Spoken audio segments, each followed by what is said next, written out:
All right. Good morning, everyone. My name is Joaquin Esquivel. I'm chair of the State Water Resources Control Board. Today is Friday, November 17th. It is 9:33 a.m., and I'd like to call this public hearing to order.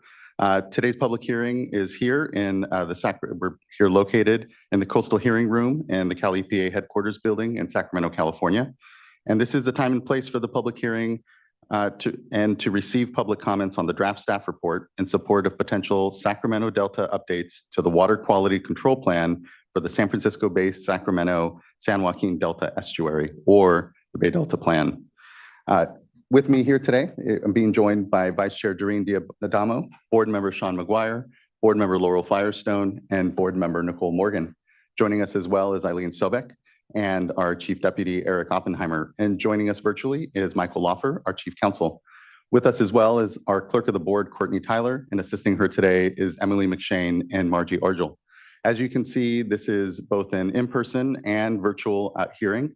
So if you're joining us virtually, you're either viewing us through the Cal EPA live stream or the YouTube live stream. But if you intend on commenting on today's hearing, you need to be on the Zoom platform.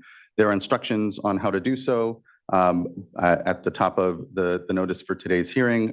If you're having any challenges, though, please do just email the clerk of the board at board.clerk@waterboards.ca.gov, and she can help you get onto the platform. Once you are, your camera will be off. You'll be on mute until it's your turn to speak on today's item. For those in the room, good morning. A few quick announcements for us here as well. Please do observe the exits. If there happens to be an emergency, we'll calmly file out to Cesar Chavez Plaza and await any further direction. Also, if you intend on commenting on today's item, there should be a QR code or otherwise a tablet that it will be on the side of the room here in a moment. If you have any challenges, though, please do just talk to the clerk of the board, and she can help make sure you're on the list. Finally, please do silence any phones so that we can have an uninterrupted discussion today.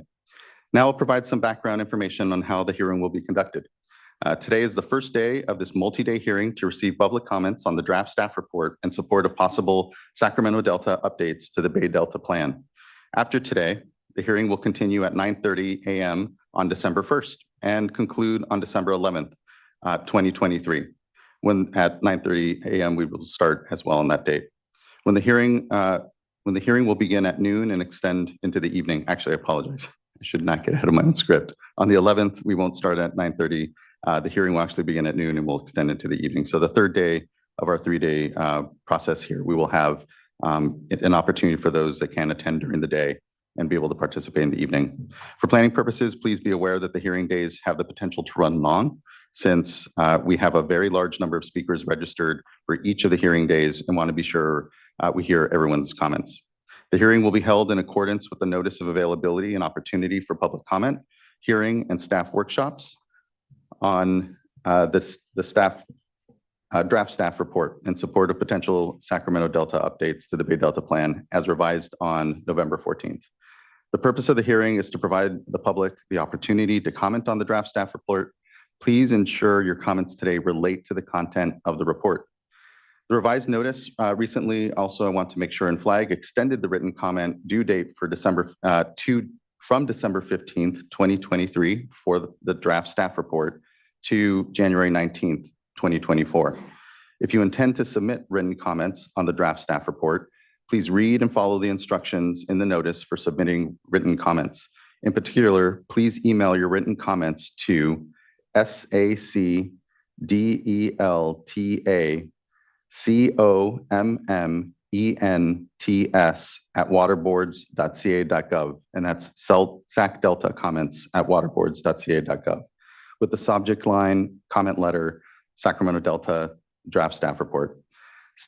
State Water Board staff is available to answer questions and to collaborate with all parties as the public planning process moves forward. And we want to be available to do that. But we also need to keep formal comments organized, and so written comments are very helpful for us.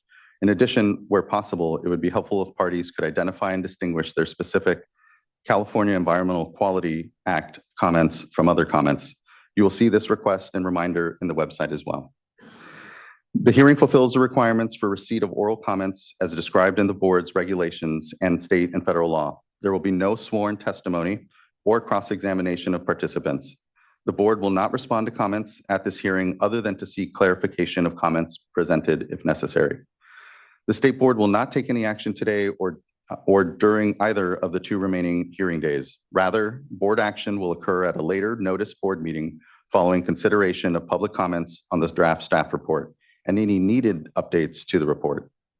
Before the board considers approval of the staff report and updates to the Bay Delta Plan, there will be additional opportunities for public comment on the specific proposed changes to the Bay Delta Plan. Staff will describe these next steps in more detail during the presentation. Today's order of proceeding will begin with any opening remarks that my fellow board members would like to make. We will then hear any abbreviated presentation from staff in order to allow as much time as possible for public comments. If you are interested in a more detailed staff presentation, we encourage you to watch the recordings of previous staff presentations from the 2 recent staff workshops on the draft staff report, and those are posted on our website. State Water Board staff have also posted a video tutorial providing an overview of the Sacramento Delta update to the Bay Delta Plan and staff report to the board's website. So there are a number of resources on the website, and folks should really avail themselves. Again, at the top here, after my comments, we will try to keep this pretty short. So following the staff presentation, we'll hear from any elected officials and tribal leaders that are not part of our panel presentations that may be present, followed by then public comment. Some groups have requested to give panel presentations. We will alternate between panels and individual commenters after the lunch period. And we plan to take a short break in the morning here and then another in the afternoon. And I think we'll have about a 30 or 45-minute lunch break. We have 5 panels scheduled to present today. After the staff presentation, as we said, we'll hear 3 consecutive panels. The panels will cover, the first 3 panels here before lunch will cover 1, tribal engagement and water rights, 2, tribal beneficial uses, and 3, environmental justice concerns and harmful algal blooms. We'll then take a lunch break. We do not expect to take individual speakers before lunch, as I said. After lunch, we'll hear from the California Rice Commission, followed by a group of public comments. We will then hear from our last panel and then provide an overview of the proposed VAs. And at the end of the day, we'll finish again with our individual comment speakers.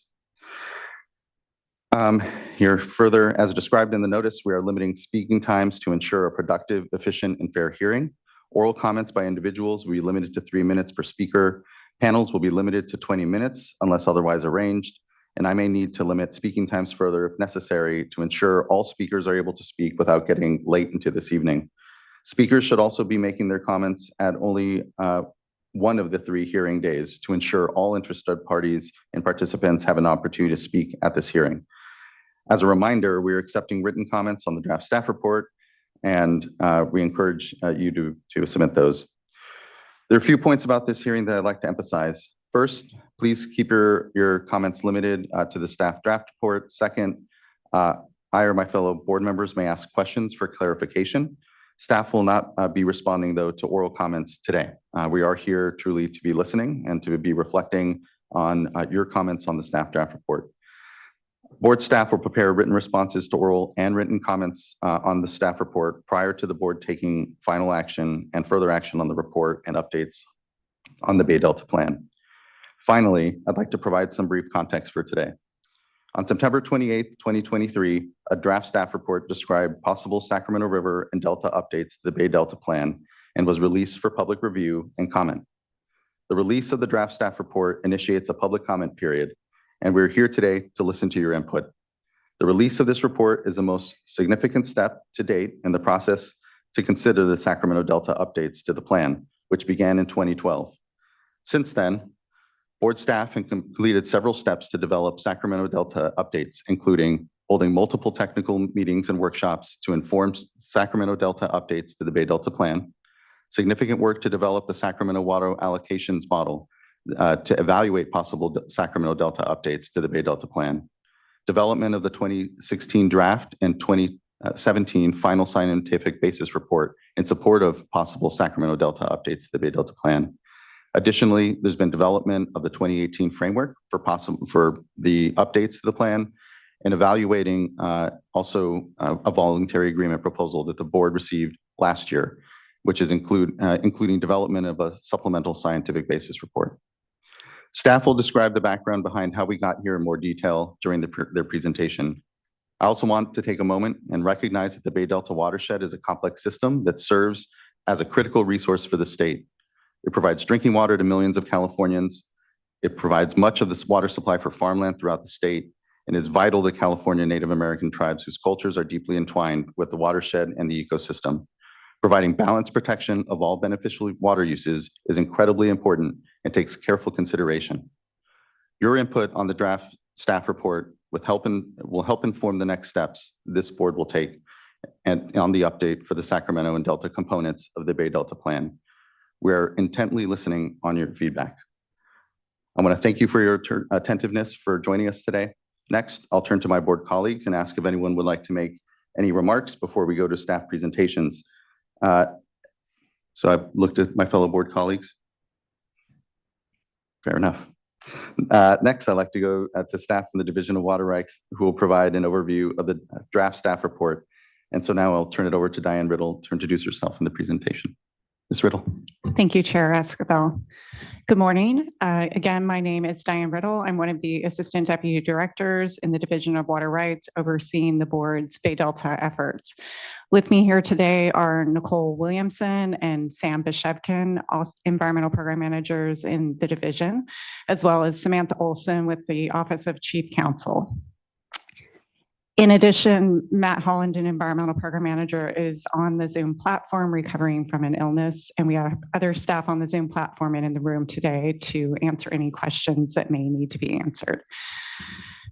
Next slide, please.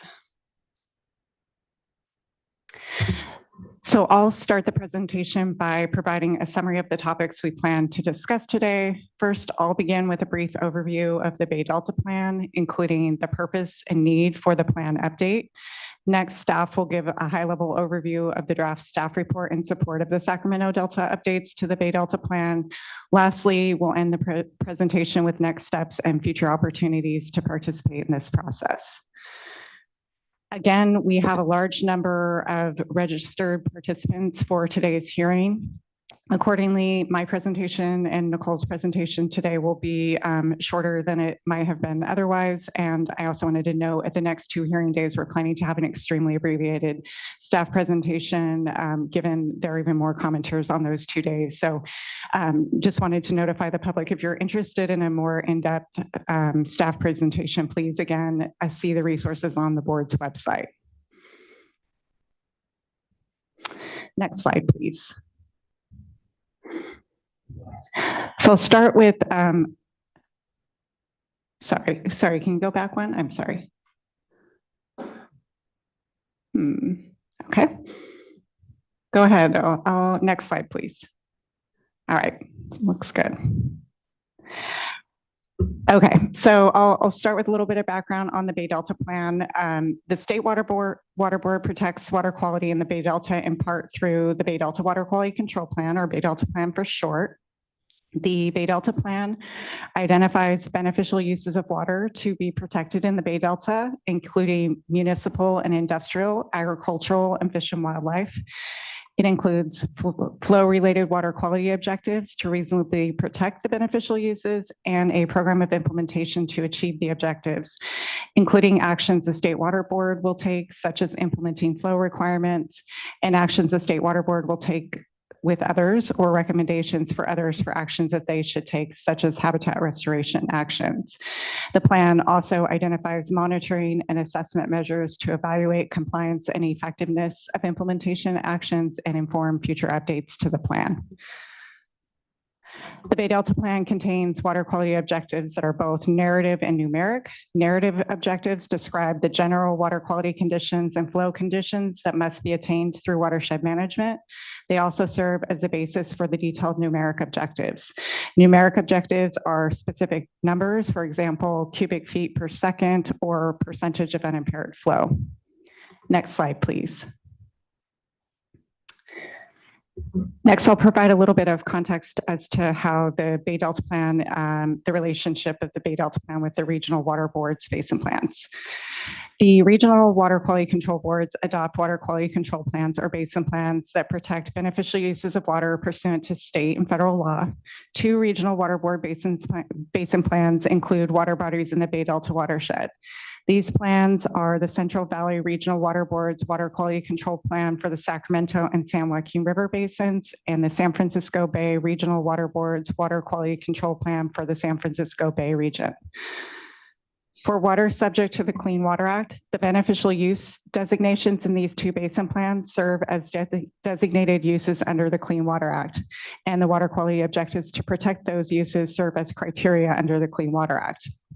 Regional Water Board implementation of basin plans is largely focused on regulated discharges of waste, including discharges regulated through the National Pollutant Discharge Elimination System, permits, and waste discharge requirements for non-point source discharges. Together, the Bay Delta Plan and the 2 regional water board basin plans are intended to be complementary to one another and address the range of water quality and water diversion activities within the state and regional water boards implementation authorities that may impact beneficial uses of water, as well as identifying and including recommendations and actions by others to protect beneficial uses of water. The state and regional water boards are required under California law and federal law to periodically review water quality control plans and to update those plans as needed. Next slide, please. This slide provides an overall map of the Bay Delta watershed and the areas covered by the State Water Board's Bay Delta planning and implementation processes. The term Bay Delta watershed includes the Sacramento and San Joaquin River systems, the Delta, Sisseton Marsh, and San Francisco Bay. The Bay Delta watershed is one of the most important ecosystems in California. The watershed is also an integral part of California's water supply system for people and farms, as well as a vital part of the cultural, religion, and way of life of numerous California Native American tribes. The State Water Board is currently in the process of considering updates to portions of the Bay Delta Plan covering the Sacramento River and Delta. The blue oval in this slide identifies the general geographic scope of these updates, including the Sacramento River and its tributaries, the Delta East Side tributaries, which include the Cosumnes, Mokelumne, and Calaveras rivers, and the Delta. The area is referred to for shorthand as the Sacramento Delta watershed. Separately, the State Water Board updated the Bay Delta Plan's lower San Joaquin River and tributary flow and Southern Delta salinity components in 2018. Efforts are currently underway to implement those updates and to consider a voluntary agreement on the Tuolumne River. Next slide, please. So now I'll talk a little about the purpose of the efforts to update the Bay Delta Plan. Native aquatic species have undergone substantial population declines due to a variety of ecosystem stressors since the last time the State Water Board comprehensively updated the Bay Delta Plan, including due to flow alterations, habitat loss, degradation of water quality, and prolonged droughts. This is documented in the board's 2017 scientific basis report in support of Sacramento Delta updates to the Bay Delta Plan, as well as the 2023 scientific basis report supplement in support of possible voluntary agreements that we will discuss later. The scientific basis report further documents the existing provisions of the Bay Delta Plan that are not adequate to provide for the reasonable protection of fish and wildlife beneficial uses. The Sacramento Delta update is intended to help address these issues and the aquatic ecosystem stressors within the State Water Board's responsibilities to improve environmental conditions to provide for the reasonable protection of fish and wildlife beneficial uses in the Sacramento River and Delta watershed, along with actions in the regional board's basin plans. Next slide, please. So this slide provides some background on previous activities that have been completed leading to the development of the draft staff report for the Sacramento Delta update to the Bay Delta Plan. Chair Esquivel briefly spoke about these. I'll talk a little bit more about them. The State Water Board issued the supplemental notice of preparation for updating the Sacramento and Delta components of the Bay Delta Plan in 2012. Between 2012 and 2016, the State Water Board conducted several activities to support and inform the Sacramento Delta update to the Bay Delta plan, including holding several scientific and technical meetings to inform that update process on various topics. This also includes undertaking a major process to develop a new model that is capable of evaluating the Sacramento Delta updates to the Bay Delta plan, including covering all of the tributaries involved in the Sacramento Delta update to the Bay Delta plan. It also includes developing the draft and the final scientific basis report, as well as the supplemental scientific basis report for the voluntary agreements. With respect to the 2017 scientific basis report, that report identified the science supporting year-round inflow and temperature management measures for the Sacramento River, its tributaries, and the Delta East Side tributaries, associated Delta outflows that would provide for the required inflows in the Bay Delta plan to be provided as outflow, including those from the Sacramento Delta tributaries and the San Joaquin tributaries, and interior Delta flows to prevent impacts to native fish from Delta water export operations. Following development of the scientific basis report in 2018, in advance of consideration of the lower San Joaquin River flow and Southern Delta salinity updates to the Bay Delta plan, the State Water Board released a framework that identified a staff proposal at that time, which is referred to as the proposed plan amendments in the draft staff report. Next slide, please. So I'll talk a little bit about that proposal. The framework identified a possible inflow objective for the Sacramento River and its salmon-bearing tributaries and the Delta East Side tributaries, calling for 55% of unimpaired flow within an adaptive range from 45 to 65% of unimpaired flow. Unimpaired flow is the flow that would accumulate in surface waters in response to rainfall and snowmelt and flow downstream if there were no reservoirs or diversions to change the quantity, timing, and magnitude of flows. Effectively, an unimpaired flow requirement would provide for a portion or percentage of the inflow to a river or stream to be left in stream to support fish and wildlife, allowing the remaining flows to be stored or diverted for consumptive uses for agriculture, municipal, and other purposes. The framework includes flexibility to address specific tributary needs, as well as possible voluntary implementation methods and default implementation methods absent voluntary methods. The identified flow levels would provide flows more often that meet flow thresholds that are indicated to support recovery of key ecological indicator species. And the unimpaired flow approach would more closely resemble natural hydrographic conditions, providing benefits for native fish species, as documented in the 2017 scientific basis report. The adaptive range would allow for higher or lower flows based on specific tributary considerations. Specifically, higher flows may be required on tributaries that are already at higher levels, and these flows are needed to protect native fish and wildlife. Lower flows could be required if flows need to be maintained in storage for temperature management. The range would also provide for lower flows in the event voluntary measures are implemented to restore habitat that achieves equivalent benefits. In addition to inflows, consistent with the scientific basis report, the framework identified cold water habitat provisions that would require tailored measures based on specific needs within each individual tributary to ensure that reservoirs are operated in a manner that provides needed cold water habitat for salmonids, or other measures are taken to provide for cold water habitat.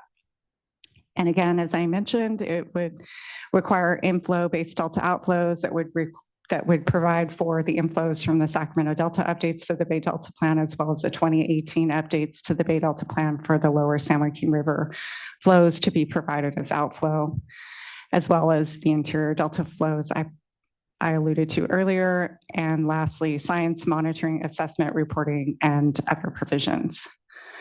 While identified as the proposed plan amendments, all of the alternatives evaluated in the draft staff report are also under consideration by the State Water Board, and the State Water Board has made no decision on the actual changes to the Bay Delta plan. That decision will be informed by comments on the draft staff report and other information, as will be discussed later in this presentation. Next slide, please.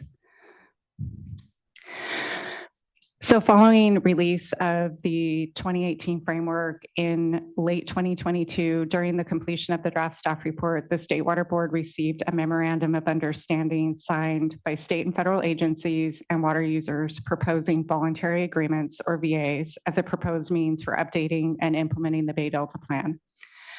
The VA's proposed flow and habitat restoration actions on several tributaries to the Delta and in the Delta that are intended to contribute to achieving a proposed new narrative ecosystem protection objective, and the Bay Delta Plan's existing narrative salmon protection objective, calling for the doubling of salmon populations, which the VA parties propose to contribute to achieving by 2050. The State Water Board is not a signatory to the VA term sheet and has made no decision regarding whether to approve the proposed VAs.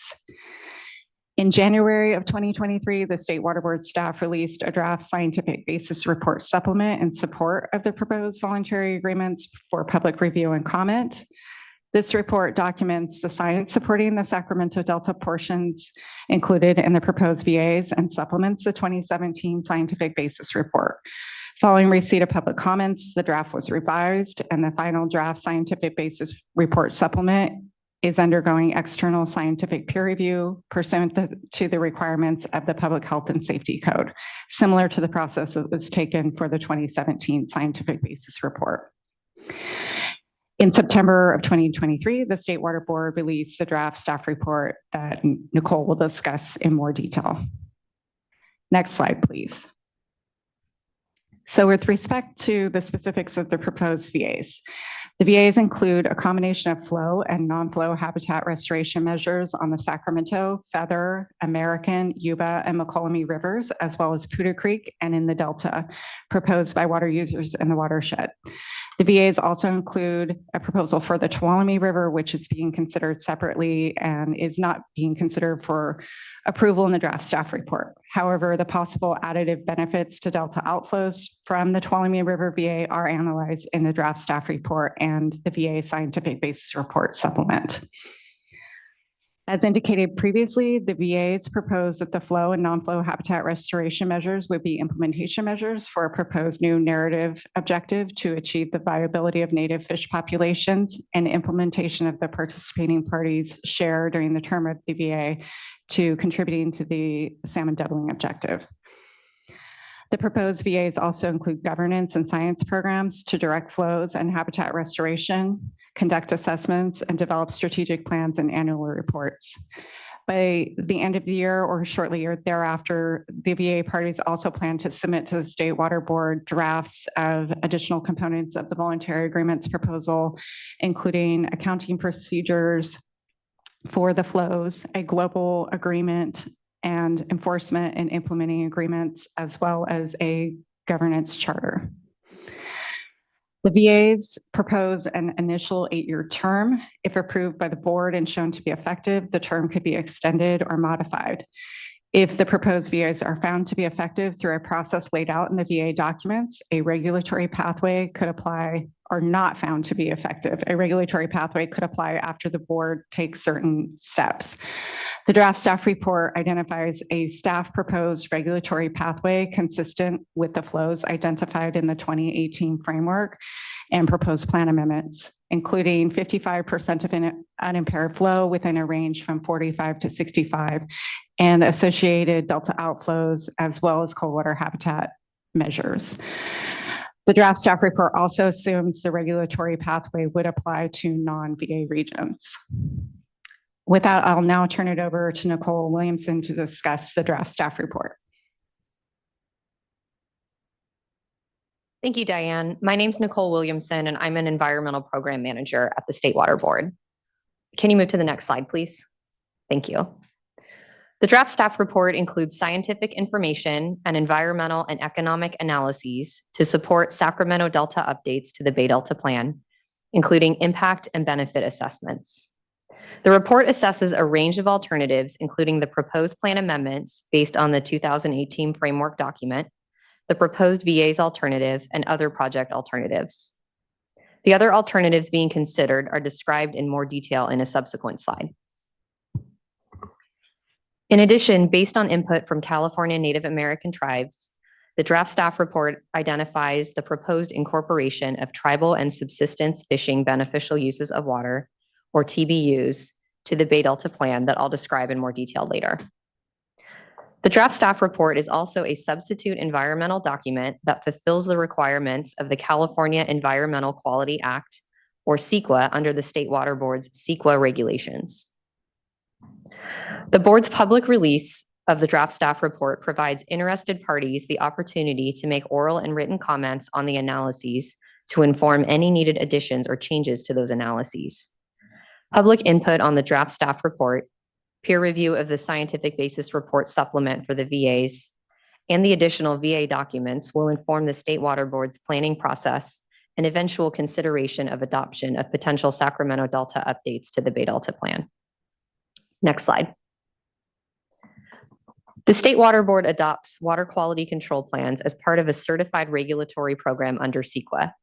Certified regulatory programs are exempt from CEQA's requirements for preparing an environmental impact report. Accordingly, the State Water Board may prepare a substitute environmental document that meets the requirements of CEQA. The entire staff report can be considered a substitute environmental document that fulfills the requirements of CEQA and the State Water Board's CEQA regulations to analyze the environmental effects of the proposed regulatory activity, as well as other applicable requirements. CEQA's basic purposes are to inform governmental decision makers and the public about potential significant environmental effects of foreseeable compliance methods and response actions, and identify mitigation measures that could avoid or reduce potentially significant environmental impacts. The environmental analysis often considers a range of potential outcomes, including the most conservative for evaluating potentially significant effects on the physical environment. In many instances, there may be no impact. However, for each resource area, the analysis assumes a worst-case scenario for evaluating effects on the physical environment. It is important that the CEQA impact conclusions be understood in the context of the nature of the project, which is intended to be a restoration action.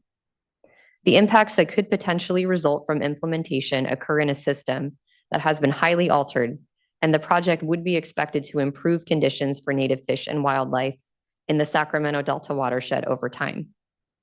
Potential environmental impacts should be viewed in light over the overall purpose and goals of the Sacramento Delta update to the Bay Delta Plan. Next slide.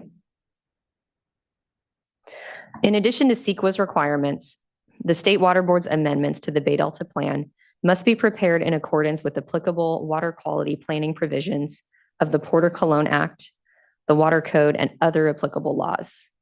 Section 13241 of the Porter-Cologne Act identifies certain factors that must be considered when establishing water quality objectives that are identified on this slide. The draft staff report discusses these factors with respect to the Sacramento Delta updates to the Bay Delta Plan. The executive summary, which is chapter 1 of the draft staff report, provides a list of the locations within the draft staff report where these discussions are primarily located. The factors are an inherent part of the analyses presented for decision makers to understand the effects not only on the environment, but also on other beneficial uses of water, economics, and other important considerations like the human right to water. Climate change is another relevant factor that is also considered, though it is not specifically identified in Water Code section 13241. Next slide. This slide provides an overview of the organization of the draft staff report. In the interest of time, I'm not going to summarize the contents of each individual chapter in detail. However, Chapter 7 presents the environmental analysis for the proposed plan amendments and several alternatives. And Chapter 9 presents the environmental analysis for the proposed VAs. Next slide. This slide identifies the alternatives that are evaluated in the draft staff report. These include both standalone alternatives and modular alternatives that could modify the standalone alternatives. The standalone alternatives include the proposed plan amendments, which are based on the 2018 framework, the proposed VAs, high and low flow alternatives, which are similar to the proposed plan amendments, but would require lower or higher amounts of inflow and delta outflow, and a no project alternative. The no project alternative is included to compare the impacts of approving a proposed project with the impacts of not approving a project. The modular alternatives include 3 interior delta flow and fall delta outflow variations, including an alternative that would remove the interior delta flow and fall delta outflow provisions from the flow alternatives, and 2 alternatives that would add to the interior delta flow provisions of these alternatives. The modular alternatives also include a conceptual drought alternative with 2 variations that could help to address limited water supplies during drought. Lastly, the modular alternatives include a conceptual alternative that would apply to the VA alternative and would protect VA flows and the base upon which they are added from future diversions. The modular alternatives are not currently specifically proposed or incorporated into the standalone alternatives. In the event any of these alternatives is proposed to be carried forward into the actual updates to the Bay Delta plan, it would be further developed and subject to public review and input during the process to develop specific proposed changes to the Bay Delta plan that will be discussed later in this presentation. A description of each of the alternatives is included in section 7.2, description of alternatives. The State Water Board has not yet made any decisions on how to move forward with the update to the Bay Delta plan, and all alternatives and variations described in the draft staff report are available for consideration during the public planning process. Next slide.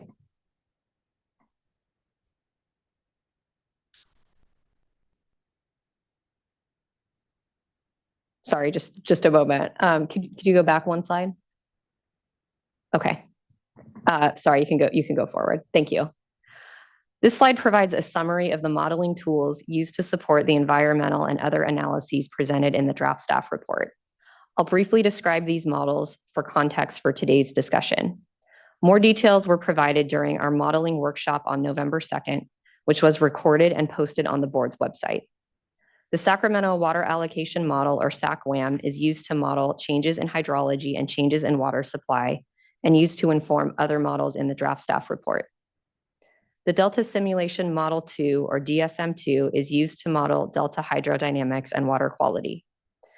The Statewide Agricultural Production Model, or SWAP, is used to model agricultural production in the Sacramento and San Joaquin Valleys, and HEC 5Q is used to evaluate changes in temperatures on the Sacramento, Feather, and American rivers.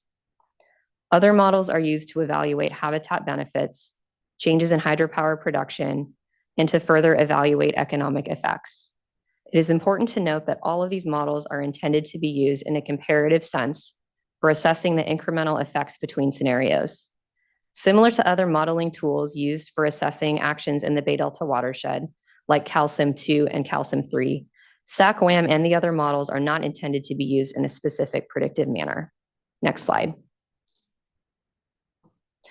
The impacts of changes in hydrology and changes in water supply that could result from the alternatives for updating the Bay Delta plan are presented in chapters 7 and 9 of the draft staff report. The environmental analyses are organized by environmental resource category following the State Water Board's environmental checklist. The environmental resource categories are identified on this slide. Next slide. Chapters 7 and 9 describe the potentially significant environmental impacts, less than significant impacts, and beneficial environmental effects of the alternatives. This slide identifies the locations of impact summary tables that provide a summary of the, I'm sorry, just one moment.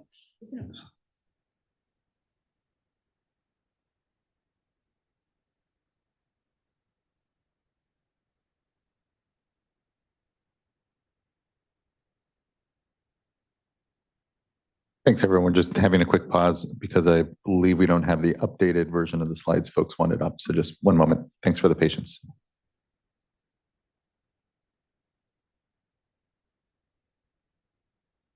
Okay. While we're looking for that, I'm happy to continue where we left off. That works. Thank you. Okay. Thank you.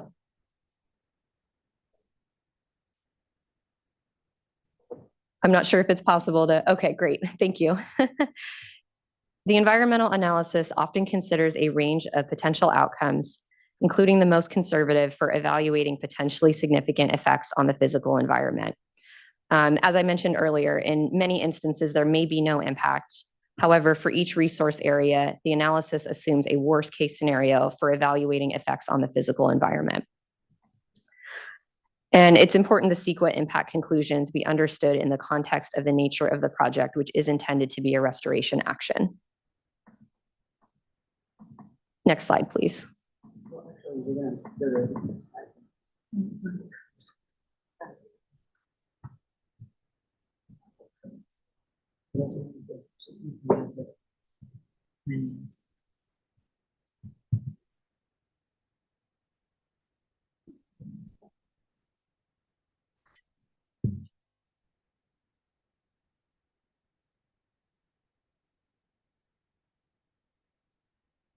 Thanks again for the patience. I think we're just pulling up a right version of the slides. Thanks.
All right, thank you all for your patience here as we're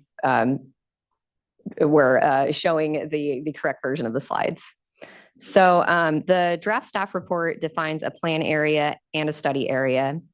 The plan area includes the Sacramento Delta watershed and continues west as water flows through the Delta and downstream through Sassoon Marsh and adjoining bays, marking the brackish transition from freshwater to saltwater and out to the Pacific Ocean. The plan area encompasses the areas where the possible Sacramento Delta plan amendments may apply and the ecosystem that the plan is intended to protect. Next slide, please. Water from the Sacramento Delta watershed is used in the Sacramento Delta and is also delivered and used in portions of the San Francisco Bay Area, San Joaquin Valley, Central Coast, and Southern California regions.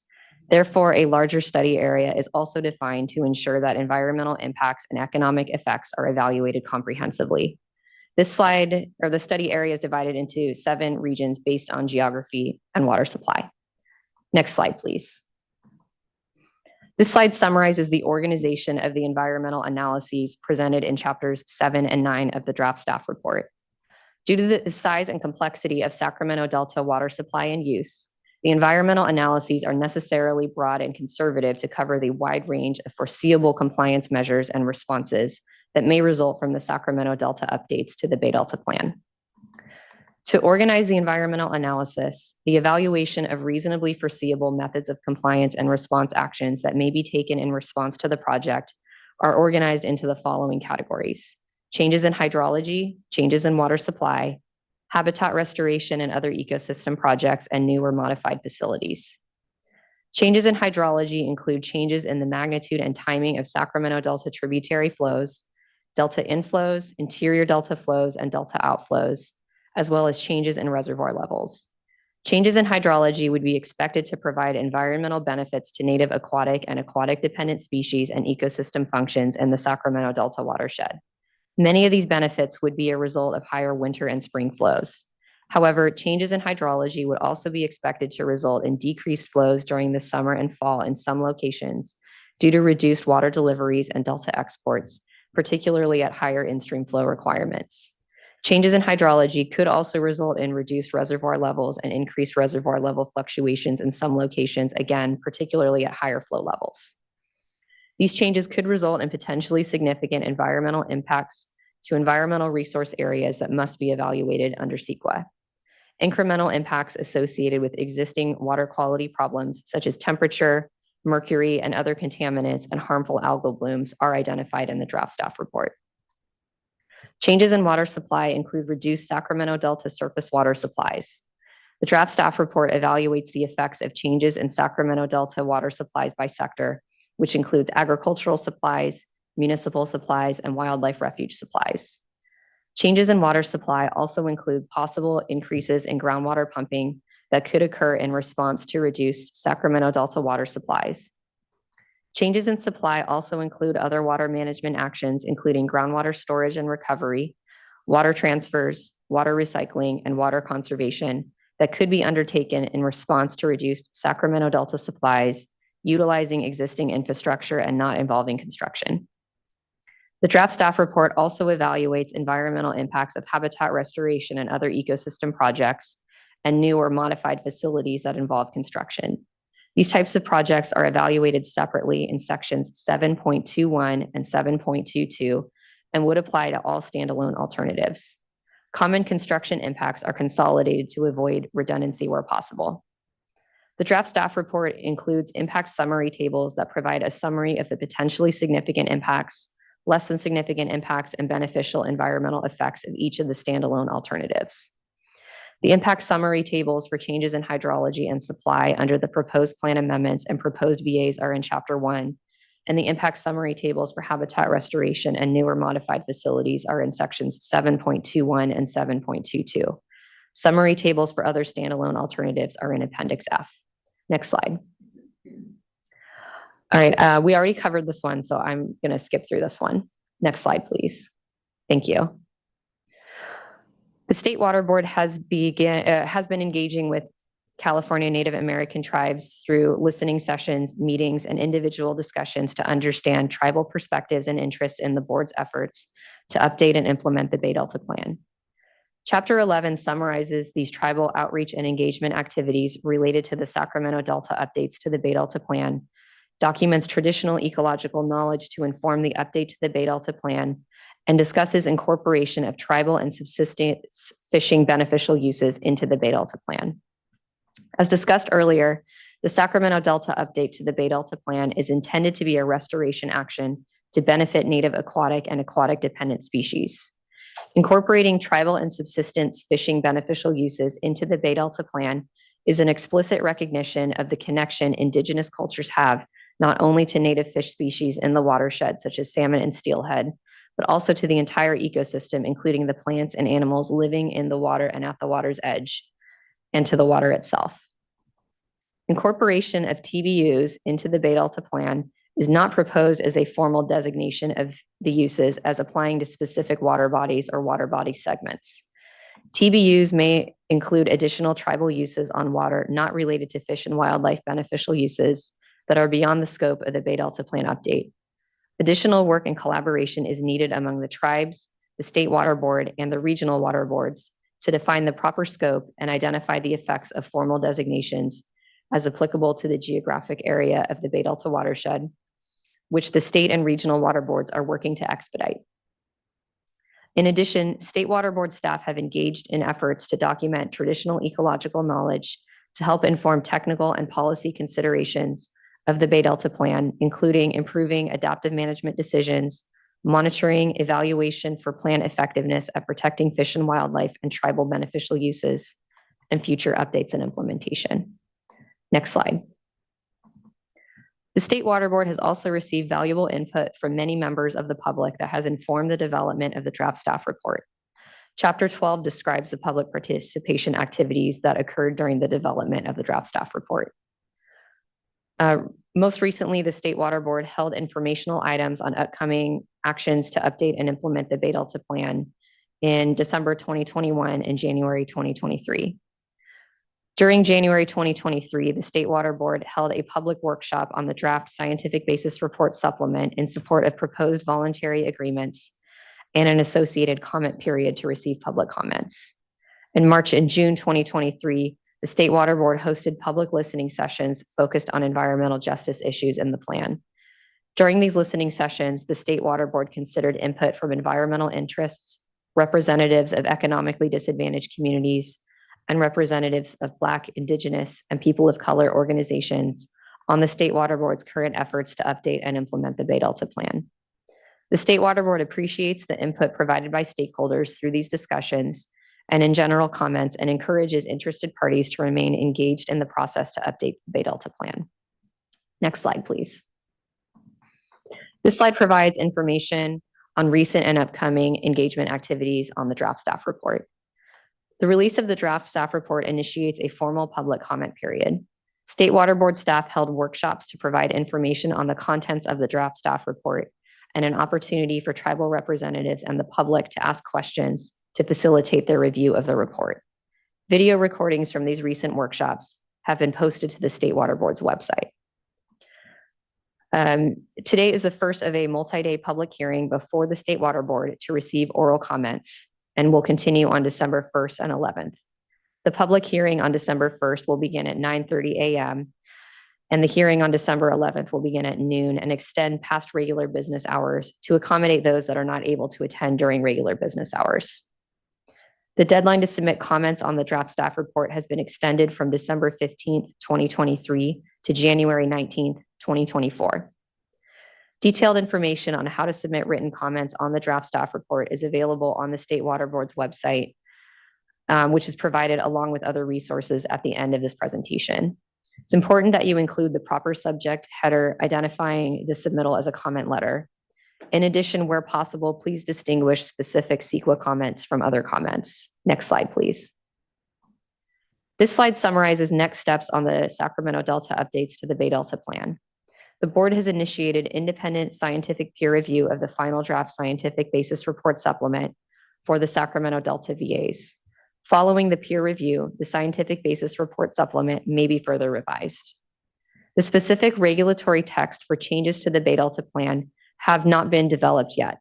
Those changes will be developed based on public comments on the draft staff report, the remaining VA products expected at the end of this year or shortly after, and peer review comments on the VA scientific basis report supplement. The draft changes will be subject to public review and oral and written public comment anticipated to occur in early to mid 2024. The input received on the draft staff report and draft Bay Delta Plan amendments will inform the final staff report and final proposed plan amendments, which will be brought before the board for consideration at a future meeting as part of a full public process. It is anticipated that the State Water Board may consider adoption of the Sacramento Delta updates as early as late 2024. Next slide, please. This slide includes contact information and resources where you can find additional information. Listed here are links to the main Bay Delta program page and the page specifically for the Sacramento Delta updates to the Bay Delta Plan and draft staff report. To stay informed of Bay Delta watershed activities, subscribe to our Bay Delta Notices email subscription list. To subscribe, visit the main Bay Delta program page, scroll to the bottom where you'll find the box shown on this slide, and enter your name and email address. Written comments on the draft staff report should be submitted to sacdeltacomments@waterboards.ca.gov. Again, written comments are due on January 19th, 2024. You may also contact staff at this email address if you have any questions. This concludes the staff presentation. Thank you very much. Thank you, Ms. Williamson. Ms. Riddle. Looking to board colleagues in case there are any questions, but we can get right into our panels and begin to listen to folks. If not, okay, great. Thank you. I'd like to call up our first panel. We're doing pretty well on time here. The first panel will go for 30 minutes. We'll take a break and then have the following two tribal panels at 11 and 11:30. And we'll try to hit a 12 o'clock lunch for about 30 minutes. So just helping folks plan. So I'd like to call up, I believe here, Vice Chair Melissa Tayaba, Ivan Sanak, and also Gary Mulcahy.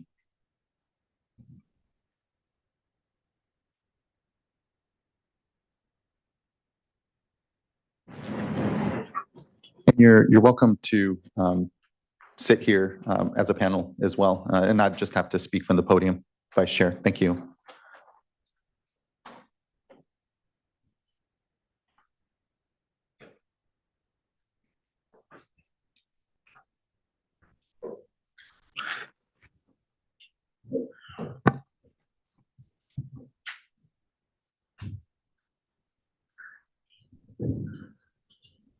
Good morning. Good morning, Vice Chair. There may be a button you need to just press there. Once it's green, you're good to go. Okay, can you hear me? Okay. We can. Thank you. Good morning. Great. Thank you for being here. Sega Singh, good morning, Chair Escobar, board members and staff. My name is Melissa Tayaba. I am the Vice Chair for Shingle Springs Band of Miwok Indians, and I am also the Director of Traditional Ecological Knowledge.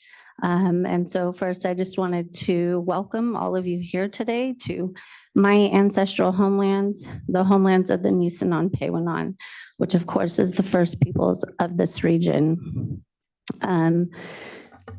My people come from these rivers. My grandmother actually was just born at our village very close to here with the village of Pashune, which is the confluence of the American and the Sacramento rivers. Other matriarchs were born upriver at the confluence of the Feather and Sacramento River also. And so with that being said, what happens to those rivers is very, very important to us. But most importantly, it's a responsibility that we have to protect those spaces. So when we talk about protecting the health of our rivers and watersheds, we are simultaneously talking about protecting and preserving our culture, our indigenous lifeways, and our identity. Culture is ecology, ecology is culture. It is all connected.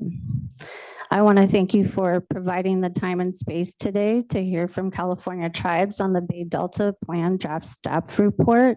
However, more outreach to tribes, more tribal engagement, more opportunities for dialogue and exchange of information is required. In an effort to problem solve, we have met with your staff and have even spoken with some of you about the importance of tribal engagement and how you can improve your processes. We've offered suggestions and highlighted best practices such as going beyond an outdated tribal contact email and mailing lists, making calls to tribal offices, conducting follow-up, getting to know tribes within the watershed, even asking neighboring tribes about who appropriate contacts might be that you aren't aware of. And more importantly, meeting tribes where we are in our preferred method of engagement, whether it's virtual or in person. You must find ways to be responsive to and inclusive of tribes.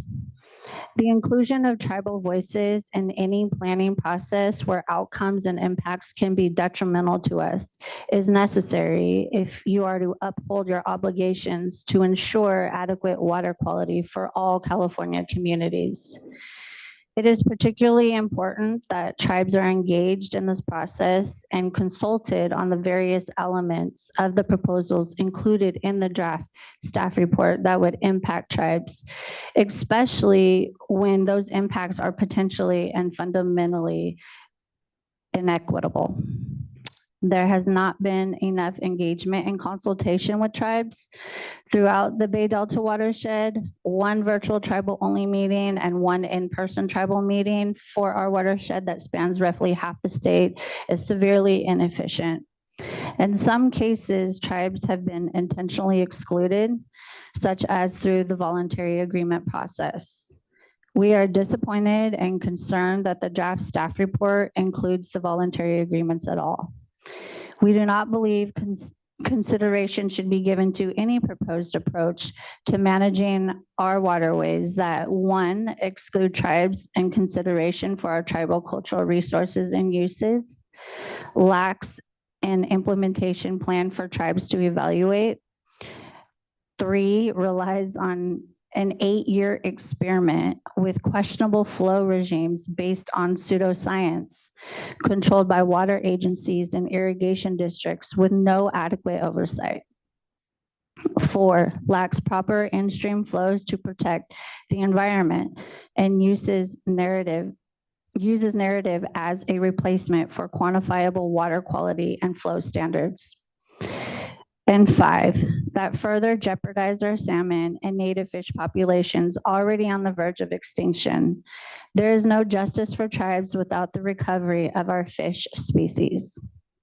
We oppose the voluntary agreements fundamentally. They are exclusionary and inequitable in nature, and we urge the board to reject the staff recommendation that they be considered as a viable proposal. We also urge you to revisit your racial equity resolution and apply a racial equity lens to your decision-making process going forward.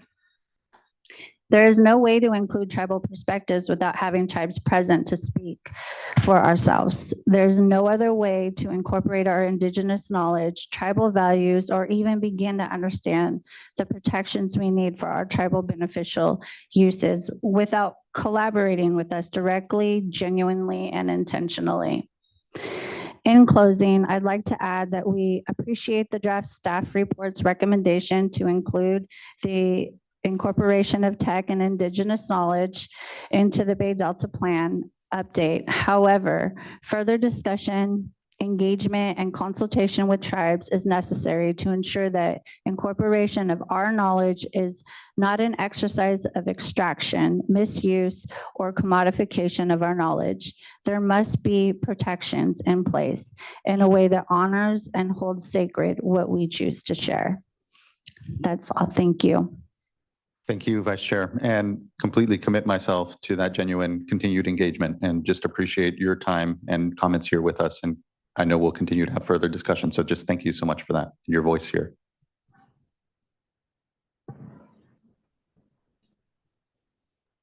Gary, good morning. Good morning. Sorry, you'll need to turn on your mic there for a moment. Thank you. Boy, I could talk loud. Good morning, Chair Sevilla. Good morning, Board. Thank you for the opportunity to be here. I will inform you that many of us asked permission to be here from the people out in front because we support unions and we support what they're doing. So we are here at their permission, as well as you being inviting us. So I'm going to talk about tribal water rights here, tribal engagement, section 11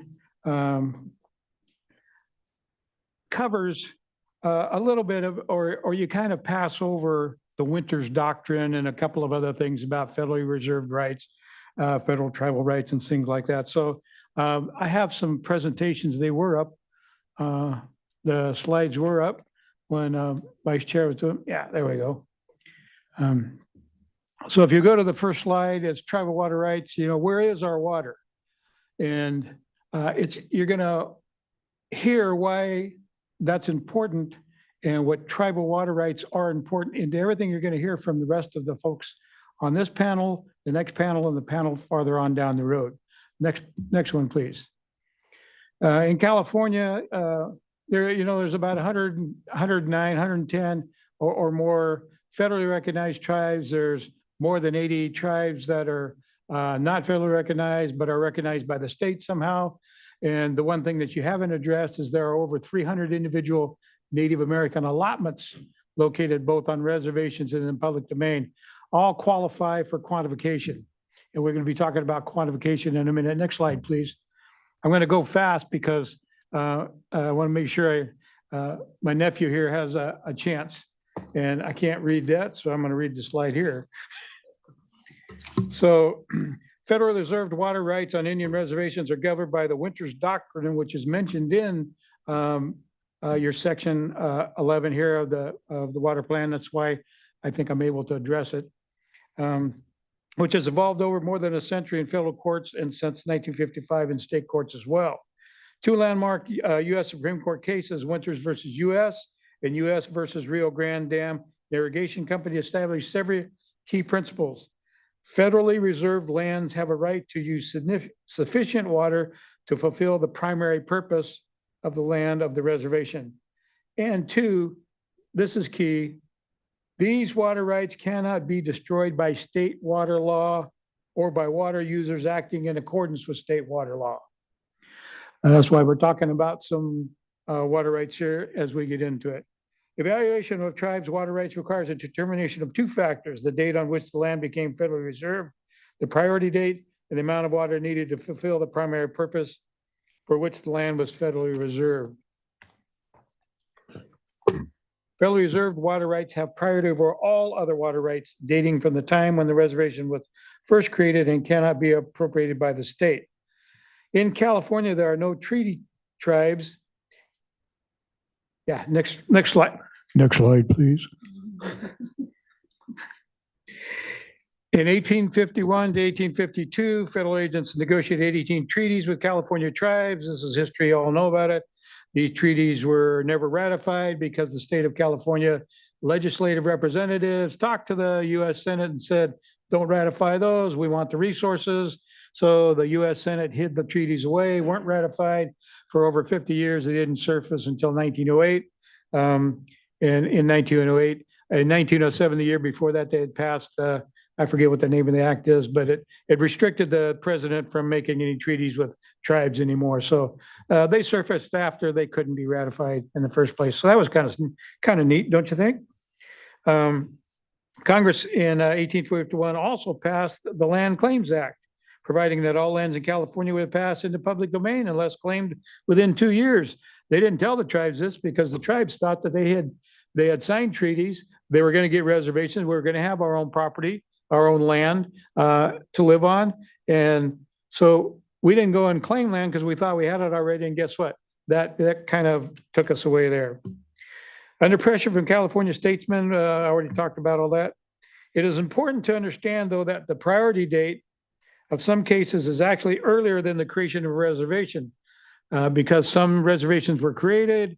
Then you had the Termination Act, which came in, got rid of the termination reservations, and then they did the other act, which allowed them to go Self-Determination Act, which allowed them to reform as a reservation. But the original date of that reservation, or the original date of the military school or the boarding school, the military facility, boarding school, fort, whatever, where the tribe is located, is considered the priority date. So even though, say, in 1958, a tribe was reformed, but if they were formed on land that had prior federal designation, that becomes the priority date. So it rolls back to the 1800s, late 1800s, 1850s. Let me get over here.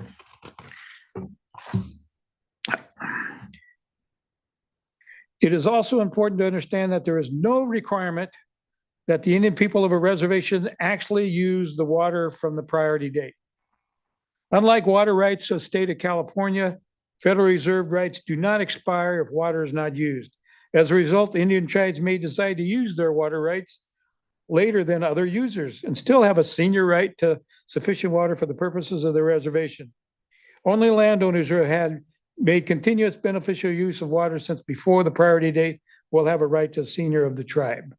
So, and that's very few. And under SB 389 now, you can figure out who those people might or might not be. I just thought I'd throw that out there.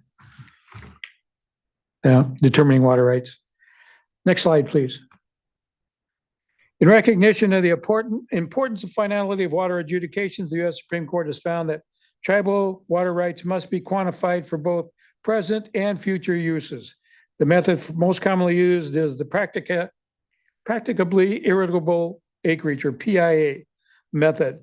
The PIA method quantifies the amount of water needed to irrigate arable lands on the reservation. The weight of authority holds that Federal Reserve rights include both groundwater and surface water.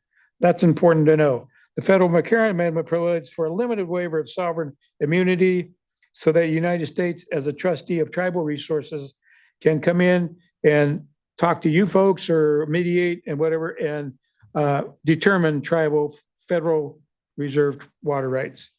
Together, a tribe's priority date and primary purpose quantity must be used to determine the tribe's, oh, I got 6 minutes, okay. To determine the tribe's water rights. This mechanism also allows for the permanently quantified tribal water rights and to allow for informed planning by you, businesses, and everybody else, right water allocations. Here's the key one that we haven't talked about and we just alluded to is that allotments made to individual Indian persons can be divided into two categories. First, lands on Indian reservations, which were allotted to individual members of federally recognized tribes under the General Allotment Act of 1887, that's the Dawes Act. Second, lands on public domain, which were allotted to individual members of both federally and non-federally recognized tribes. Be aware of that because my family has allotments. Colleen's family has allotments. There are many tribes, individual people up and down the state that have federal allotments that are still in effect. They're still in the public domain. We haven't sold them off. One of Congress's intentions in passing the Dawes Act was to encourage Indian persons to adopt an agricultural lifestyle. Both the Dawes Act and the U.S. Supreme Court have recognized that on-reservation allotments are entitled to a proportional share of a tribe's federally reserved water rights. Thus, individual allotments located on a reservation must be included in total acreage when calculating a tribe's PIA. Public domain allotments located off of an Indian reservation are subject to the same principles as Dawes Act allotments in other federally reserved lands with respect to water rights. That is, water rights attached to a public domain allotment are determined by application of the priority date and the primary purpose as discussed above. So all those allotments that are still out there in the public domain, our chief's family allotment, my family's allotments, and several other families' allotments still qualify for federally reserved water rights. And they haven't been accounted for or quantified because the state of California has never accounted for or quantified those water rights. I'm not going to, next slide, please, but I'm going to talk about, I'm not going to go to that conclusion yet because I have a couple other things to say. These are from my attorney, our attorney from Restore the Delta. And she relays that the board needs to undertake a more robust program to quantify Federal Reserve water rights and ensure that water is not available for appropriation. That's an important statement there because now you're looking at updating the Bay Delta plan. That's going to include flows, allocations, water quality, all those kind of things. And when you take into consideration those things and you do your metrics, be sure that you do not include or appropriate Federal Reserve water rights. And in order to not include Federal Reserve water rights, you have to quantify them. So you've got, till next year when you put the new thing out to quantify some of those rights. The board will likewise need to ensure that implementation of the Bay Delta Plan does not impinge on Federal Reserve rights, including unquantified water rights. That's from the attorney. The US EPA is in the process of finalizing a rule, by the way, that will formalize and clarify already existing requirements that state agencies, including the board, ensure in setting or amending water quality standards, that those standards protect tribal reserved rights. The board does not appear to have undertaken this analysis for the Bay Delta Plan update, and that's why we're bringing it to your attention. For instance, it is not considered whether the continued reliance on water from the Trinity River, it's got snuck in here, for the Bay Delta flows will impede exercise of tribal reserve rights held by tribes on the Trinity and Klamath. So that's a really good example of how that could impinge on tribal rights. The voluntary agreements turn water quality standard setting and attainment over to water agencies and irrigation districts, ignoring the existence of Indian tribes including those who hold federal reserve rights, as well as tribes' millennial-long role in water stewardship. The VAs thereby act as another instance of the erasure of Indian tribes from water governance. Their 8-year experiment and the water agencies and them putting forth what they think is going to be the best thing for the meaning of life and everything is excluding tribes, tribal tech, tribal TBUs, tribal water rights, federal reserve water rights, and excluding all of those things. And they're actually going to be taking control over the management of that and the decision-making during those voluntary agreements. And that's another reason why you should oppose them. The history of broken treaty promises and the state's direct role in preventing ratification of the treaties makes it all the more important that the board ensure that flows are adequate to protect cultural, spiritual, and economic practices for all tribes. By, for instance, designating the TBUs in the Bay Delta Plan, and that it meaningfully engage tribes as partners in this process. In conclusion, California Bay Delta Plan update does not account for tribal water rights, which have not been quantified. The exact count of tribes whose water rights have been accurately quantified is unclear, but what is clear is that the tally is far below the total number of federally recognized tribes in the state. Furthermore, there is no evidence to suggest that the water rights of any public domain allotment have been accurately quantified and incorporated into water allocations. Not properly accounting for reserved tribal water rights limits the ability of the State Water Resources Control Board, other public entities, businesses, tribal governments, and individual landowners to formulate equitable, reliable, long-term water usage plans. Tribal water rights must be addressed and quantified. Thank you. Thank you, Gary. Appreciate your comments. Ivan. Good morning. My name is Ivan Sinok. I am the TIPO and Cultural Resources Director for Buena Vista Rancheria of Miwok Indians, whose ancestral homeland is along the McCallamy Rivers, as well as the lower San Joaquin Rivers, as well as the central and southern Delta regions. I'm glad to be here and thank you for the opportunity. I will be building off of what the other two tribal representatives have spoken about today. In particularly, as discussed by my colleagues and fellow representatives here, the Bay Delta Plan needs to continue the discussion of tribal engagement. Tribal engagement written into the staff report is minimal at best. Our panel are representatives from 3 tribal governments, each with their own sovereignty and responsibilities to their people. I'm a representative of a sovereign nation. I am responsible to its members and to the government to which gives me the authority to speak. Tribal sovereignty means that each individual tribe has an inherent right and authority to govern themselves. Tribal sovereignty is cited in the United States Constitution, Article 1, Section 8, that determines tribes are separate from the federal government and separate from state governments. Each tribe holds its own sovereignty and authority, thus proper engagements with tribes means to seek an amicable relationship based on the respect of their status, meaningful discussions, and solutions, as well as addressing the tribal concerns. The Bay Delta Plan will affect over 100 tribes in the state of California. That's a very, very big number. California is a unique place on the West Coast. As cited by my 2 fellow representatives here, they are one of the most packed states with tribal nations, both federally recognized, non-federally recognized, as well as individual allotments. In the staff report, it is stated that you reached out to over 90 tribes. However, only 6 engaged through the process. True tribal engagement requires more. The laws that require consultation are the bare minimum requirements for your agency. We all know CEQA, we all know AB 52, and the word soup, alphabet soup that we all have to deal with on a daily basis. But these are the minimum requirements set for the board and for the state. To engage with the government is more than to send 1 email, 1 physical letter, and 1 phone call.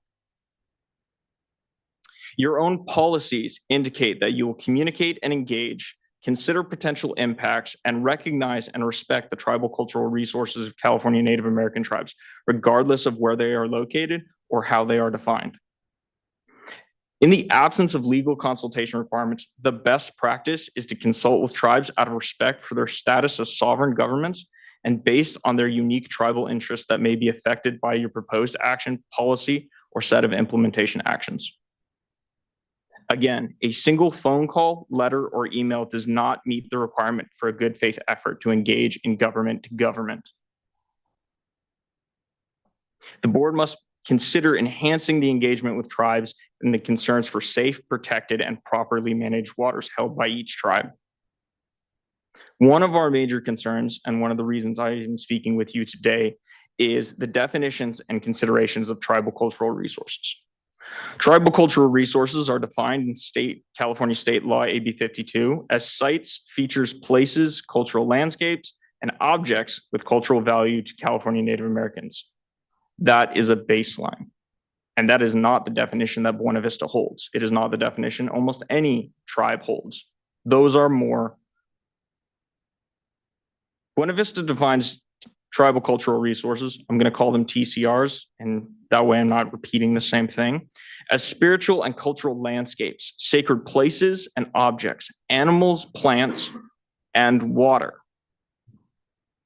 Habitats, sites, features, and places with spiritual, cultural, and historic value to Buena Vista Rancheria's past, present, and future generations. Water is a tribal cultural resource. Tribal cultural resources are often non-renewable and irreplaceable, and they can be destroyed if they are mismanaged and not properly cared for, and not just mitigated for. As a sovereign nation, you must respect and acknowledge our definition of tribal cultural resources. The Bay Delta is a tribal cultural landscape to Buena Vista Rancheria and the 100 other tribes that exist in this place since time immemorial.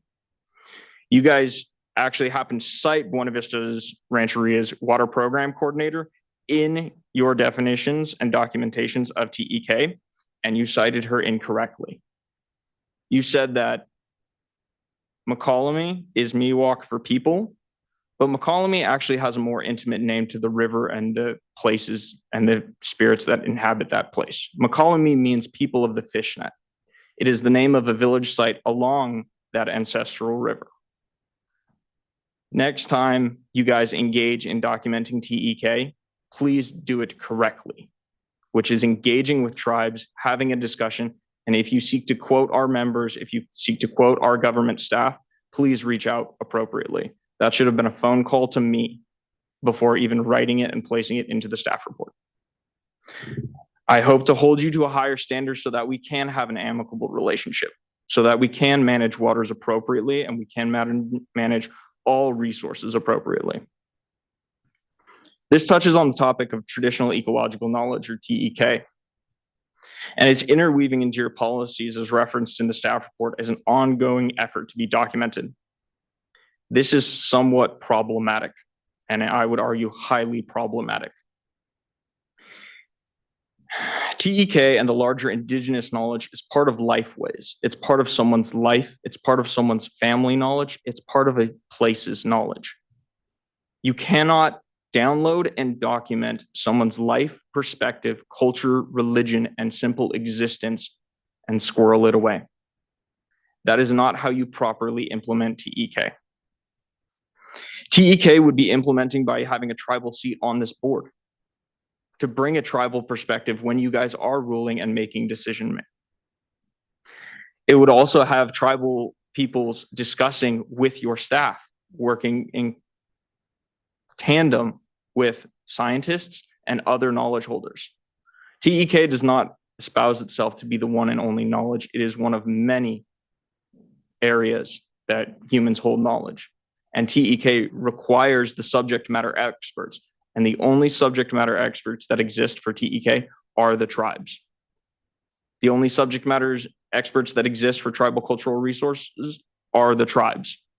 This is Buena Vista's view, and we share it with the other two representatives here at the table, as well as many other tribes in the state of California, whose resources you are determining.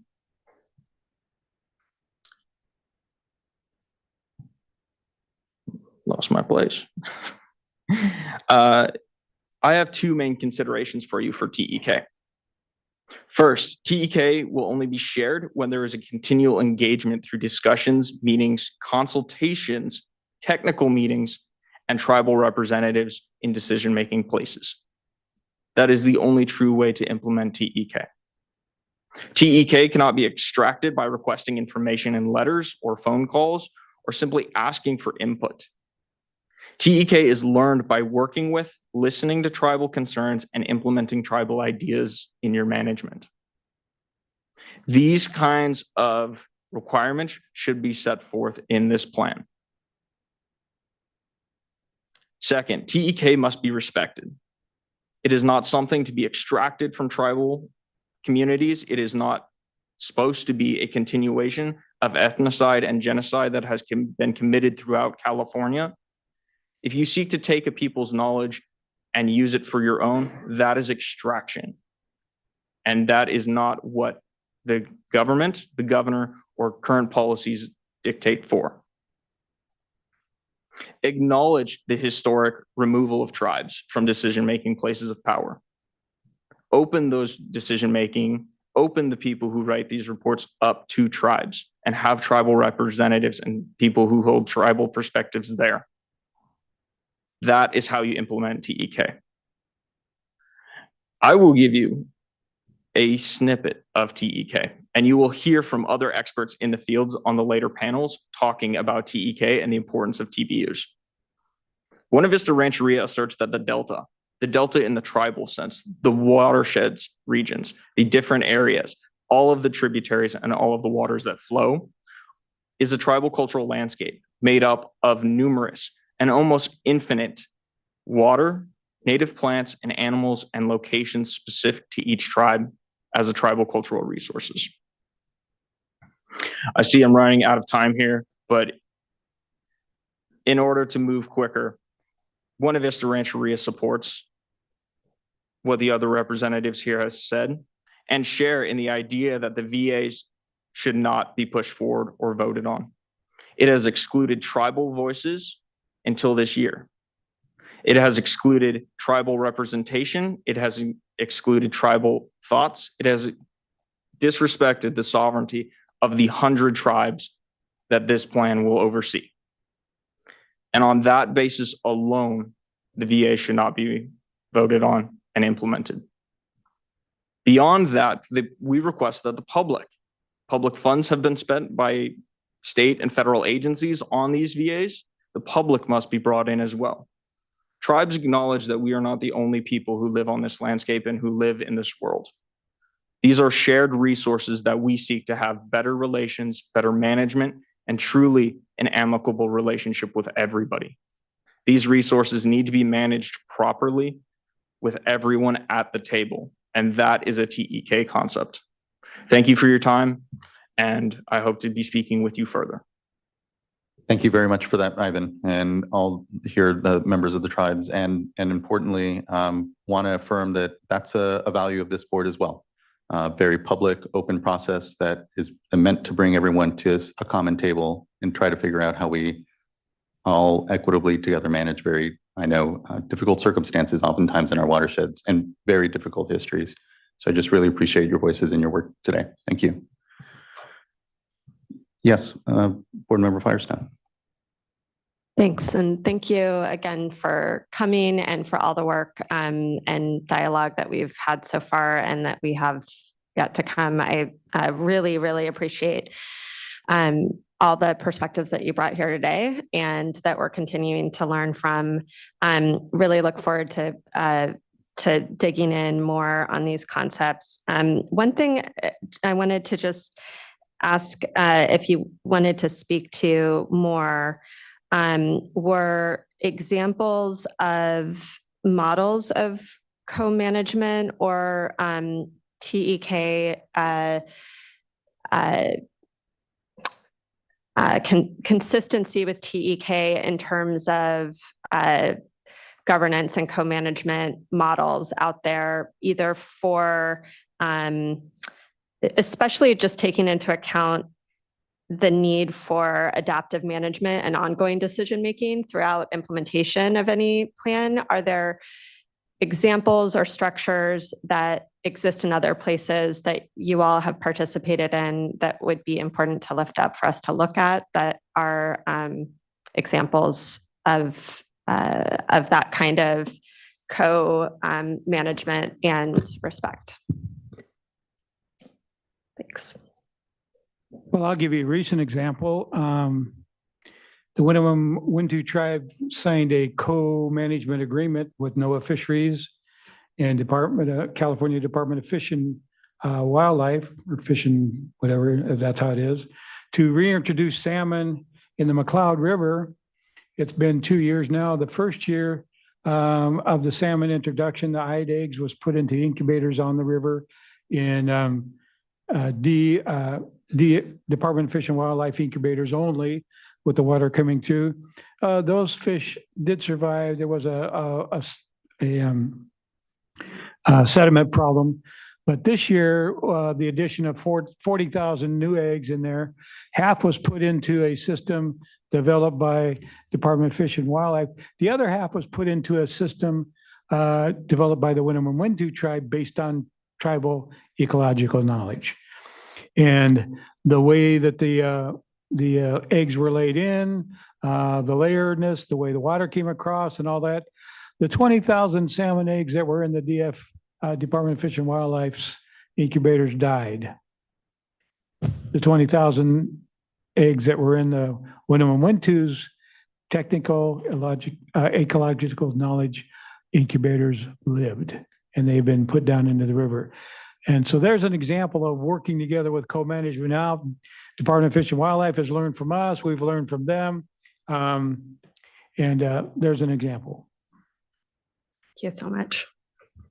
Thank you, board member, and thank you for that, Gary. I think one of the fundamental tensions certainly is that we have a very Western regulatory structure that we've built up with Porter Cologne, and it doesn't easily translate over to tribal ecological knowledge. But I'm confident we can do that translating. We can, through a lot more discussion, I know, figure out how we do that bridge. But just to acknowledge that that's what we're dealing with on this side, and it's our job to translate how best we bridge over to you on the incredible work I know that continues to go on to incorporate meaningfully tribal ecological knowledge. So TEK, appreciate it. Yeah, thanks. Thanks, Gary. Right. Thanks again. And did you want to say anything further, Ivan? I hinted to this in my presentation, and I'm ad-libbing at this point. Laws and federal regulations and state regulations are good. They can always be improved, as we all know, and regulations are regulations and the headache that they are. I like to consider them, because I span the gamut for tribal cultural resource laws. Consider them as baselines. You can always do better. You can always do better in policies. You can always do better in procedures. The board has their own tribal consultation policy. The regional boards have their own consultation policy. I believe almost every agency, commission, and board in the state of California has their own consultation policy. And that is where the flexibility comes from. And imagining laws as baselines, and the goal is to do better than the baseline, is a good way to start. Here. I completely agree. The standard setting that we do is the floor often, and what we're not actually able to achieve. So thank you so much. Let's go ahead and take a quick 10-minute break. Give ourselves just a quick bio break, and then we'll continue on to our next panel. So let's bring ourselves back here at 11:15, and then we'll continue on with our second panel, which will be on tribal beneficial uses. Thank you.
Okay, everyone, apologies. I know we're about 5 minutes beyond when I said we'd come back, so appreciate the break. We can get to our next panel here then.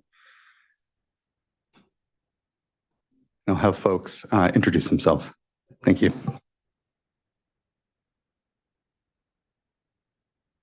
The slide should pop up here in a moment.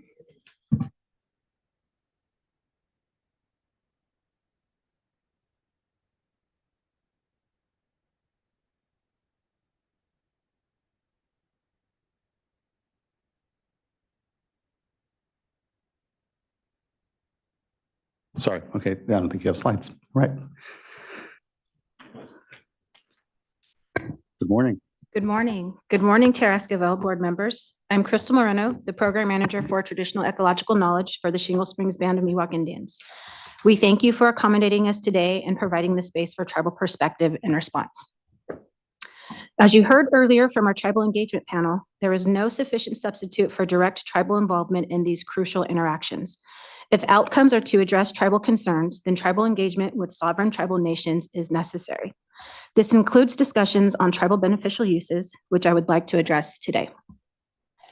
We are well aware that the Water Board previously punted the designation and implementation of TBUs to the regional boards. The regional board staff is lovely. We like working with them. However, to plainly state it, the process is not working.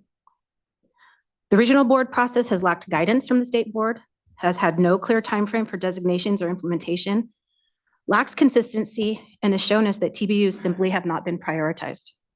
Meanwhile, tribal communities remain at risk for elevated levels of exposure to toxins throughout the watershed.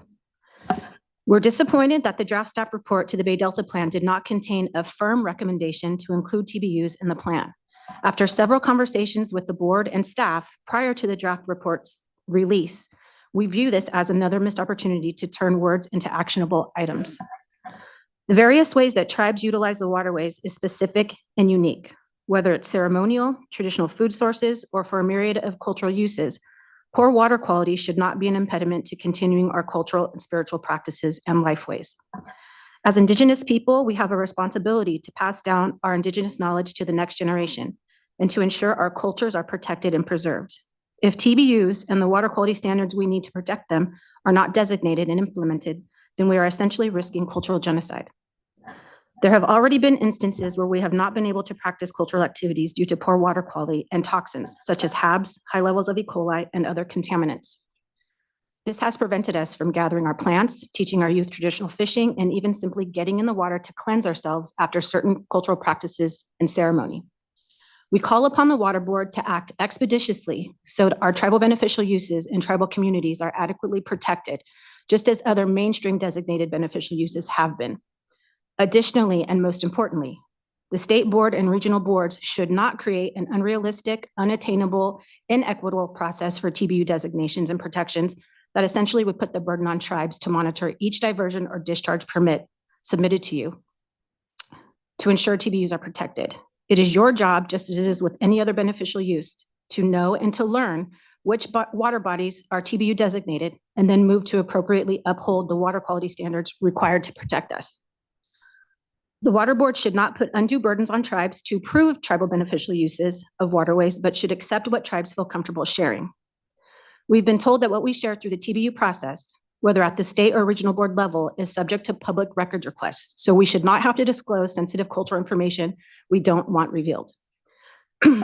Again, we believe the State Water Resources Control Board should and could designate TBUs in the phase 2 proceedings for the entire watershed, and then move to implement TBUs through ensuing implementation plans and actions the board takes. For example, through adequate temperature and flow management. Beyond phase 2 of the Bay Delta Plan, we urge the board to make tribal beneficial uses a statewide policy. As with other beneficial uses, you do not need the science and data immediately to designate. You can work with tribes to gather the information, to refine the data, and to better understand our various tribal exposure scenarios. Tribes are well positioned to conduct water quality monitoring and to help fill scientific study gaps, such as native plant toxin uptake, fish tissue monitoring, and HABs monitoring.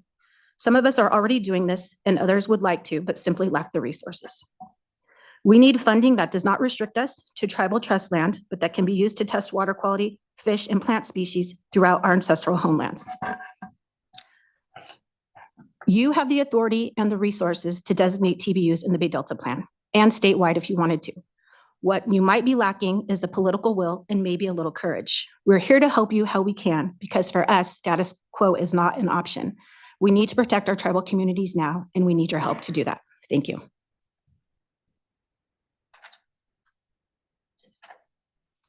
Thank you, Ms. Moreno. Ms. Maloney. Good morning. My name is Emily Maloney, and I'm the Water Program Coordinator for Buena Vista Rancheria of Miwok Indians, a federally recognized tribe with ancestral ties to the Mokelumne River, Lower San Joaquin River, Central and Southern Delta. Thank you for this opportunity to address the board, and I'm here to provide a statement regarding the tribal beneficial uses discussion in Chapter 11. The widespread use of riparian corridors, springs, streams, rivers, and wetlands has been a fact of Native American lifeways within the Sacramento, San Joaquin River Delta and its tributaries since time immemorial. Despite massive changes in Indigenous lifeways, these practices continue to this day.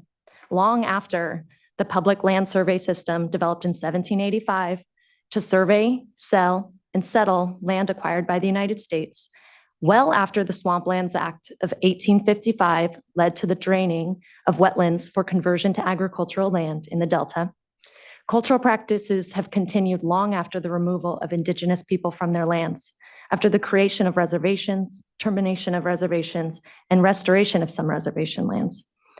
Tribal cultural uses of water have continued long after the urbanization of watersheds and construction of large-scale dams and water diversion infrastructure and canals.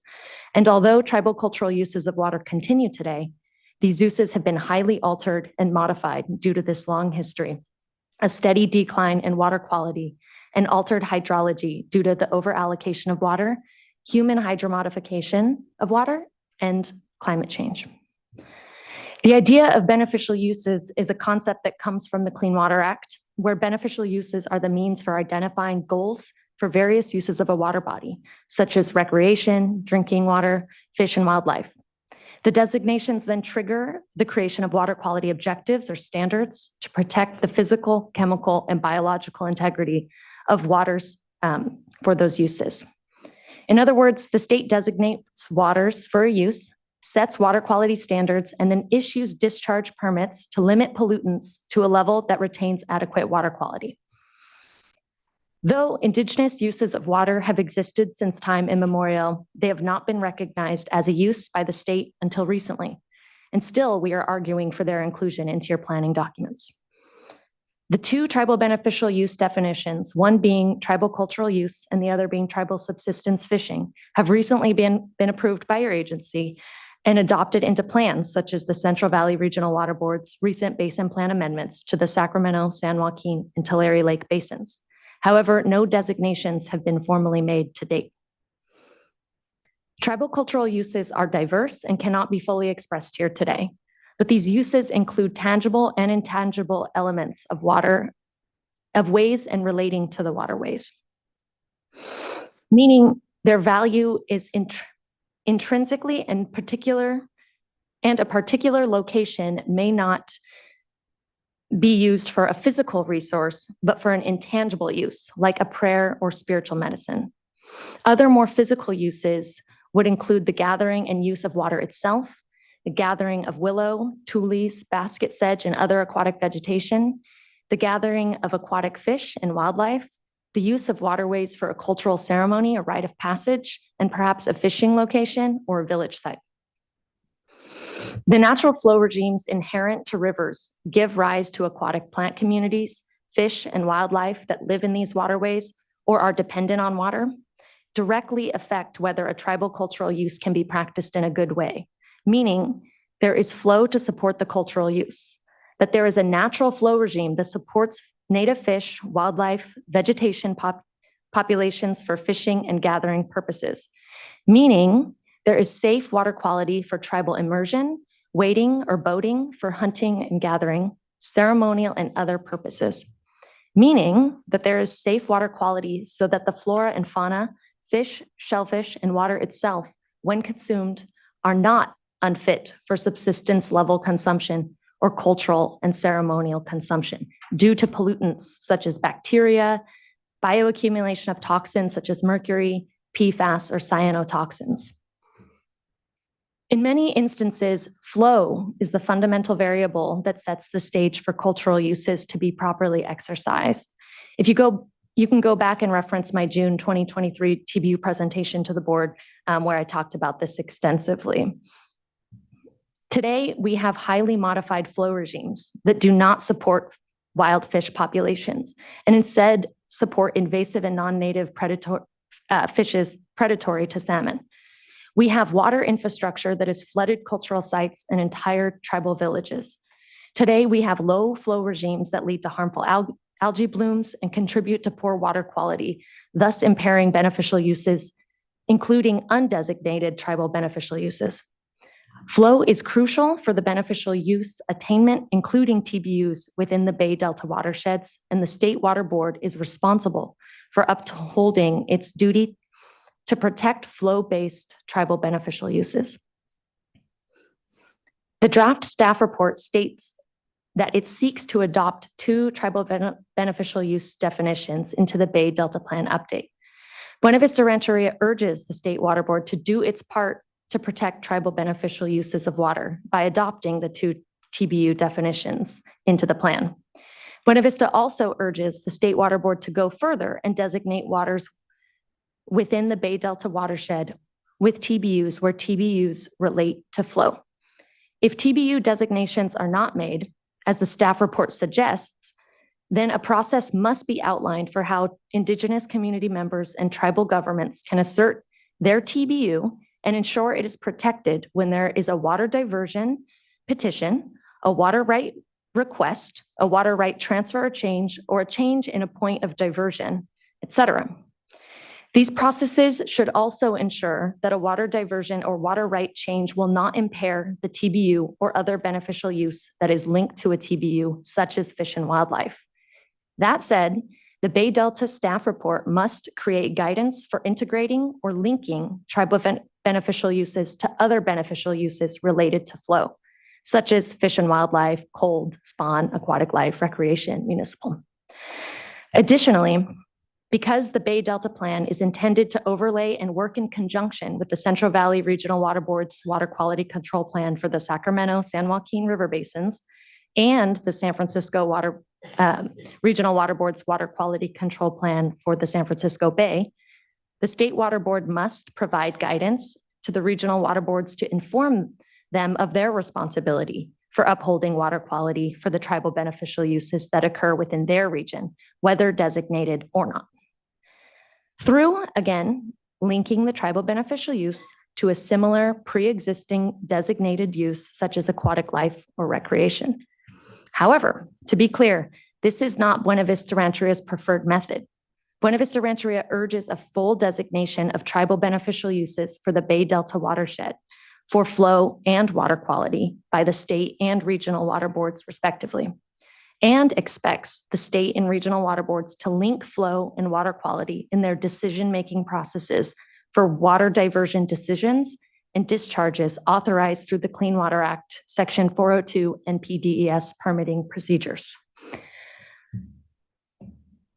The 2018 Bay Delta Water Quality Control Plan, Resolution number 2018-0059, states on page 1, Section 5, that, quote, the State Water Board has authority over both water quality and water diversion and use.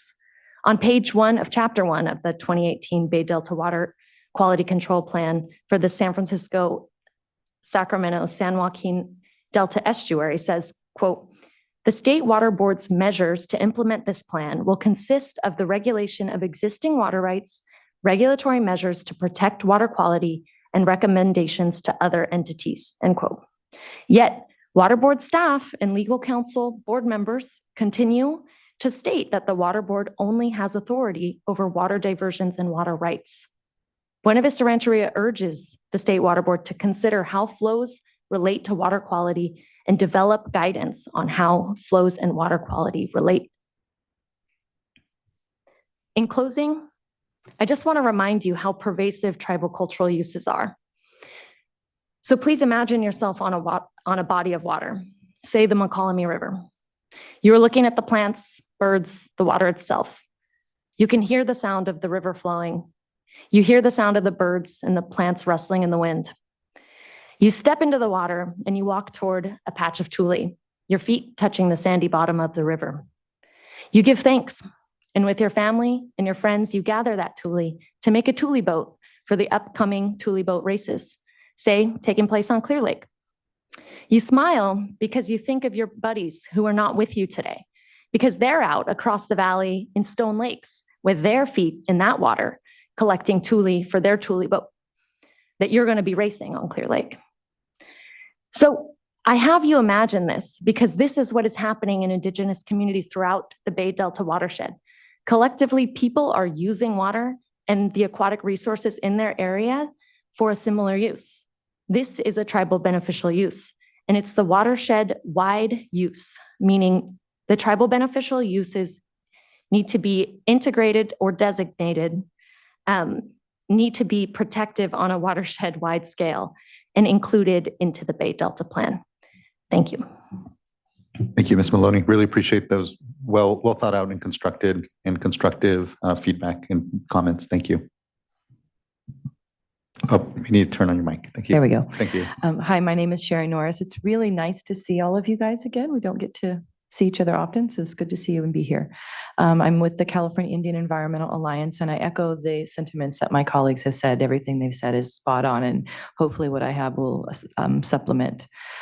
So regarding the Bay Delta Plan update, there's three things that I'm going to talk about. The first has to do with the designation. The second is the voluntary agreements, and the third is just the accessing the materials that we're all reviewing together. The first piece is that in order to set water quality objectives, of course, the responsibility of the water boards and the regional boards is to adopt appropriate designated uses. Tribal beneficial uses were, as you've heard before, the first worst uses of water in the state, and these uses are continuing. And I bring this up to provide a little context. The tribal beneficial uses were left out in the 70s when the other uses were being adopted. At this time, tribes were fighting for basic human rights, the right to vote, their recognition. Many tribes had been terminated. And when we moved through to the SWRCB and added the provisions of the tribal beneficial uses, these were created to rectify the oversight. And this was just the beginning, because now, of course, the regional boards are going through their long process, and the tribes haven't been engaged in that process until very recently, and in some regions have not yet been engaged at all. This process is taking much longer than we ever thought it would need to take. And a lot of what's taking so long are the internal conversations that don't include tribes, where the regional board staff are trying to figure out what to do and what this means, but without the tribes at the table to have those conversations with tribes. And this has been going on now for multiple years, and it's way longer than it ever needed to take. So I've strongly encouraged the state water board to provide regional water boards with guidance to do this and to help them to move through by having conversations with the tribes to help to move through some of the questions that are before them. So that's the first piece. But I wanted to remind everybody that in order to implement the Clean Water Act, we need all of the available information to be before the regional boards and before all of you. And by going through a process that appears to, in some of the regions, to be different than the process that beneficial uses goes through generally, meaning that generally what happens is the water body is designated with the use, and then you go through the water bodies to find out what those water quality objectives will be. We talk to the users, then we balance all those uses, and come up with a numerical value that's attainable and that's fair, given all of the uses on the table. But if tribes are being asked to put forward our objectives, our numerical information first, that's backwards. And it seems like the regional boards are essentially asking for that because they're afraid to acknowledge the use rather than, and then go through the process. They want the numbers first to identify if they're even going to entertain the idea of having tribal beneficial uses on the table. The first use of water in the state. This is backwards, and we're truly asking for the state water board to provide guidance to the regional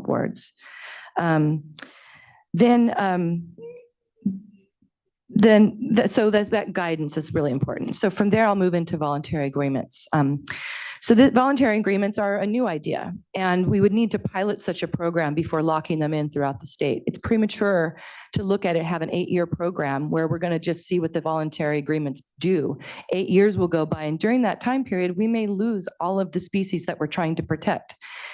We would like to show some success in a region before moving them throughout the state. And in particular, the Bay Delta plan update, it encompasses so many water bodies. It's such a pivotal point. This is not the place to put something new and untried in. The voluntary agreement processes have been exclusionary. They've kept tribes out. It's not been transparent to tribes what's happening. And so for that other reason, I also urge you to not include voluntary agreements in the Bay Delta Plan update at this time. And thirdly, for voluntary agreements, we really need to make sure that we have monitoring in place and some sort of a backstop for the process to start or to end before 8 years goes by. There's not enough protections in there from the regional or state water board in order to move these through. And then lastly, what I wanted to say is that it would be this is a very small thing, but it would be very helpful if the draft that we're trying to review, although I love that we can break it in small parts, some of our computers can't handle big files, it would also be nice to be able to have it in one place so that I could download the whole thing and look for some keywords without having to open up every file. Thank you so much. Thank you as well, Ms. Norris. I appreciate that. And there should be a consolidated file somewhere, but we'll make sure that it's available on the site if not. And just appreciate all your other very good comment. Next, we'll go to Sarah Ryan. Ms. Ryan, good to see you virtually. Oh, you should be invited to unmute here momentarily. Oh, there we go. Apologies. Thank you. Very good to see you as well. And I'm glad that we could join this important conversation and hearing.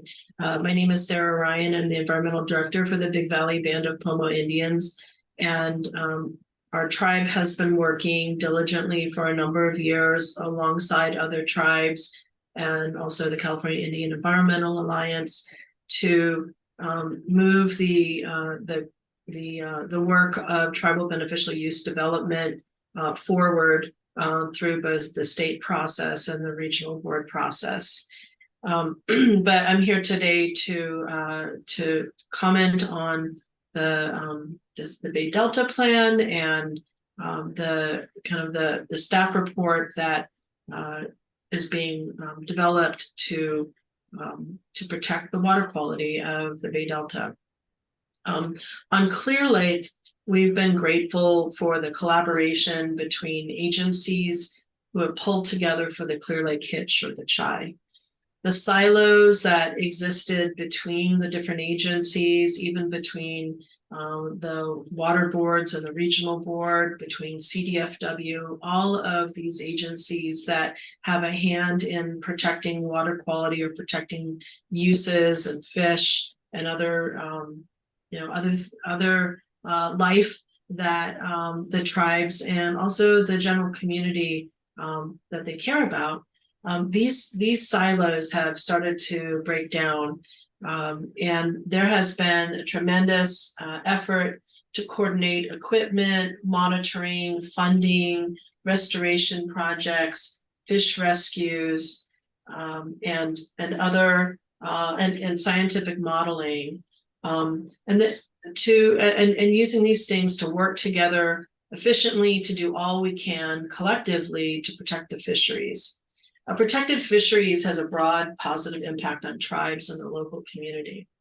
And I'm bringing this up because it sounds like this effort of thinking outside the box and also remembering why we're all here, that this model that has been playing out in Clear Lake for the CHI should happen here. There are multiple players in this conversation. There's the Region 5 and Region 2 basin plans and the water that they send that goes through the Bay Delta that is impaired. You know, the waters of most of the regions, I guess probably all of the regions of California, have some standards, some water quality objectives that they're not meeting, and some beneficial uses that are being impaired. And so to work together with the tribes and the regional boards and the State Water Resources Control Board to really come up with solutions that work for the Bay Delta, I believe is critically important because there's a lot at stake. So I want to talk a little bit about the voluntary agreements and then also just, the kind of the realities of Bay Delta. There's a saying, and I'm just saying this like as a private person, trust Allah, but tether your camel, trust, but verify. Voluntary agreements have, there are problems with voluntary agreements. And we believe that if you're going to include those in the plan, that they should be telemetered. You should be using telemetry so that everybody can see what the flow is in those areas. Or just like what we're doing on Clear Lake, you have a coordinated effort where there's flow being monitored by outside entities. We were loaned, the Big Valley Band of Pomo Indians was loaned a flow gauge to monitor flow, measure flow, and we will be returning that loan because we received some funding from Department of Water Resources to purchase a flow gauge. So that is, a way to verify that voluntary agreements are happening instead of just trusting it's going to happen. The state has a history of trusting private property owners to do the right thing, and I don't think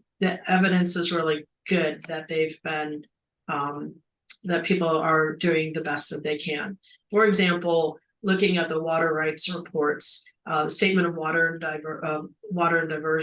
use and diversion, that private property owners who are pulling surface water from a water body, they're supposed to be submitting those to the state every year. Well, we made a very large point of those being inaccurate for the review of the Clear Lake Hitch, and there's since been estimations from water board staff in the enforcement division that over half of the reports that were turned in for Clear Lake watershed use were incorrect and inaccurate, and then the other half weren't even turned in. So my point is that voluntary agreements make it easier for the water boards, but the reality is that many people don't have the time, the training, or even the inclination to be doing the right thing and submitting the information that they're supposed to. So I would suggest that if you're going to use those, to have real actual verification elements in those voluntary agreements. The second is that, when I first learned about the Bay Delta plan, I got concerned because it seems like you're using minimum flow requirements as a proxy to meeting all of the water quality objectives. But because the water is coming from, the two regions, Region 5 and Region 2, and we know that those are impaired waters, there doesn't seem to be a mechanism between how the Delta works with those two regions to ensure improved water quality. We're just stuck in, these very long and ineffective TMDLs. So that means that the water, so as long as you're just doing minimum flow requirements and flow monitoring, it's very, very questionable that the water is actually meeting the water quality objectives of the uses that are there. And so I'm curious, like what kind of components that this plan has, and moving forward with mitigation measures if the water quality that's coming from Region 5 and Region 2 are not meeting the standards that even their own standards. So what's next? Flow doesn't fix everything, fixes some things. So, ultimately, and just the previous speakers, the other my colleagues did a fantastic job explaining the details of why tribal consultation is so important. and the development of tribal beneficial uses is also so important because we're talking about basically unmonitored waters that are have the potential for affecting the health of individuals. And this is 2023. We're better than that. We need better water quality to be able to continue traditional activities that really require good water quality. So tribal consultation is critical, and it's also critical to be working together to ensure that the water in the Delta meets the water quality standards that are connected to tribal beneficial uses and even just the other uses that exist there. And I would be very interested in working with your staff to understand what exists to ensure that there, as I said, there are mitigation measures in place, and whether that means fewer permits for discharge should be considered so that the water is meeting those standards. I think you should be willing to look at any of those options, because right now there's no compromise. Basically, the short end of the stick is always gotten by the tribes and the environment. So we're better than that, and we need to work harder. Thank you. Thank you, Ms. Ryan. Really appreciate your continued leadership, certainly in Clear Lake, but on all these issues, and especially around tribal beneficial uses. Thank you. Do we have one more member of this panel, or I have listed here Matthew Moore, that's all. Okay. Well, then just thank you very much. I know, for me, what certainly have a discussion around is tribal beneficial uses in the context of the Bay Delta Plan, where we're going, and we're here listening. Certainly you saw the staff's first incorporation in the draft staff report around some thinking around that, but I know we'll have a lot more discussion. But just want to note that there is certainly the tribal beneficial use discussion in the context of the Bay Delta Plan, but there is also the larger TBU discussion. I just want to acknowledge and thank. I know Crystal, Moreno, your participation was really appreciated at the Water Quality Coordinating Committee meeting that we had just earlier this year here in October. It was a good discussion. We talked about the first potential designation here, which will be Mono. Lahontan region, the first out the gate. It has taken too long, but what I'm hopeful we can do coming out of that discussion, and here this one as well, is better just synthesize what work we are doing and try to articulate and ensure to engage on the larger project, even as we also kind of dig into what it means in the context of the Bay Delta Plan of how we meaningfully do this. I want to note I wish there were others out there that already had a template that allowed us to pick something up and really start going, but the reality is nowhere else in the nation is this discussion happening at this level with this specificity. So we're all, as usual here, kind of in uncharted territory and discussion. So I appreciate the patience, and I appreciate the engagement around this really critical issue from everyone here. So just a huge thanks. Board Member Firestone. Thank you. Thanks. And yeah, I agree. I think it was really helpful on the broader, many of these really important points that are super relevant to this Bay Delta Plan are also really important across all of our basin plans. And so I really look forward to starting to do a better job, or to doing a better job of an ongoing conversation with tribes about how we can accelerate that process. And I've seen us already start to have some of that. And I'm confident we will be doing even more of that in the near future overall. So I really appreciate the time and sort of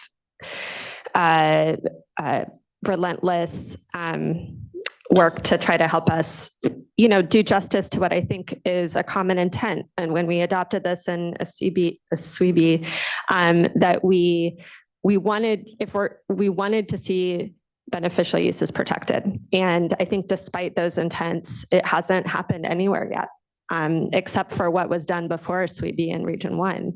And so while we're making important progress, hopefully Mono Lake there is stuff we can do now, and we have to. I think improve the process and engage with you all and other tribes in figuring out how to do that effectively. But I wanted to talk specifically and ask a question specifically on the Bay Delta plan, since that's what our workshop's on.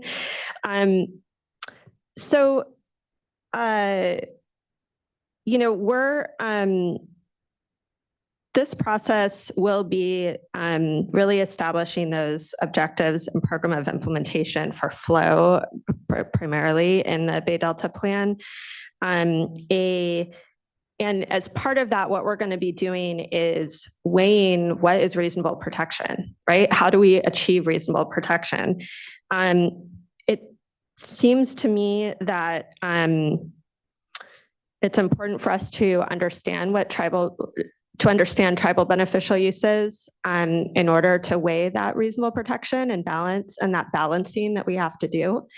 But we're also not going to get, I think, as robust a process as we're going to need to ultimately get to in terms of going all the way to establishing objectives for all tribal beneficial use and an implementation plan for all tribal beneficial use protection. So that's not in the scope of what I think this plan is going to do.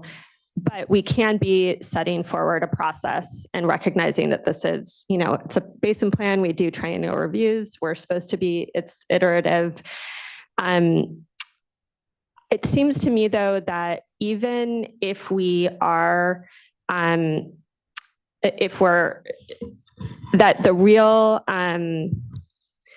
real detailed work of what is, exposure, establishing those objectives and really specific programs of implementation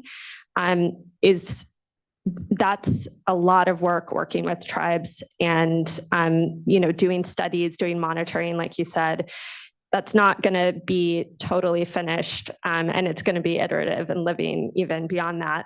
But by the time we need to adopt this plan, but we do need to still understand where there's tribal beneficial uses overall to be able to inform the balancing that we're making now, that we are going to be able to have to make a decision on and take a vote on in the near term.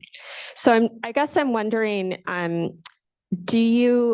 is there a pathway that you think is, I think what I've heard from you is it's important that we build in a process no matter what for this continued work.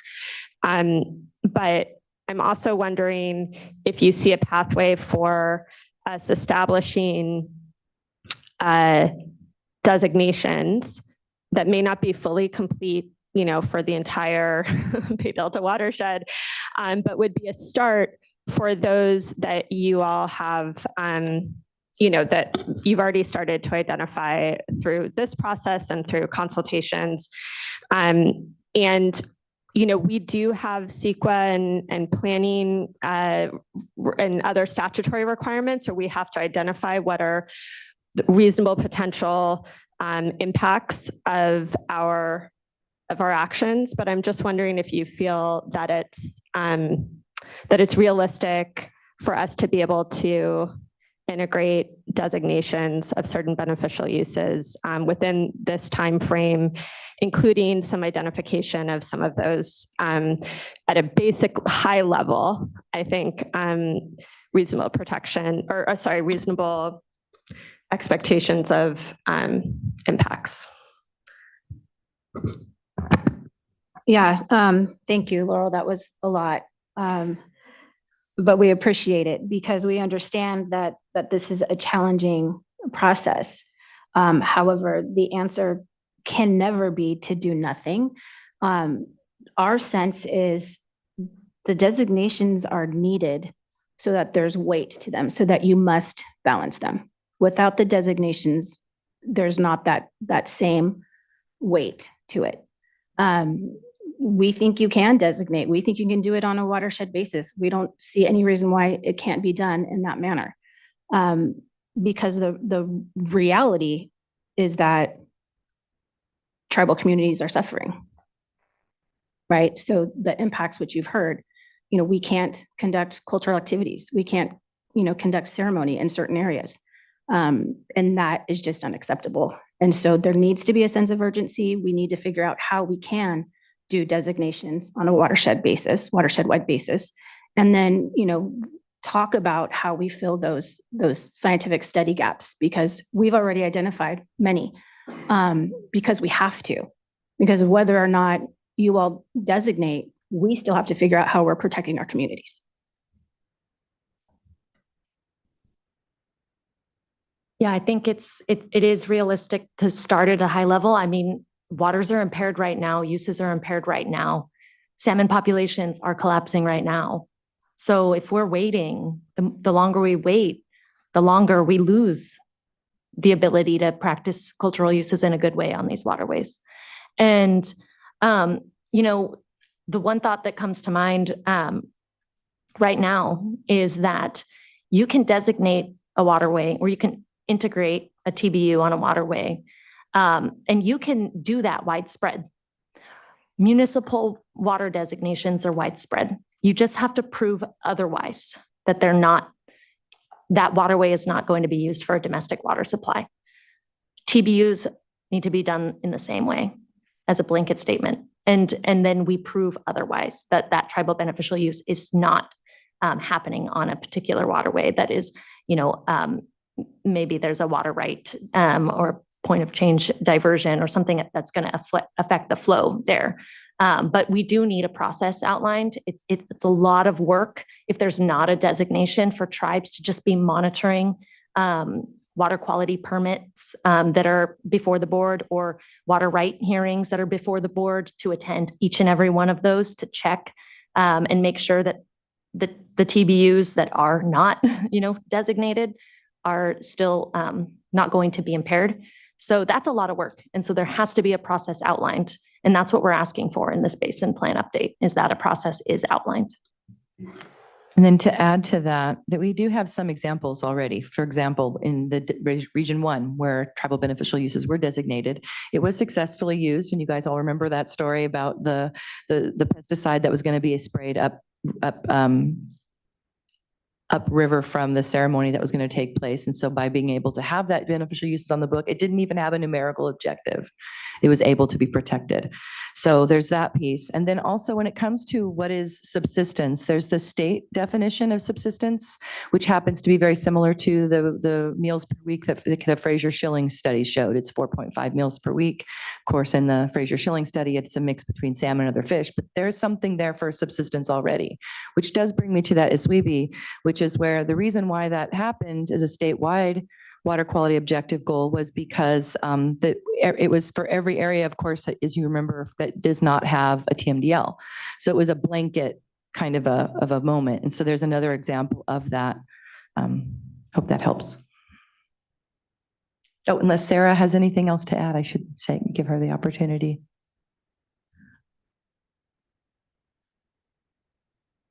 Okay. Thank you, board member, and just incredibly thank you for, again, the presentations and discussion here. Looking forward to what I know will be a lot more on the TB issue, and just thank you incredibly. Let's move to our next panel. I know we're at about 30 minutes behind, otherwise our stated schedule. So we'll go to our next panel, it'll be about 30 minutes, and then we'll take our lunch at 12:30 now instead of 12. So I'd like to call up those that are participating in the third panel.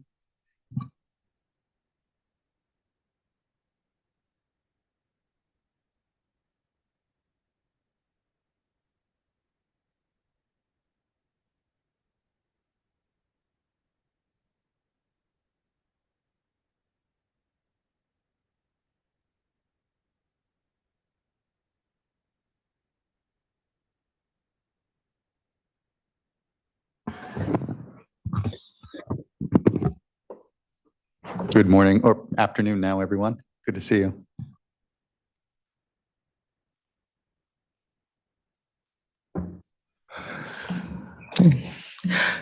Good afternoon.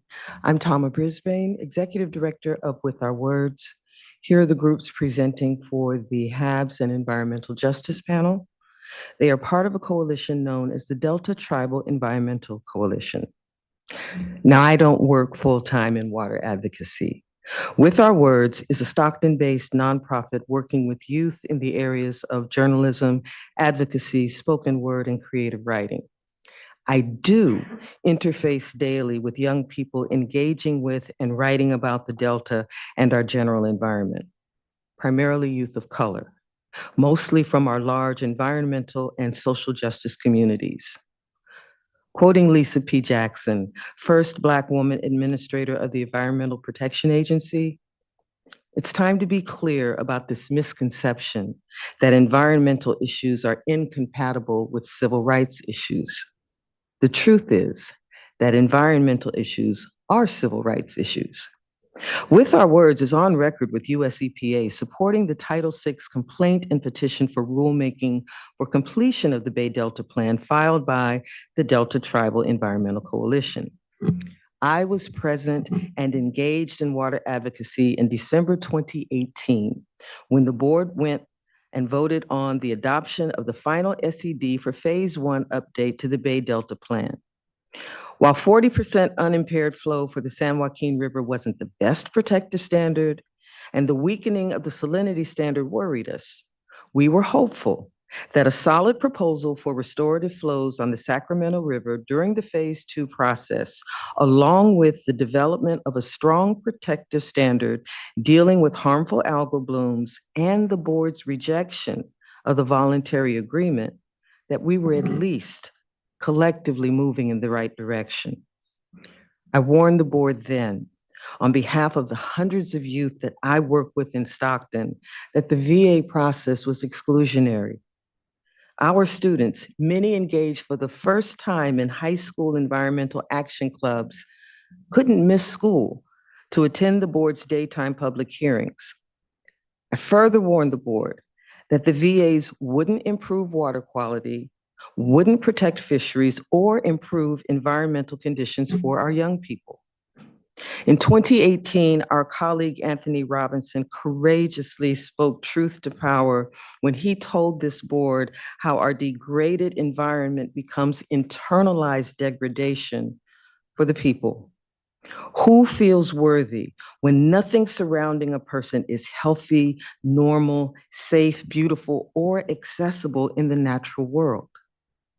There's a direct line between EJ and mass incarceration. The 2021 Yale Review documented this worrisome overlap between environmentally toxic communities and mass incarceration.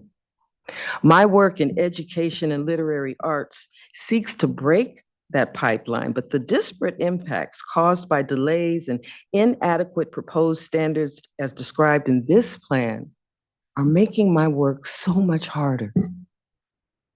We waited 5 years for Phase 2 due to delays to allow for the advancement of the voluntary agreements, yet that implementation plan is still forthcoming. How do we evaluate an incomplete environmental document? DWR promised in 2018 during the vote for Phase 1 that the voluntary agreements would be ready for implementation in 90 days.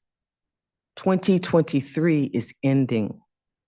Yet the voluntary agreements will worsen flows through the Delta on both the Sacramento and San Joaquin River systems. Without a numeric HAB standard, the problems in Stockton will be replicated into other areas of the Delta, further destroying our natural world. The current staff report for Phase 2 before us today prioritizes HABs assessments for water exporters, not for environmental justice communities in the Delta.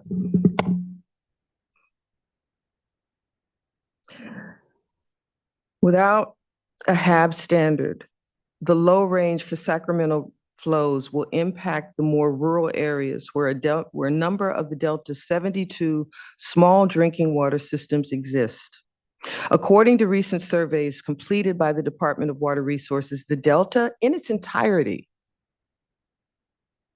is a majority disadvantaged community. And the voluntary agreements described in the staff report will exacerbate HABs conditions because flow conditions to the Sacramento River and eastern tributaries will worsen without in-stream flow standards. The board's actions, prioritizing the concerns of water exporters and water districts, creates disparate impacts for people of color and tribes in all Delta communities, both urban and rural. What the board has demonstrated to me these past 5 years is that EJ communities do not matter. Marginalized communities don't need recreational opportunities, and fishing for sustenance and culture don't need protection. I've watched my community and its youth become alarmingly more disconnected from the natural environment. We're here today advocating for the same things we advocated for 5 years ago. Hopefully, this time you'll listen and implement. I have the honor of turning this panel over to the young professional science and policy experts who have detailed information to share. Thank you. Thank you, Ms. Brisbane. Good afternoon, Chair Esquivel and members of the board. My name is Zach Jagone, and I'm an environmental scientist working for the Shingle Springs Band of Miwok Indians. Next slide. I was initially brought on to work for the tribe in March of this year because over the past few years, there have been harmful algal blooms observed at some of the tribe's ancestral sites throughout the Sacramento area. And that was of concern for the health of tribal elders and youth at events that were occurring. Next slide. I began testing for harmful algal blooms in April of this year. Over this past summer, the presence of HABs was pretty minimal due to high flows in the Sacramento River along the sites that I was testing at. However, even so, several incidences still did occur. There was firstly a language camp that was canceled in June due to cyanotoxins being detected in the river. This directly prevented cultural knowledge from being able to be passed down on the tribe's ancestral land and caused a significant harm to this tribal beneficial use. Additionally, HABs were detected in September of this year, although it did not cancel a specific event. It was still something of concern. Next slide. Getting into the science a bit here is a graph showing flows on the Sacramento River. It's from a USGS station near Verona Marina.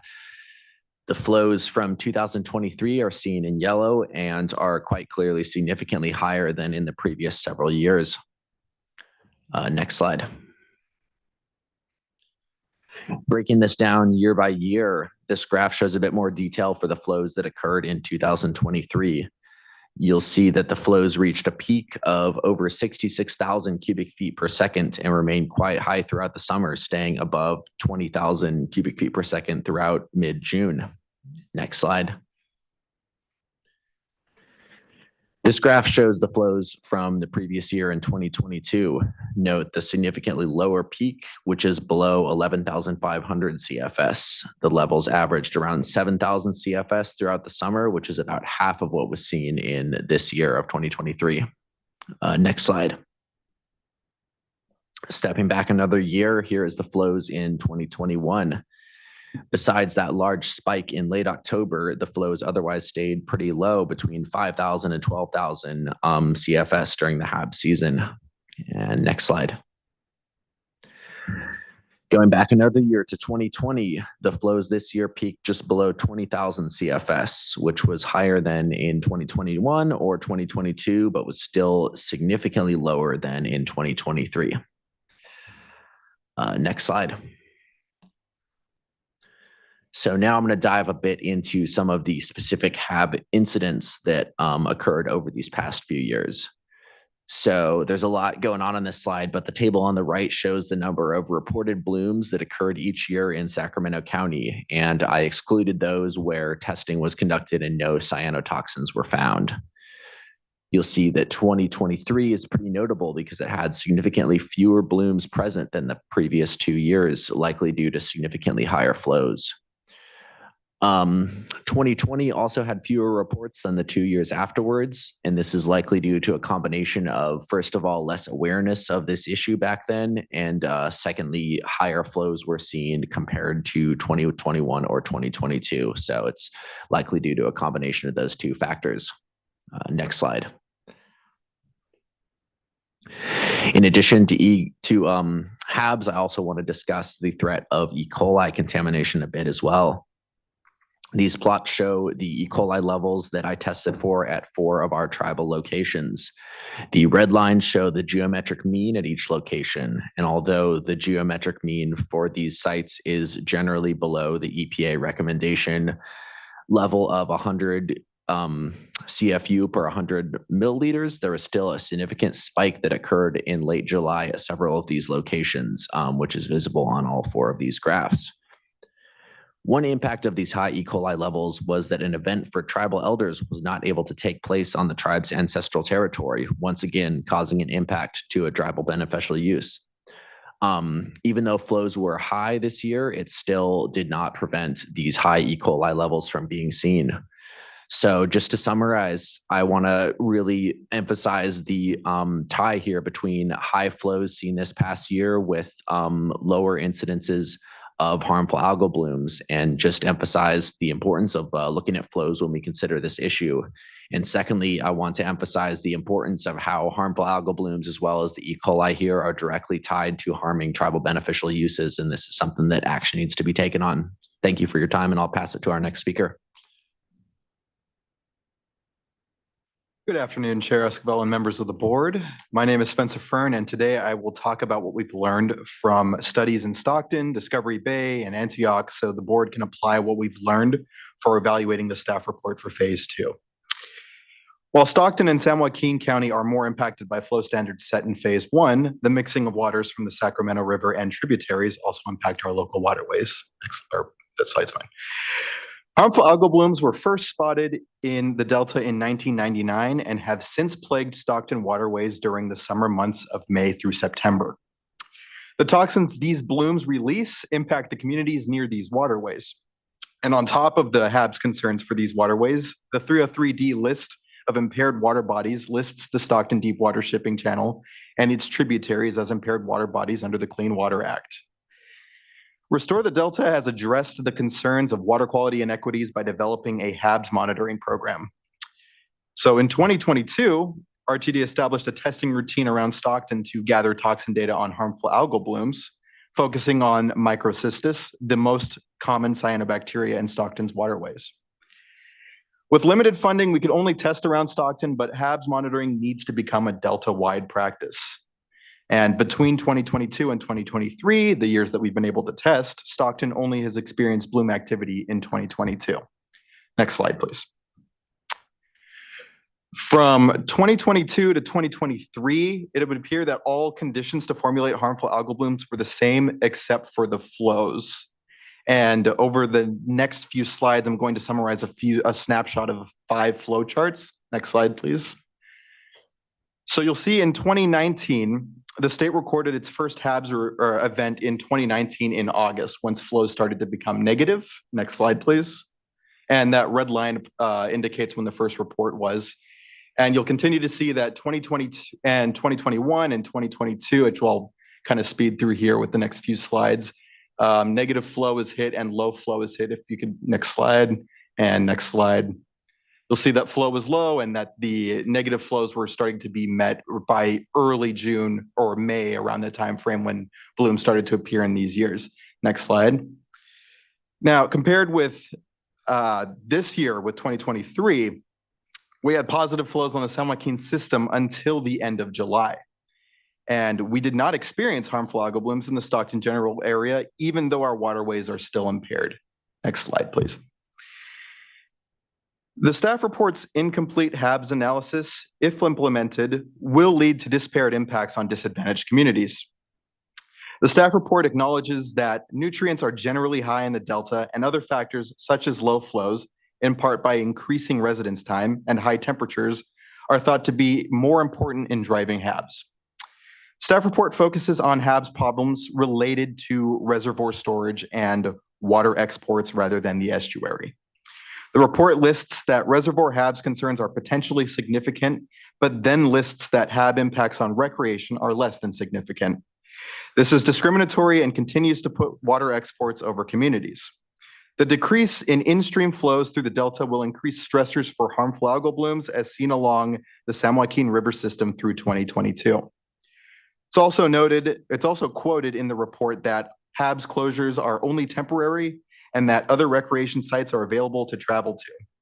So in this example, Stockton youth were scheduled for recreational activities at the Big Break shoreline due to HAB outbreaks in Stockton.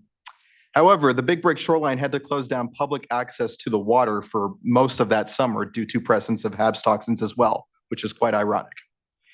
A closure that lasts an entire summer is not temporary. Delta residents have a constitutional right to recreate and use local public trust resources. With impacts from heat, cool water recreation is necessary and recreation impacts should be classified as significant. And expecting Delta community residents to recreate elsewhere further pushes disparate impacts on disadvantaged communities. Next slide, please. Increased in-stream flows through June will minimize formation of harmful algal blooms later in the season, as we saw this year, both on the Sacramento and San Joaquin River systems. 75% unimpaired flows is preferred for overall estuary health, with 65% unimpaired flow as the absolute minimum during drought years to stop the proliferation of HABs in the Sacramento River system. A numeric HAB standard must also be developed for both recreational and drinking water impacts following the US EPA's 2019 standards.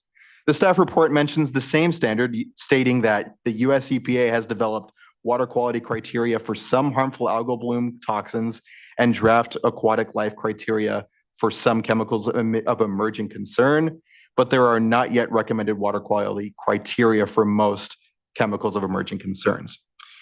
The US EPA 2019 HAB standard should be the baseline for formulating a protective HAB standard for this document, and delaying implementation of a HABs standard for managing water quality and flow in phase 2 document creates disparate impacts.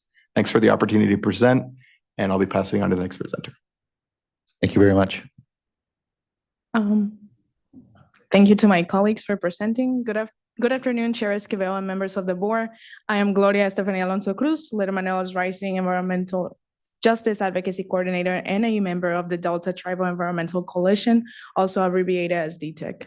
My comments today are in response to the release of the draft staff report for the Phase 2 update of the Bay Delta Plan.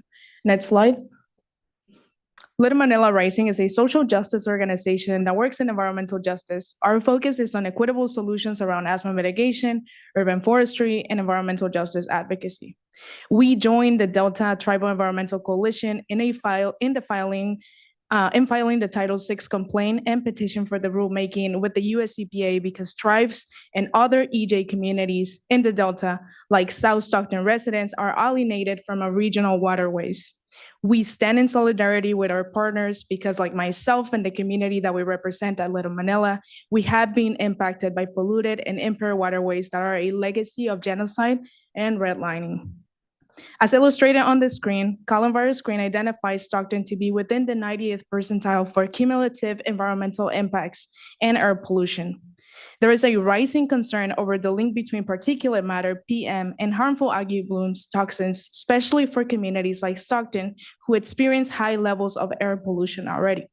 Our experience will be replicated along the Sacramento River side of the Delta if the wrong water management decisions are made. Failing to acknowledge how water management creates disparate impacts for Delta communities will turn rural Delta communities into environmental justice communities. Next slide, please. Our interdisciplinary collaboration with academic institutions such as the University of North Carolina and community experts such as Restore the Delta has allowed us to question the multiple dimensions of pollution in our EJ community. While the San Joaquin County and Stockton are directly impacted by the San Joaquin River flows, the mixing of water at the confluence of the San Joaquin River and the Sacramento River impacts water quality for a significant part of the estuary. Currently, low flows during dry years on the San Joaquin River contribute to air pollution linked to HABs in Stockton. With the proposed preferred flow alternative in phase 2, we can expect the same air quality problems to manifest along the Sacramento River side of the Delta when unimpaired flows drop to 45%. The low end of this flow range will potentially exacerbate HABs problems downstream of the San Joaquin-Sacramento confluence. Next slide, please. Sorry, can we go back to the other slide? Thank you. The University of North Carolina has been researching how HABs impact air quality.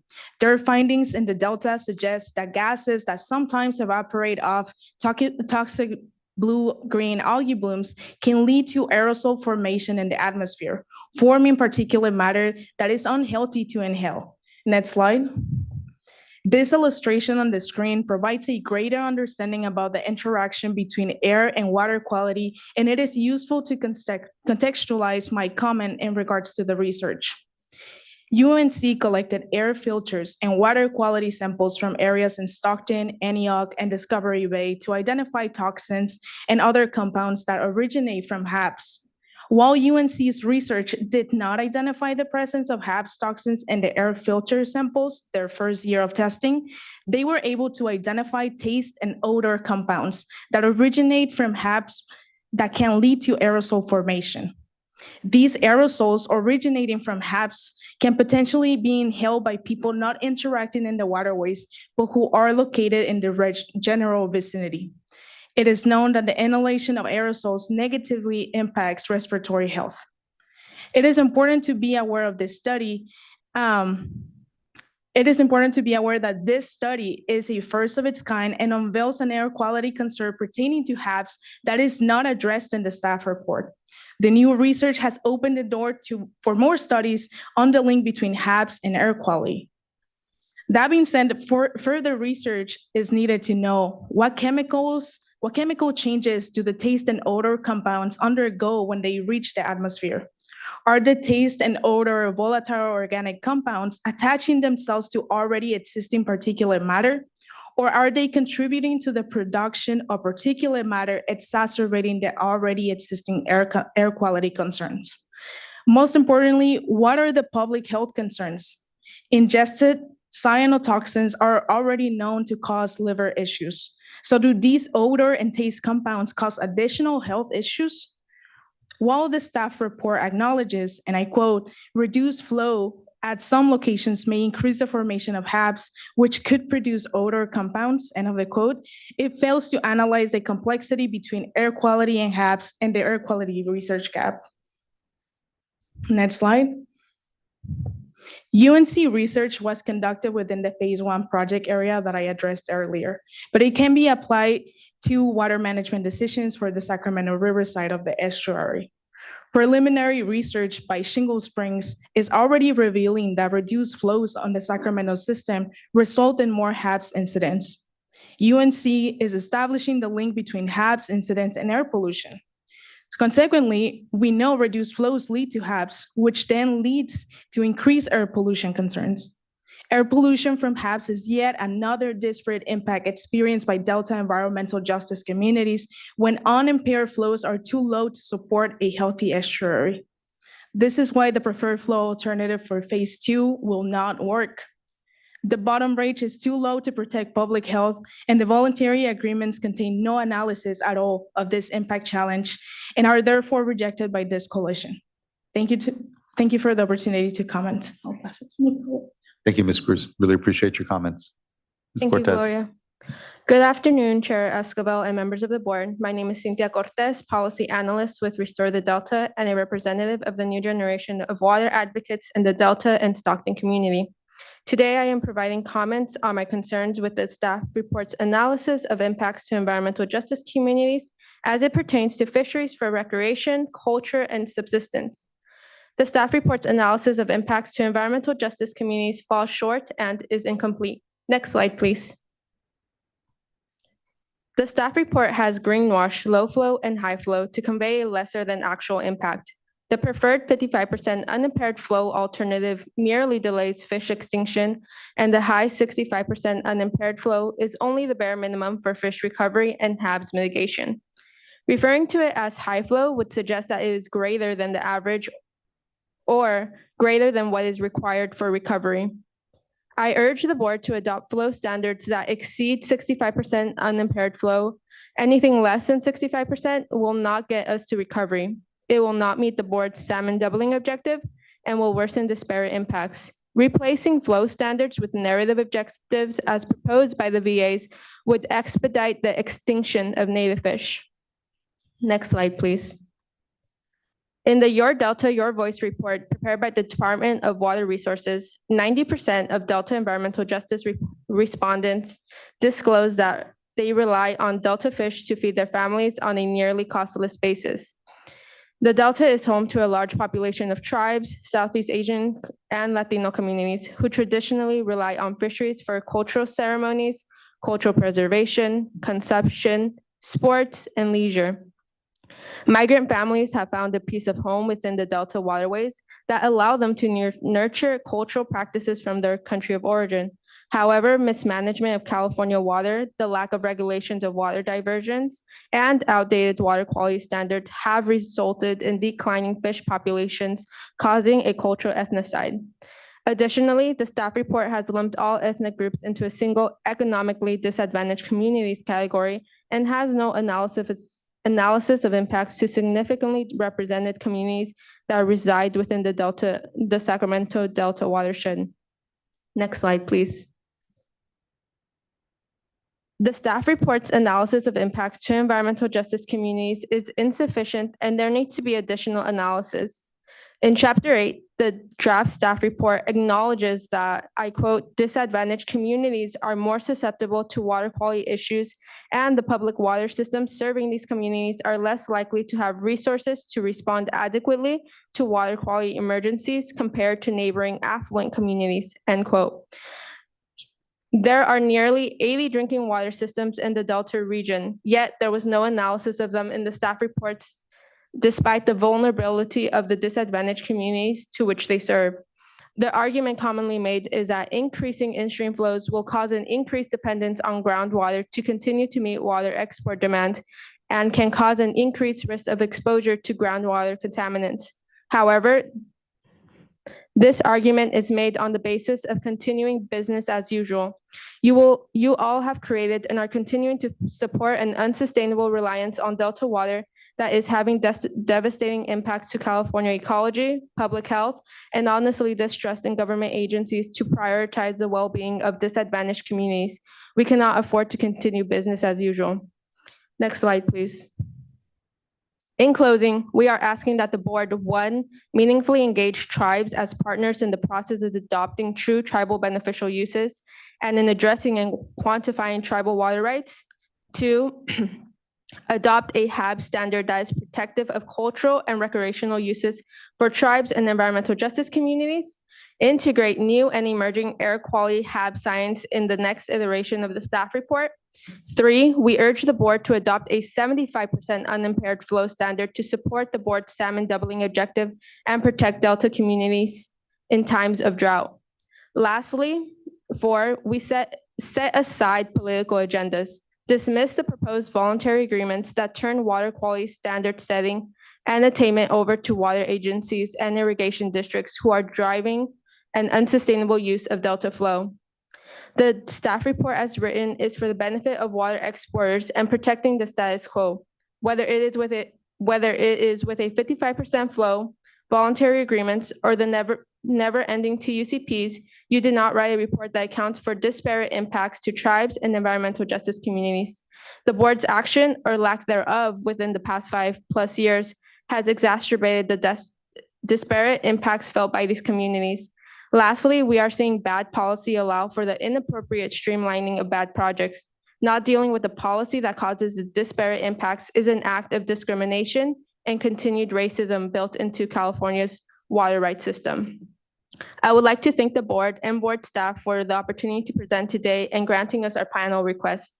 The Delta Tribal Environmental Coalition will be submitting comprehensive written comments to the board that will delve into each topic in much greater detail. Thank you. Thank you, Ms. Cortez. I appreciate everyone's engagement and work in this discussion. It's a critical one here before the board, and your voices are meaningful and important here to us. So really appreciate the work you've done on this, listening here myself and just taking in the feedback. So thank you. Board Member Firestone. Thanks. Thank you. Thank you for that panel and for all of your work, and look forward to the comments and continued engagement. HABs is obviously a huge issue for particularly that disproportionately impacts communities of color, and particularly Stockton and Delta areas, but it's also an issue, as we've heard from tribes and in other parts of our state and throughout, and I know is something that this board's really concerned with. There's been a lot of efforts and processes, some mandated by the legislature that I know this board has taken in terms of trying to develop recommendations on statewide program to address HABs. And there's a process that I know we've been coordinating with and increasingly coordinating with and including in our thoughts on how to include a HABs science agenda in that the Delta Science Program has been convening. And I guess I'm interested if this panel has, I don't know as much on the air quality science gaps, but I know there's a lot of science gaps that were what's intended to be a more collaborative one science approach on HABs in the Delta that the Delta Science Program's developing is trying to look at what are the gaps. And I know we're trying to fund, and I think are funding some work on developing more predictive modeling or understanding to be able to untangle some of the major variables there so that we can do better planning.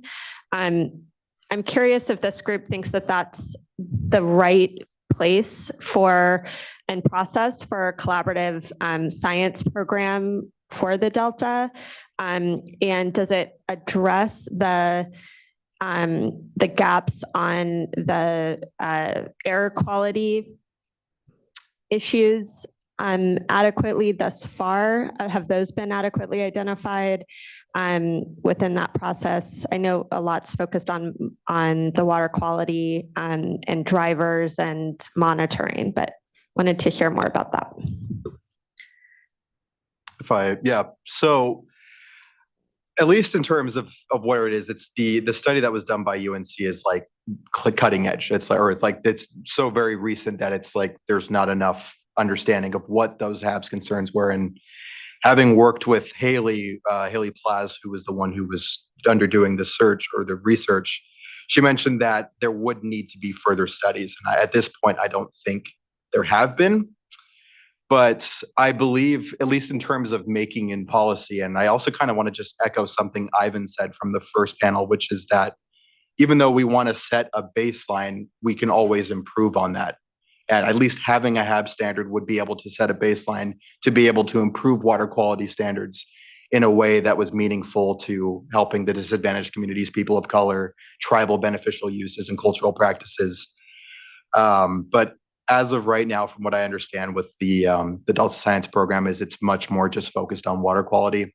And obviously a standard isn't going to just be a comprehensive thing for all awful or all problems that come from HABs, but at least getting something started to get framework for every aspect of it, I think is important. Thanks for that. And thank you, board member. I think I know what the fundamental tension here for us, because we're delayed here on really completing the work of the water quality control plan update, is getting it done and getting it done timely here. And to your point, there are still a lot more questions perhaps and work that needs to be done. And so the question is, what best can we do so as to not extend the time that it takes for us to complete this important plan, but be able to, and I think of this in the vein of the tribal beneficial use discussion as well, find out how those other efforts can start to connect in as well so that we understand in the context of the Bay Delta Plan what we can achieve and move forward on, and importantly, connect it to a deeper body of work that we know is out there. I'll note that with our nitrate control programs in this state alone, we're decades, thankfully, ahead of some other states when it comes to even just getting a hold of the inputs that drive harmful algal blooms, which include phosphorus and other things. And there is a biostimulatory policy that we've been pursuing. So I think there's parts and places here that we can continue to build this engagement and discussion on for sure, and just appreciate everyone's real time on this. So thank you. Sorry. Yes.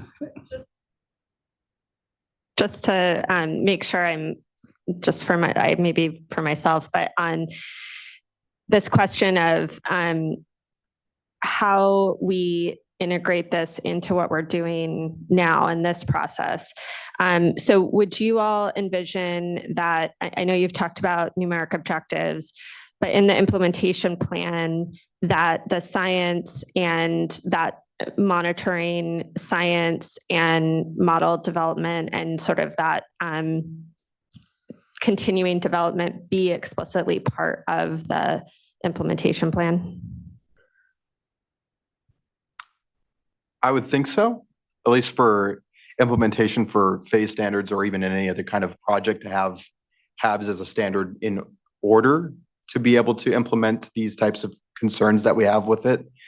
And just to circle back to what Chair Esquivel was saying about how we get to that point, I do think it's important to take the standards that have already been set by EPA, or EPA's 2019 HAB standard, as just a baseline for how to set those standards, but also working with the different communities that have HABs concerns, because what might work for community A, Stockton, which might be increased flow, may not work for another location in the Delta. So just being able to understand all of the factors and nutrient loading, and whether that's nitrogen, phosphorus, whatever happens to be the limiting source, or to limit the incidence of HABs, would be the best course of action. And I think being able to implement that into decision-making process is important.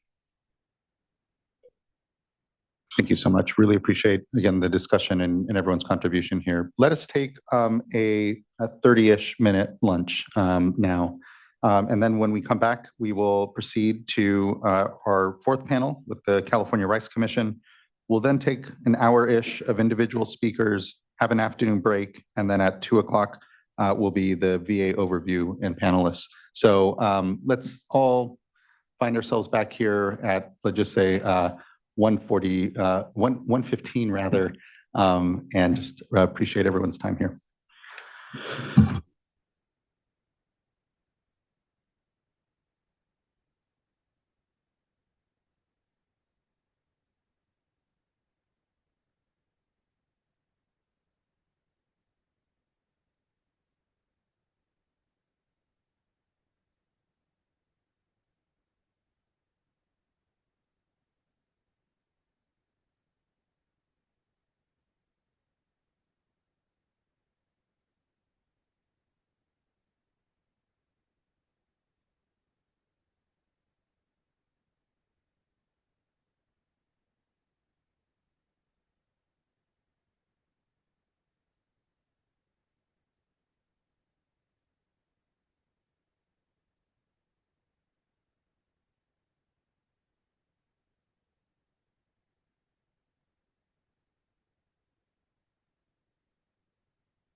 All right, everyone, we're nearly at 1:20. Hope everyone had a great lunch.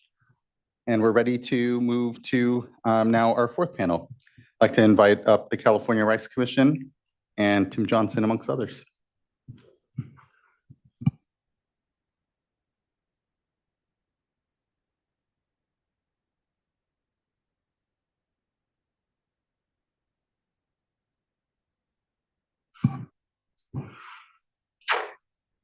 Well, good afternoon. Good afternoon. You may have to turn on your mic.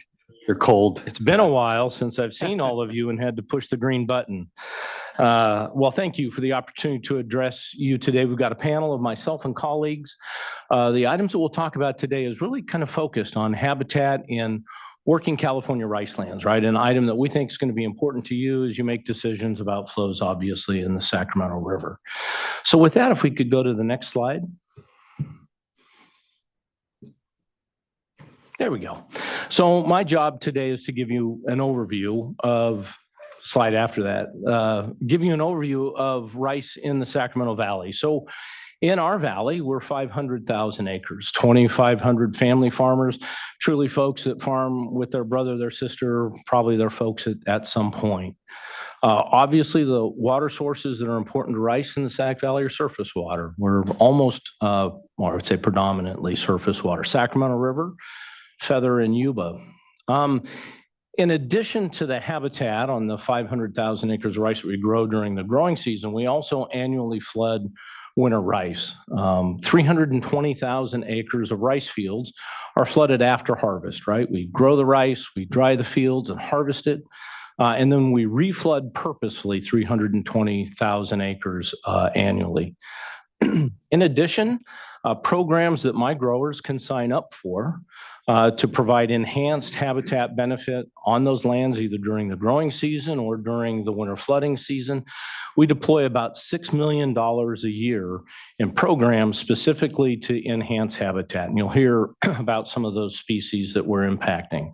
State and federal dollars sometimes, like in the drought, the last 2 years, DWR dollars were in excess of $8 million a year, specifically to pump water in the wintertime to those rice fields that wouldn't have otherwise been flooded. Next slide. To give you an idea of the species, and we'll drill down into some more of these here in a minute, but the species that we impact during that 365-day cycle of working rice lands, 230 species are known to live in our fields. 30 of those are what we call special status, right? State or federal, threatened, endangered, or special status. Often folks will say, well, rice is great, but what would that look like if we tried to equate it to a wetland? To replace the 500,000 acres of rice with an equivalent habitat benefit in wetlands would be 300,000 acres that you would have to convert. $2.8 billion. Then, of course, you would have that maintenance, right, that farmers do annually. You'd have to maintain it, those wetlands, even after you converted them. And importantly, and you'll hear about this from some of my colleagues, but the proximity of rice to the remaining wetlands, right, about 75,000 acres of managed wetlands, those would be state or federal refuges, they may be private wetlands as well. Rice in proximity to those managed wetlands is hugely important, right? It's not just the Sacramento National Wildlife Refuge, it's the Sacramento National Wildlife Refuge and the rice fields that are around it. Pacific Flyway, of course, which you're, I think, all familiar with, but I always like to bring up the fact that our rice fields and the wetlands in the Sacramento Valley have been internationally recognized as a shorebird site of international significance. We're going to talk about big birds today, but the little birds that come earlier and leave a little bit later, those shorebirds, you wouldn't think about it, but rice is hugely important to their migration, which is actually oftentimes further or longer than our waterfowl.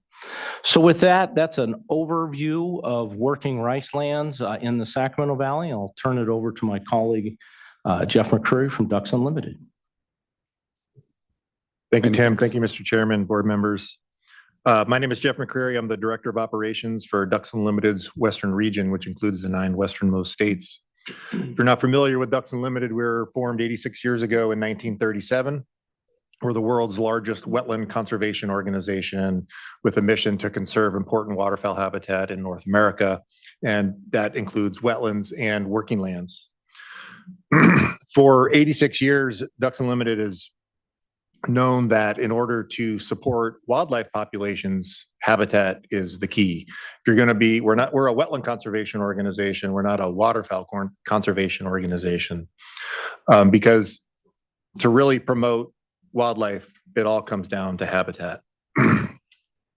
I'd make an argument that we've been very successful at doing this. The recent State of the Birds report indicated that 3 billion birds have declined in North America over the last 50 years, except notably for one group, waterfowl. Waterfowl have been on the increase, and that's not due to any surprise to me because of the work that we've been doing for over 86 years to promote both wetland restoration and conservation, as well as productive wildlife-friendly, waterfowl-friendly working lands. And I'd make an argument that the conservation era that we're in now and that we've been in for some decades is not the set-aside era of Teddy Roosevelt, where we established our national wildlife refuges and our state wildlife areas, but we're in an era of private working land conservation. And in fact, if we're going to be successful in making this world a little bit better place today than it was yesterday, working lands are key to that. And in the Sacramento Valley, that means rice agriculture.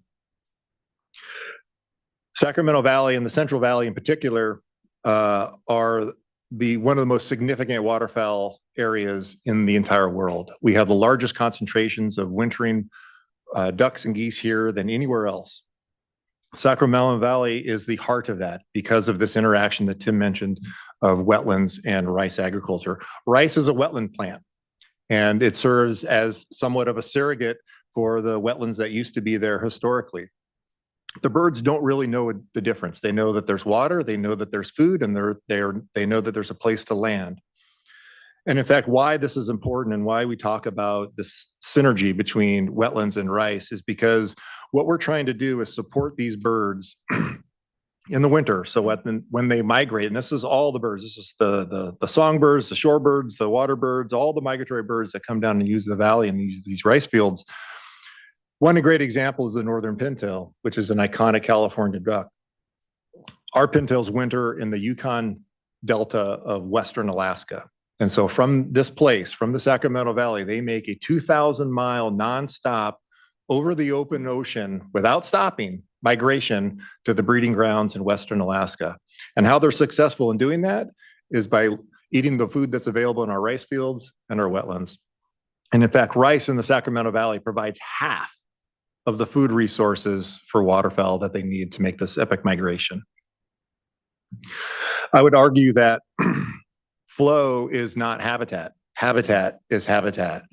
And what that means is for a duck, you have to have water to have that habitat. So having rice on the landscape, having wetlands on the landscape, and having these two interchange and support the birds that they need is critically important. Our estimates, and I guess to kind of back up just a little bit, is Ducks Unlimited prides ourselves on being a science-based organization. We're an implementer. We put habitat conservation on the ground, restoration, enhancement, management, protection. And to invest these dollars, we have to know that those investments are going to be placed correctly. And so we're science-based. And what we've determined from our scientists is that when we look at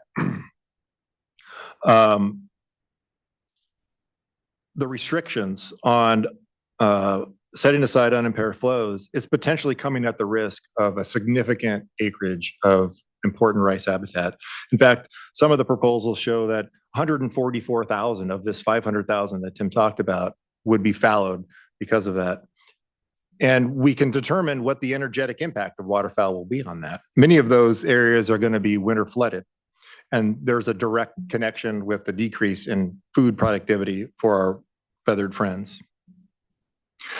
Where would these birds go? That's hard to know. One of the things that birds can do is they can fly. Fish, on the other hand, as we'll learn in a little bit, can't do that. But there's not too many other places in the Central Valley where these birds can go. In fact, south of here, there's even more challenging landscape where we don't have wildlife-friendly agriculture on the landscape. I would say for the next slide, please.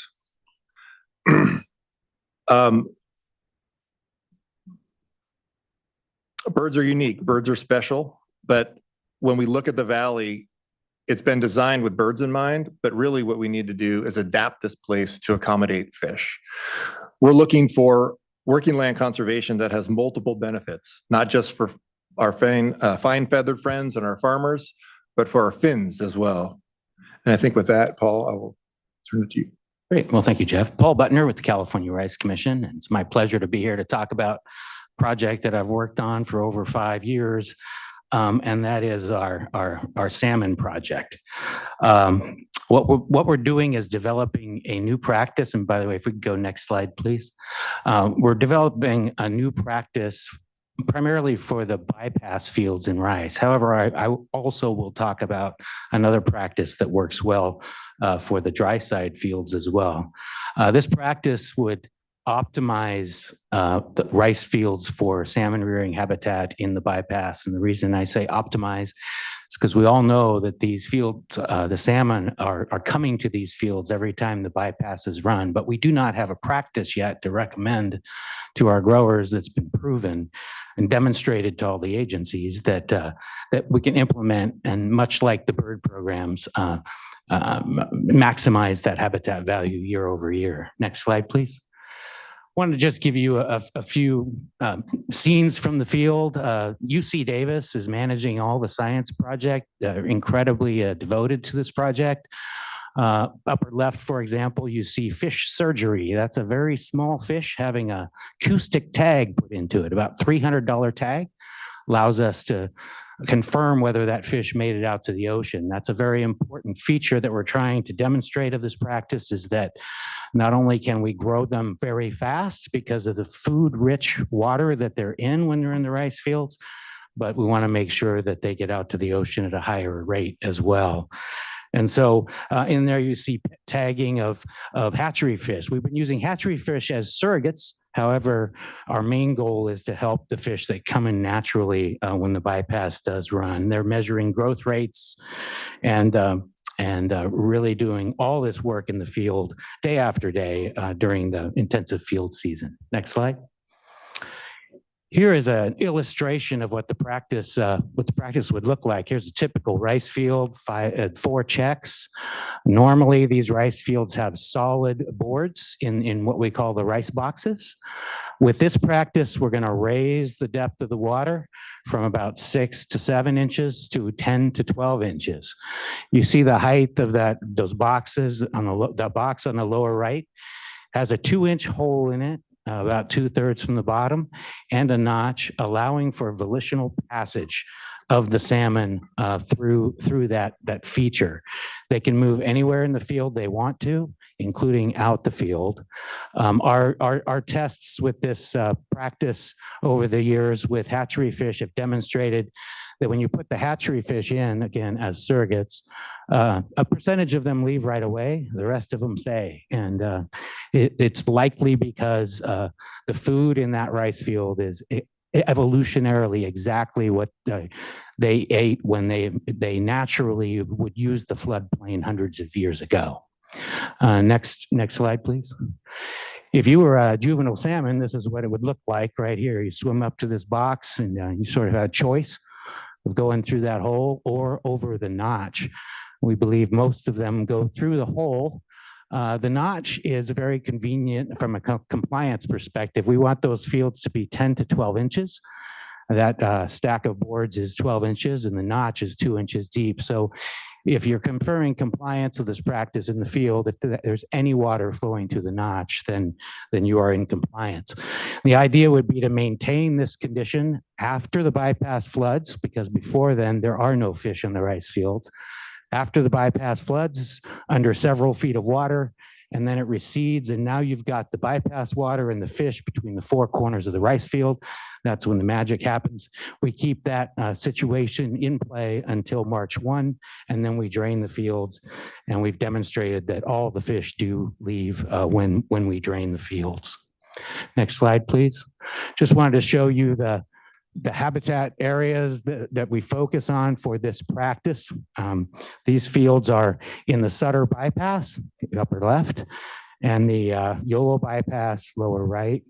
The rice fields in the bypass are in red, and the rice fields on the dry side are in green. And of course, to the left of the bypass is that thin blue line, which is the Sacramento River, which there are a lot of fish, right? Juvenile fish in the Sacramento River as well, both in bypass flood years and of course when the bypass doesn't flood. Next slide, please. Here is a new graphic that we just developed to try to show the two programs that I envision that we would be running in the Sacramento Valley. The program to your left is what we call fish food. I call it fish food export. Those fields in the upper left are on the dry side, and we can actually drain that water and the food into the river to feed the fish in the river. And if we do it systematically, we can get 2 or 3 flushes of this food exported into the river where the fish are. This project has been led mostly by Cal Trout in our water districts, and they've done a great job to do in-field studies to confirm that the fish are actually in the river, are accessing the field, and are experiencing enhanced growth.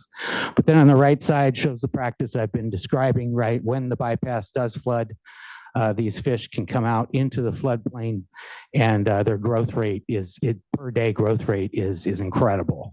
So then by the time those bypass waters recede, and then we release those fish back into the broader bypass and they find their way back to the river, they're larger and presumably better equipped to outmigrate to the ocean. Final slide. Just invite you to go to salmon.calrice.org. There's much more that I can talk about in 5 minutes, and you can see it all there at salmon.calrice.org. And now I'll turn it over to Brian Halstead to talk about giant garter snakes. Right. Next slide, please. Thank you, Paul, and thank you for the opportunity to speak here today. I'm a research wildlife biologist with U.S. Geological Survey, and our role is to provide unbiased science that resource managers can use then to base their conservation decisions on. Next slide, please. And I'm sure most of you are less familiar with the giant garter snakes than you are with some of the other taxa we've been talking about. But giant garter snakes are uniquely Californian. They have ranged only in the Central Valley, and they range throughout the Central Valley in wetlands and sloughs, prior to our interventions in water management. Next slide, please. And with the loss of so many of our marshes in the Central Valley, giant garter snakes have been extirpated from the southern 2/3 of their range. So the Tulare Basin used to be a stronghold for these snakes. They no longer occur there at all. There might still be a population in the San Joaquin Basin, not sure since the drought. And their stronghold now is in the Sacramento Valley, and that's largely because rice agriculture provides marsh-like habitats that the snakes can persist in, whereas in other areas, there was no marsh surrogate for them to continue to live in. Next slide, please. So in today's landscape, giant garter snakes have the highest densities and highest body condition in marshes, but rice is a close second. And rice is important, even though the snakes might not be quite as dense there, because of the sheer volume of habitat that it provides. If you took the rice off the landscape, then the snakes, there would be far fewer populations. And you can see in the graph on the right that as you increase the amount of rice in an area, you increase the probability of occurrence of giant garter snakes. And when you map habitat suitability for giant garter snakes in the Sacramento Valley, as you see in the center there, it largely tracks where we grow rice. Next slide, please. So we've done some more detailed studies to look at what happens in the rice landscape when you go from rice fields that look like this, next slide please, to rice fields that look like this because of drought, water transfers, or other water management decisions. Next slide please. And what we found is that when snakes have less rice in and around their home ranges, they have a higher risk of mortality, and that results in measurable differences in survival of giant garter snakes. So in the top blue line and shaded area on the right, that's a snake that had an average snake that would have 86% rice in and around its home range, has about a 73% probability of surviving through the year. And that was the 95th percentile of the observed proportion of rice that snakes had. In contrast, the red line and shading is at 18% rice, which is the 5th percentile, and that snake would be expected to only have 9% annual survival. So the amount of rice on the landscape is very closely tied to giant garter snake survival. Next slide, please. And whether it's wetlands or rice, water deliveries are essential to maintain this iconic species on our landscapes. Without surface water, they don't have habitat and they don't have prey. Next slide, please. And if you want further information on the snakes, most of the papers listed here are available online, or you can email me. I'm happy to answer any questions. And that's all I have. Next slide, please. Thank you. So we just today wanted to provide you an idea of what working rice lands can provide at a landscape level. The decisions that you make regard to flow on the Sacramento River can directly impact the number of acres that are grown and directly the amount of habitat that our fields can provide as we know it today, but also the fruition of projects like my colleague Paul Butner has been working on for 5 years. We have giant garter snake. We have a number of other species that are close to or listed that really rely on rice fields. So it's not just ducks, it's not just salmon, it's really cool stuff like giant garter snakes, western pond turtles, and things like the greater sandhill crane. A lot of species that you might not associate with rice, but the species certainly are dependent on working rice lands, right? That ability to grow food, farm, but also provide this really great habitat with growers who are, as I'm sure you'll hear in the next times that you meet, very excited to be able to do this work. So with that, we conclude our comments. Thank you.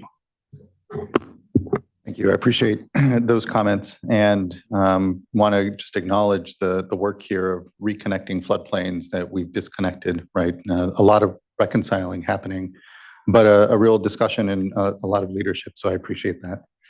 I guess my question is, you talked about kind of really thinking differently about kind of the hydrology of the rice fields and how, water moves down through them.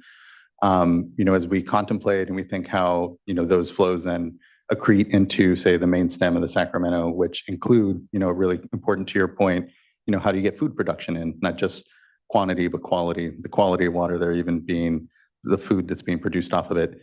How do we get to that landscape level sort of timing where, we are able to see how we leave more in by thinking of how water moves across properties, various folks. It's a very disparate, we know, kind of localized way in which we manage water that way. But I can't help to think, especially as we look at this project of increasing flows in that main stem, both quantity and quality, how we really start doing timing and coordination of activities at a landscape level that maybe lets us start doing more sooner than not. I'm just kind of wondering, and because there already is that, right? There's that channel to all of your property owners and folks in the industry that they're attuned to this right now, right? They're listening, they're wanting to know how they're contributing. There is actually a wonderfully robust program in the Sacramento Valley that includes science community, UC Davis, NGOs, Caltrout, Ducks Unlimited, government agencies that are really excited about this idea of what can we do. And so as we look at individual species and individual projects, you should think about that in the context of the overall objective. And you'll hear something called floodplains forward. And it's this idea that the water districts have really implementing, which is how can we reconnect the flows from the Sacramento River to those floodplains. And that then does become a question of when, what timing, and what benefits each species. So over the course of your hearings and your workshops on this, you'll hear about that thing called floodplain forward. There are dozens of organizations that are working to maximize that benefit, reconnect everything from REDs in the Sacramento Valley that water districts are financing and putting in well beyond their intake Two, notching weirs, right? So that we can get more water in the bypass areas, even when the water is not as high as it needs to be today. To salmon projects like Paul is talking about. And in the future, working on things, what are the specific species or habitat needs of things like giant garter snake? Where do those need to be? So I would say absolutely, Mr. Chair, there is a comprehensive, sometimes very difficult to understand all of the pieces that are going on, a set of projects both on the infrastructure side, the rice industry side, and agency side with folks like NRCS, right, that are helping us not only fund the science that Paul talked about, but eventually a practice standard where our growers can go and sign up and say, hey, I'm in the bypass. I want to do the notched board thing, right? Or I'm on the other side of the bypass. I can't get fish there, but I can flood and drain my fields 3 times and provide all that zooplankton. So absolutely. And importantly, it goes back to the kind of ethos that the rice industry, the water districts, the farmers have had. That goes back to the early days when we stopped burning rice straw and partnered with who? Ducks Unlimited, right? And others to say, well, what can we do on the habitat side? What are some things that we can do to provide great habitat, decompose that rice straw that we shouldn't be burning, and make that benefit? So it really goes back to those formative days of over 30 years ago. Thank you. Vice Chair. It's always great to hear from the Rice Commission, Ducks Unlimited, all of you. And it just reminds me of how quickly things can move in this space. I remember the first time, hearing about these projects and just how with each report, the information's improved, the ideas, the creativity. And so it's just really exciting. It also reminds me of how you can turn a problem into a solution, because I was on the Air Resources Board when rice farmers were, really bemoaning the action by the local air district here to prohibit that burning. And so look what we have that's come of it. It's just a reminder that of the great things that can be done when you put your mind to it with a little regulatory push. And so my question, just a couple of quick questions, have to do with the salmon project, Mr. Butner, on tagging, the percentage of tagging that's going on, and a bit more of a sense on the spatial extent of these projects. How many acres, what are you aiming for, and how are you tying that back into, maybe adaptive management and monitoring as the program grows? Well, thank you for that. So I mentioned we've been at this for about 5 years. That includes 4 years of intensive field work. All of that thus far has been with hatchery fish as surrogates, and we thank the state of California and the U.S. Fish and Wildlife Service for those fish. And we do 2 types of tagging with those fish. We do simple pit tagging to understand what in-field survival is within the fields. We've done a lot of calculations with that. We see that roughly in-field survival is about 70%, which is very good, 60 to 70%. Oftentimes you lose 20% of those fish just putting them in the fields. And so that's great survival, in-field survival, and those acoustic tags that I mentioned. And by the way, you can actually see the surgery on the website, but it's very expensive. So we've done a more limited amount of acoustic tagging. We've done that for 3 years with the bulk of about just under $2 million spent on that effort as well. And so in the first year of the acoustic tagging, where we had most control, we were actually working on the dry side so we wouldn't be flooded out. And we actually had great out migration, about 4 times the fish that we raised in the rice fields, about 4 times as many made it out to the ocean than the fish we kept at the lab, right? And so we had a group of fish that did not experience floodplain growth versus a group of fish that did. And we released an equal number of those. I say all this work done by UC Davis. And in that year, which was a drought year, we had about 4 times as many of the rice field reared fish making it out. 1 year, 1 study, certainly more needs to be done, right?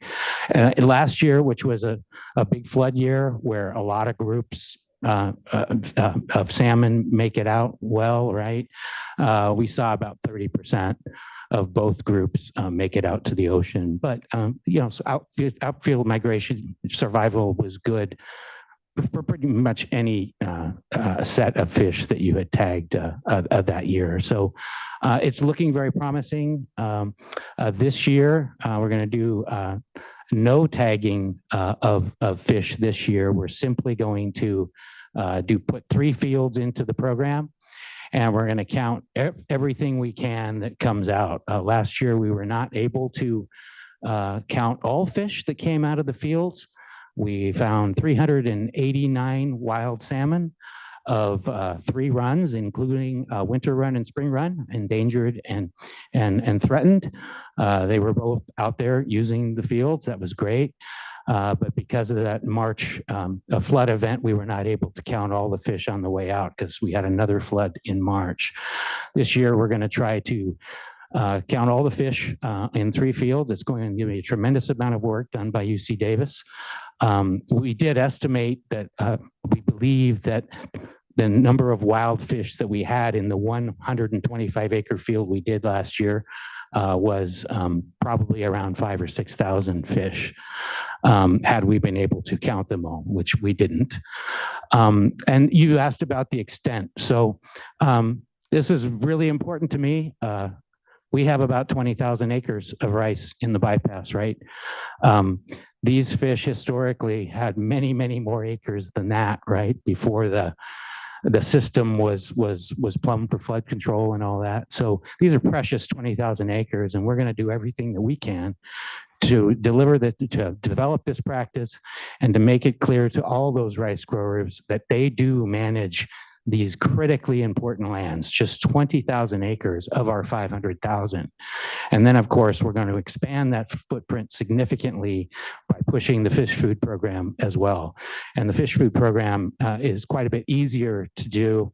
And we're going to make sure that our industry understands the importance of these practices to help these fish. Thank you, Vice Chair. Board Member Firestone. Thank you. Really fascinating. And I think there's a ton we're learning. It's exciting, all the programs that you all are doing. We're seeing, obviously rice, it uses a huge amount of water in order to provide these really important habitat pieces, and especially flooding fields is going to be, is where if we're going to have to cut water use in the state, it's an opportunity to, one pressure is that rice is going to be an area that may be cut back, right? One of the first, because it has some of the most water. And if you shift out of rice, then you can still grow something for a lot less. And that creates a lot of economic pressure on the rice, the overall rice growth and the amount of acreage that we have in rice. I think we're going to see that. We already saw that in this last round of drought. A lot of rice fields fallow. There's increasingly conversion of land, and whether it's in the in-stream flow alternatives, certainly we would expect rice acreage to fall in any of those scenarios or years. But even in a VA alternative, especially if folks are trying to buy water, I think one of the areas that people tend to look to is rice. And so just given that pressure, regardless of our future, even, the current climate change, VA, any of the alternatives that we have here, how can we be incorporating some kind of is there already, or it sounds like maybe this floodplains forward group, is there a way that we can incorporate in a program of implementation a more formal way to coordinate how that land, how the habitat and species, all the work that you're doing, certainly in those particular areas, but which rice fields get converted matters, and how they're managed through these critical years, that all matters. And yet, this is private property, and each property owner is trying to manage things differently. But if it were coordinated in a really strategic way, we could mitigate some of the impacts on wildlife, on both fish and fowl, and garter snakes and many others. And so is there already an effort that is coordinated to do that we could more formally and intentionally include in a plan of implementation the recognition of the importance of that? Certainly don't like recreating the wheel, but it's also nice to be able to have everyone in this working together in a coordinated way in the same place. Outstanding question. A year ago, we met as an industry with our NGO partners and posed that same question, which is, what does the footprint of rice need to be in the Sacramento Valley, really to provide two things, right? Both of which are important to this board. First, our communities, right? We are rural in the Sacramento Valley, even places like Williams and Colusa, right? If you've ever been to Richvale and eaten at the cafe, it's about as Midwest as it gets, right? Those communities rely on rice, whether you're the crop duster or the cafe owner or the hardware store. And then the second piece of the question was, what is the footprint for rice? How many acres and where does that need to happen to provide this habitat? We actually are, I think in the next meeting we have will be the last meeting, working with a multidisciplinary group at UC Davis, right? People from the fish community, people from the waterfowl community, people from the agronomic community, economic professors as well, Dr. Dan Sumner, herpetologists, to try to answer that question of how many acres of rice, where does it need to be able to provide the habitat side of that equation. We know the Central Valley Joint Venture, of which a number of my colleagues sit on, actually has already established that we need 350,000 acres of rice to meet the objectives of the Central Valley Joint Venture. Right, that's just the waterfowl and waterbird side, but it doesn't take into account these other species that are either currently known or emerging. I'll have an answer from UC Davis of what that initial rice footprint should look like about a year from now. They indicate that they'll be able to pull together the literature search, be able to talk about that importance of working rice lands. I think it will be a second phase for this board that I would be able to stand up sometime after that and really be able to do a mapping overlay of where those acres need to be if you're focused on giant garter snake. What about a western pond turtle or salmon? So while we don't have the answer to that question today, it is one that is absolutely in front of us, and we are investing significant time and money. Because as you point out, there is not a scenario in front of us that doesn't look like more pressure on rice, right? And obviously, our focus is on, how do we maintain and enhance that habitat value of the rice, right? It's not just, are we going to grow rice and is it going to be on the shelf? In fact, it's almost not that at all from this board's perspective. It's about those communities, right? And it's about that habitat that will be gone if we don't have a rice industry, right? We saw it in the drought. 250,000 acres of rice, 253,000 acres of rice last year, the least number of acres since the early 1950s. Half of the valley didn't grow rice.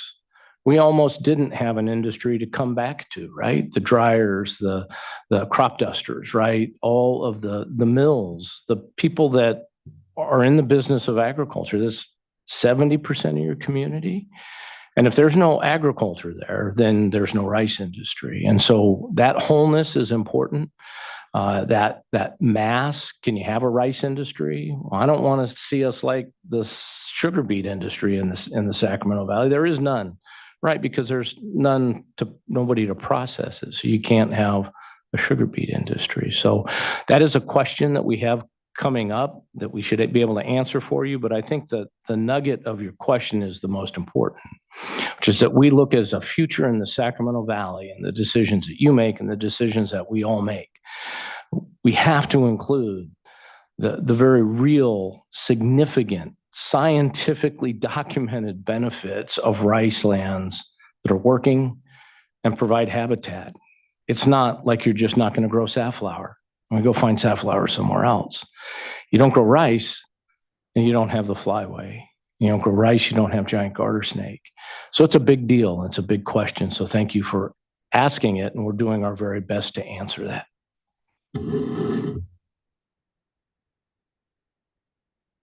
Thank you, board members. And thank you again to the panelists. Really appreciate the time and contributions here to the discussion. We're a little behind. We were going to do individual speakers and take a break and then get to the VA overview, but it is already 2 o'clock. So let's go ahead and go to our 5th panel, and then we'll just be able to start to get into comments thereafter, and just thank everyone for their patience that are holding on for individual comments. So I'd like to welcome up now our 5th panel then on the who will cover the VA overview. And I believe there's only about 4 folks that will actually speak on the panel, but I know a host of others that are available to answer questions. So go ahead and come on up. Appreciate it.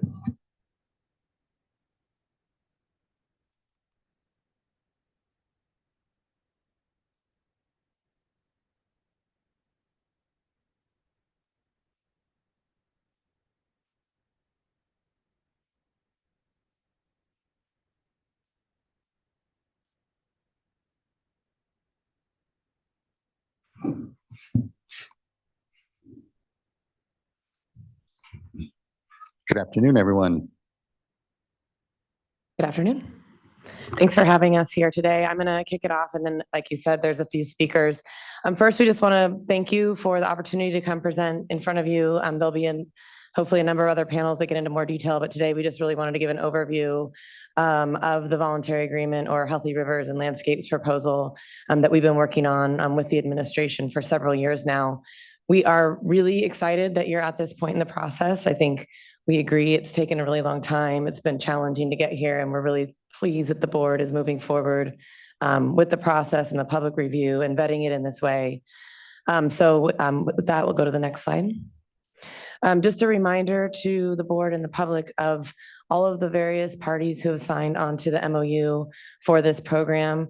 We calculate it's about 90% of all of the water in the Delta watershed has essentially endorsed the MOU and is actively working in the development of the program and the process. And of course, along with a number of state agencies and the Bureau of Reclamation, all of us working collaboratively to advance this proposal. Next slide. Our goal through this process now is really to work collaboratively with you to advance this alternative, to answer the questions that you have, to make sure that the information you need to make a decision is available, that where there are concerns that we can work with you to address them. And to that end, we're also reviewing the staff report to make sure that the description and the analysis and how things are characterized is consistent with our understanding and what we proposed. So that will be the basis of our comments as we move through the process. But again, today is just about making sure you have a general understanding of what's being proposed and an opportunity to ask questions. Next slide. This is my favorite part of the voluntary agreement, Healthy Rivers. If you've ever talked to me about it, then you know. I am really excited about the governance proposal. It's something we worked collaboratively on for many years. And at the time, especially when the environmental organizations were part of the discussions, and I'm really proud of this component. We don't have a forum like this anywhere else in the system. As you know, probably better than anyone else, with climate change and whiplash hydrology and the need to be as nimble as possible in managing resources, we really need a forum where we can have dialogue about the trade-offs. There's trade-offs, of course, between consumptive uses and environmental uses. There's trade-offs between outflow and storage. And really what this governance group and program is meant to do is provide the forum for those discussions using the water and funding and habitat approaches that are proposed that you'll hear a little bit more about. We have documented in the proposal the way that we intend to build consensus. And that consensus is to be built across all of the parties. So it's very unique in that instead of having, for example, a suite or, a group of regulatory agencies or just public water agencies or just environmental organizations, we are really looking forward to having a dialogue across all of the different interested parties. And despite the fact that at the moment we do not have tribal communities or many environmental organizations with us, the door is open and that invitation is open, and we recognize their expertise and hope that it will come into the program anytime, but hopefully definitely by the time we are implementing. We are able to pool our resources. We're able to coordinate across watersheds. Of course, the State Water Project and the CVP are already pretty coordinated, but there's a number of other tributaries in the system that have their own operations. And even within the dialogue we've had to date in developing the governance program and the Healthy Rivers program, so much has been learned about how we can cooperate, how we can learn from each other, the habitat we do, the science we're doing.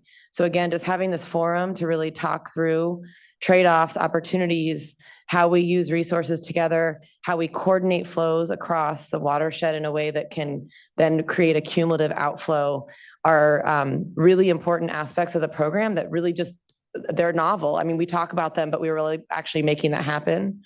I appreciate that. I just have to interject on the novel side of it. I believe that the Stanislaus Tuolumne Merced group on the phase one or Lower San Joaquin components of the board's work, I think contemplates much the same thing. So I just wanted to maybe highlight a moment of parallel actually from what this board is discussing and proposing, and maybe what you are as well. Great.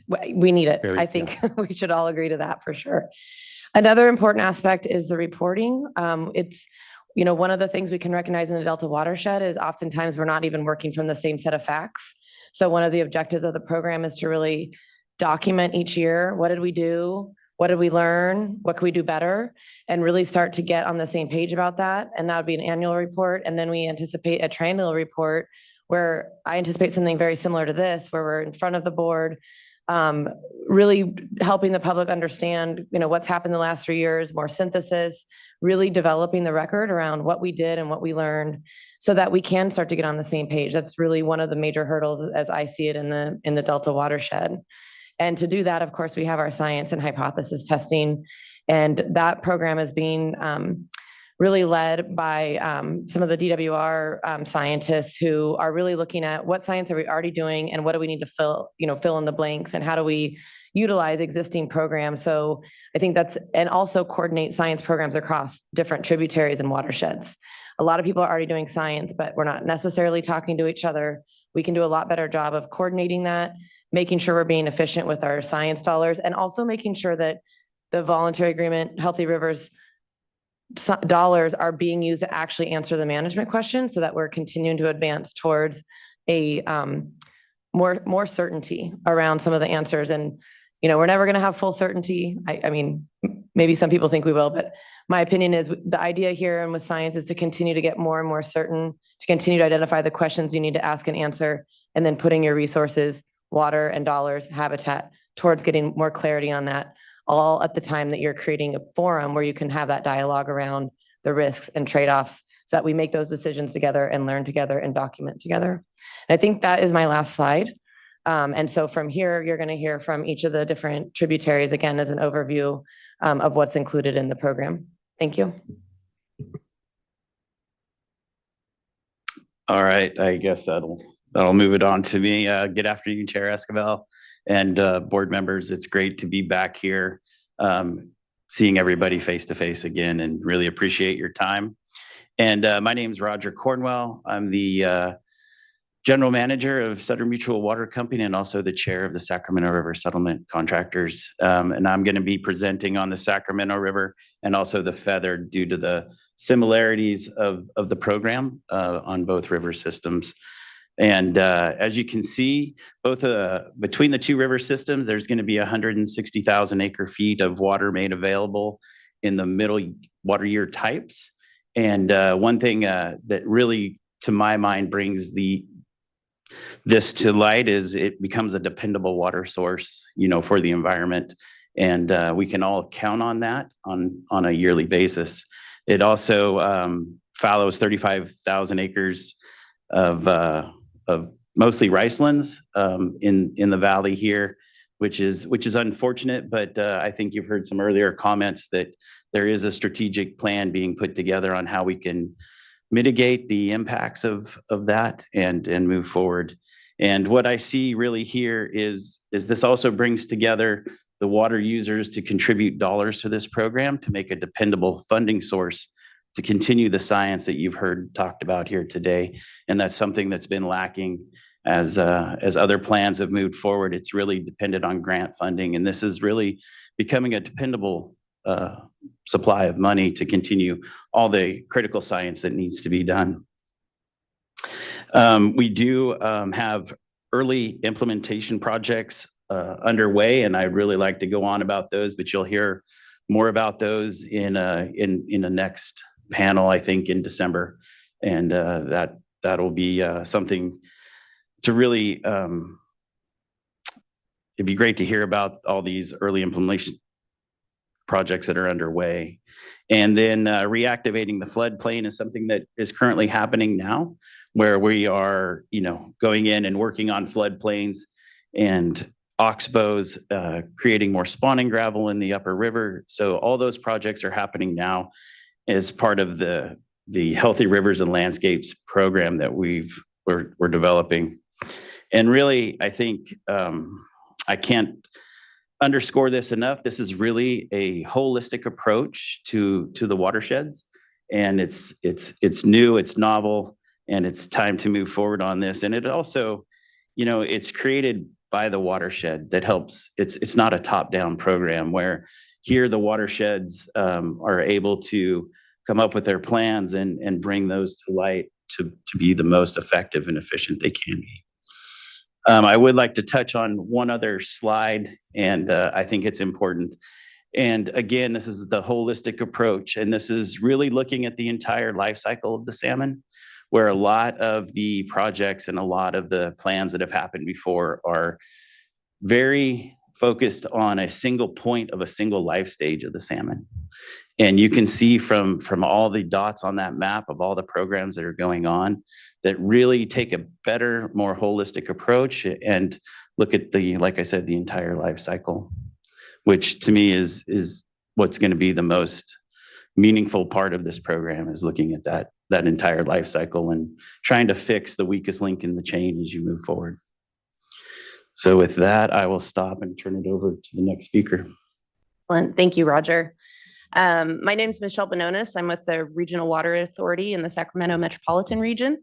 I'm going to try to quickly get through 4 of the tributaries, so I will try to do them justice in my very limited time here.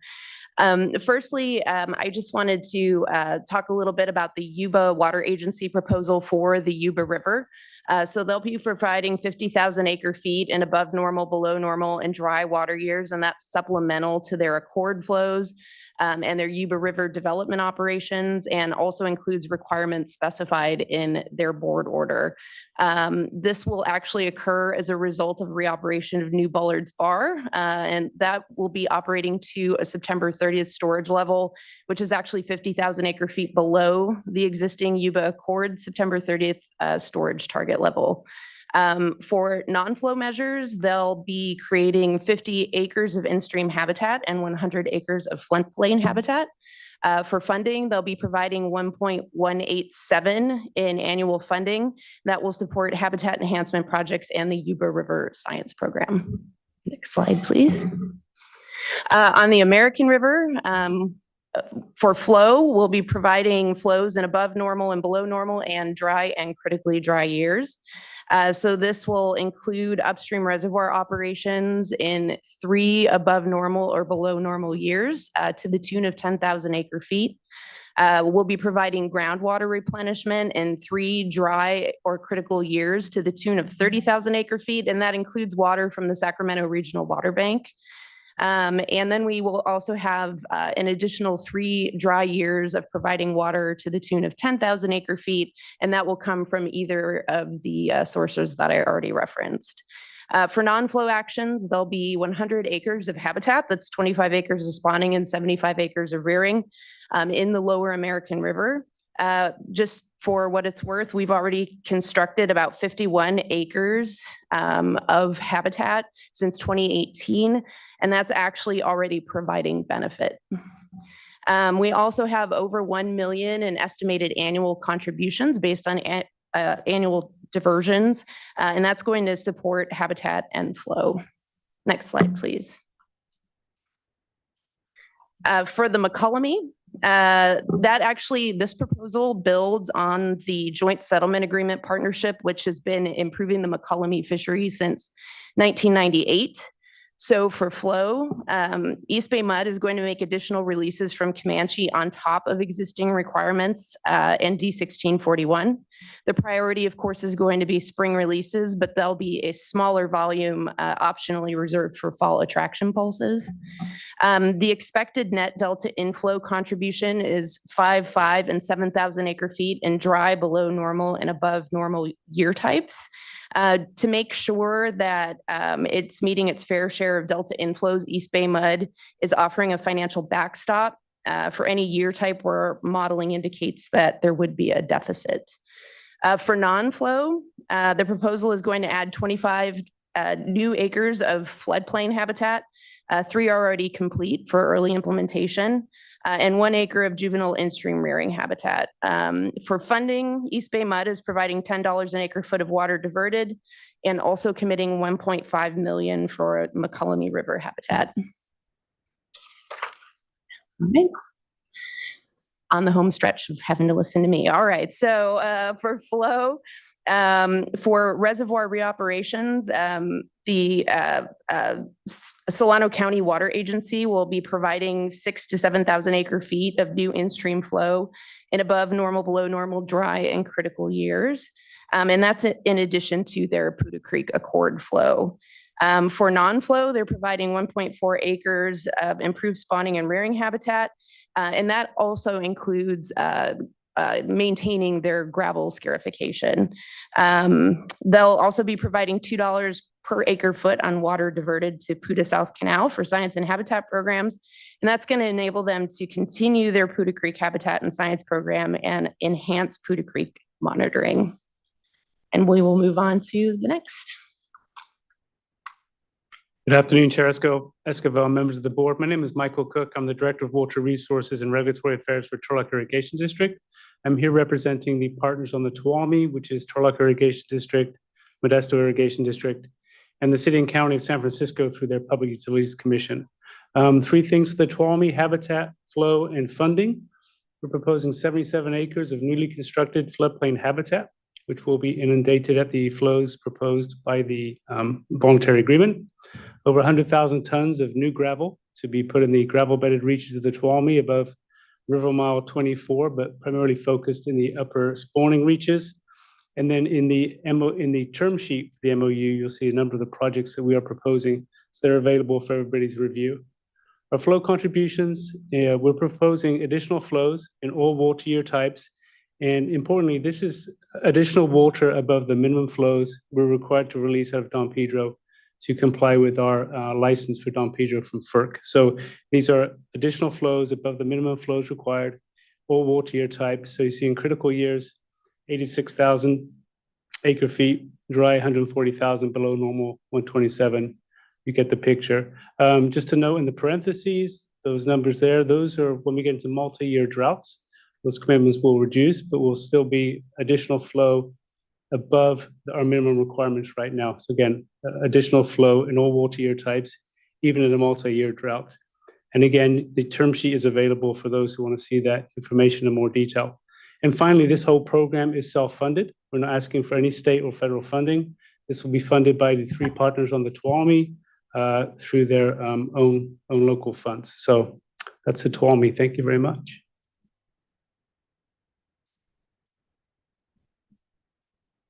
Next slide is Bryant. Want me to do that? So let me do the Bryant. I love Fresno. It's a great place. So dry below normal and above normal years. Under the existing settlement agreement, reclamation would reduce recapture of restoration flows to achieve a delta outflow of 50,000 acre feet between February and May. So pretty straightforward there. Next slide. Federico Barajas, nice to see you all here. The Executive Director for the San Luis and Delta Medulla Water Authority. And as you can see from the panel, the different contributions to outflow are real. And one of the things that is pretty tangible demonstration of the commitment that you see from the public water agencies, not only on the state, but the federal side. And it's all in the interest and spirit of creating additional delta outflow. And in addition to the contributions that were just described by each one of the presenters here, there will also be an additional export reduction to be able to contribute to outflows. In addition, there would be an establishment of a water purchase program to promote the delta outflow contribution as an additional measure and component to providing for that. Part of what you see here in the slide is an importation of three components. You have 5,500 acres of tidal wetland restoration. This is property that is already owned by the state that is a prime location and destinations for the highest likelihood of success for habitat development. And one of the things you continue to hear throughout the VA proposals is this combination of ensuring that there is not only flow, but habitat development associated with this. And this would be the manifestation of that delta restoration, where you create that habitat based on the prime locations that have been identified. Critically important to the establishment of the habitat areas for the restoration is the monitoring component associated with that. Making sure that we're learning in the process of creating the habitat and that we're providing the conducive environment that is going to be lending itself for that specific goal. One of the specific things that we're looking at is the interaction with flow and habitat. And we want to be able to take into consideration the scientific basis report analysis and some of the information that was embedded in there to make sure that we go through this 8-year process in a way that is going to be educational for everyone. We want to be able to learn and we want to be able to answer the right questions during this 8-year process and be able to not only implement something, but learn from the implementation and adapt accordingly. The combined outflow throughout the watershed is critically important. We're talking about up to 700,000 acre feet of water for outflow in dry, below normal, and above normal years.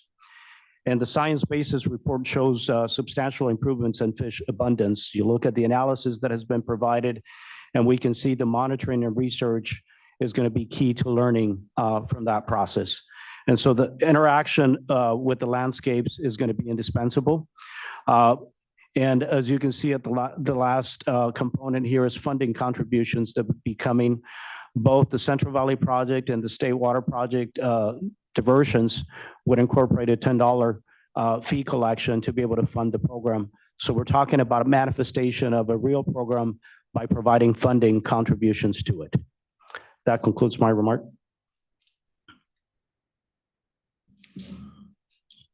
Thank you, Mr. Barajas. That's our concludes panel. your Thank panel? you. Yep.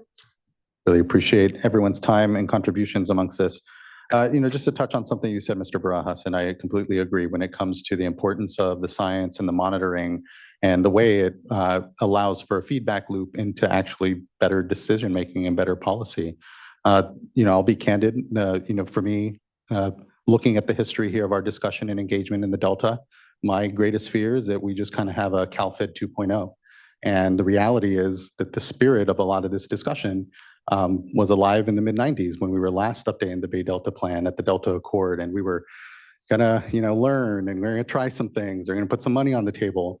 How are you feeling we best keep ourselves honest there around some of that work and how we ensure that the science and monitoring programs do make sure that we're going to something more? Because I will say that There are things out there like the interagency ecological program, and already a lot of robust kind of monitoring discussion, I think, of the Delta Stewardship Council. And what I want to make sure we see is a bridging amongst all of it, and not just another recreation of something that, again, I think we all in spirit have all heard before.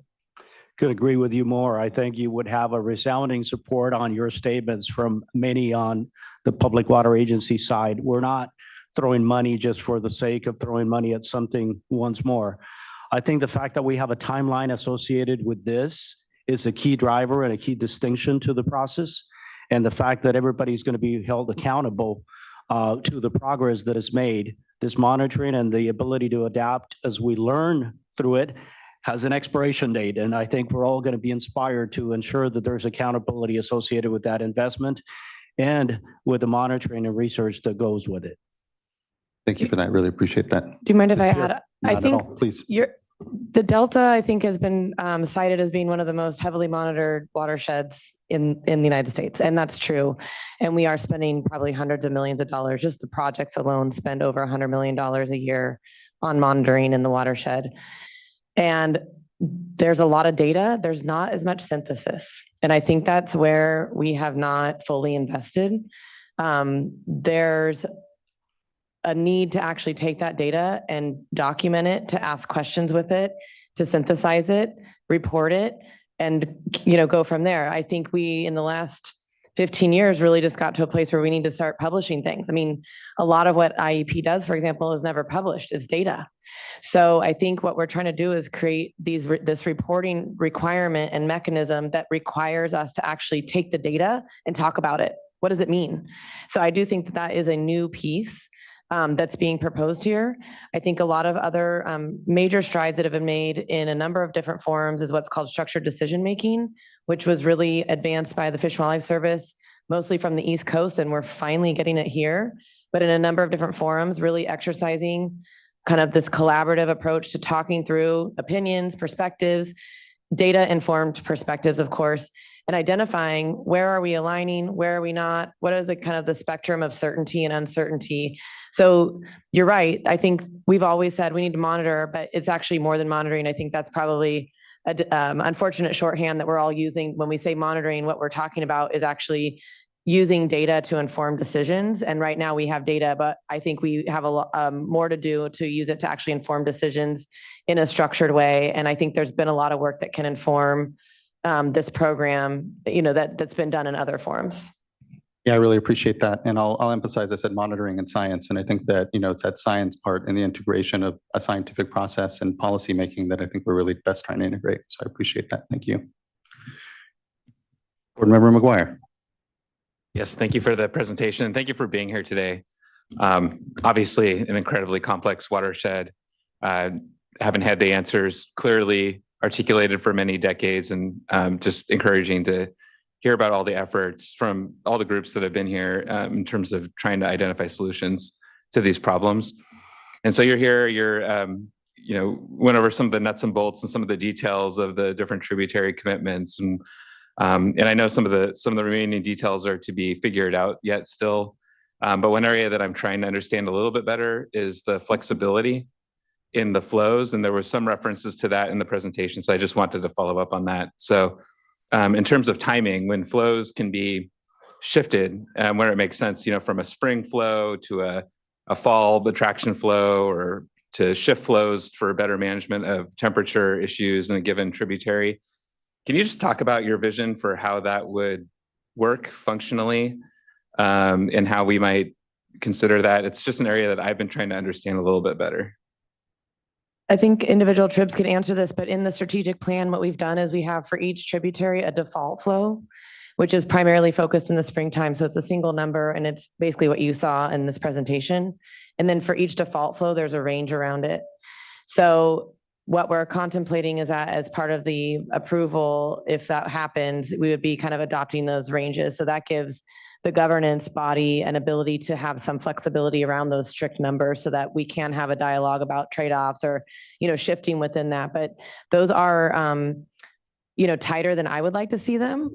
Because like you're saying, shifting from one season to a next, for example, and I think we have some work to do to figure out what the process would be for ensuring that if as a group collaboratively, we're saying this would make sense to actually, modify in a way that wasn't described in that kind of default range, how we do that. So that's I think an area of active discussion, but one we're interested in. Thank you, board member. Board member Firestone. Yeah, thank you. I think I really share the hope and vision that we're all able to work collaboratively to make decisions, and that it's really an open the vision that you articulated and the governance slide, and I think the intention with the governance approach that you all have laid out is to be really inclusive, but it hasn't been yet. And both the formation of it to date and the current parties that are part of developing all of these strategic plans and accounting and have, all of these things is still not. And so I think I'm interested, as we talk about collaborative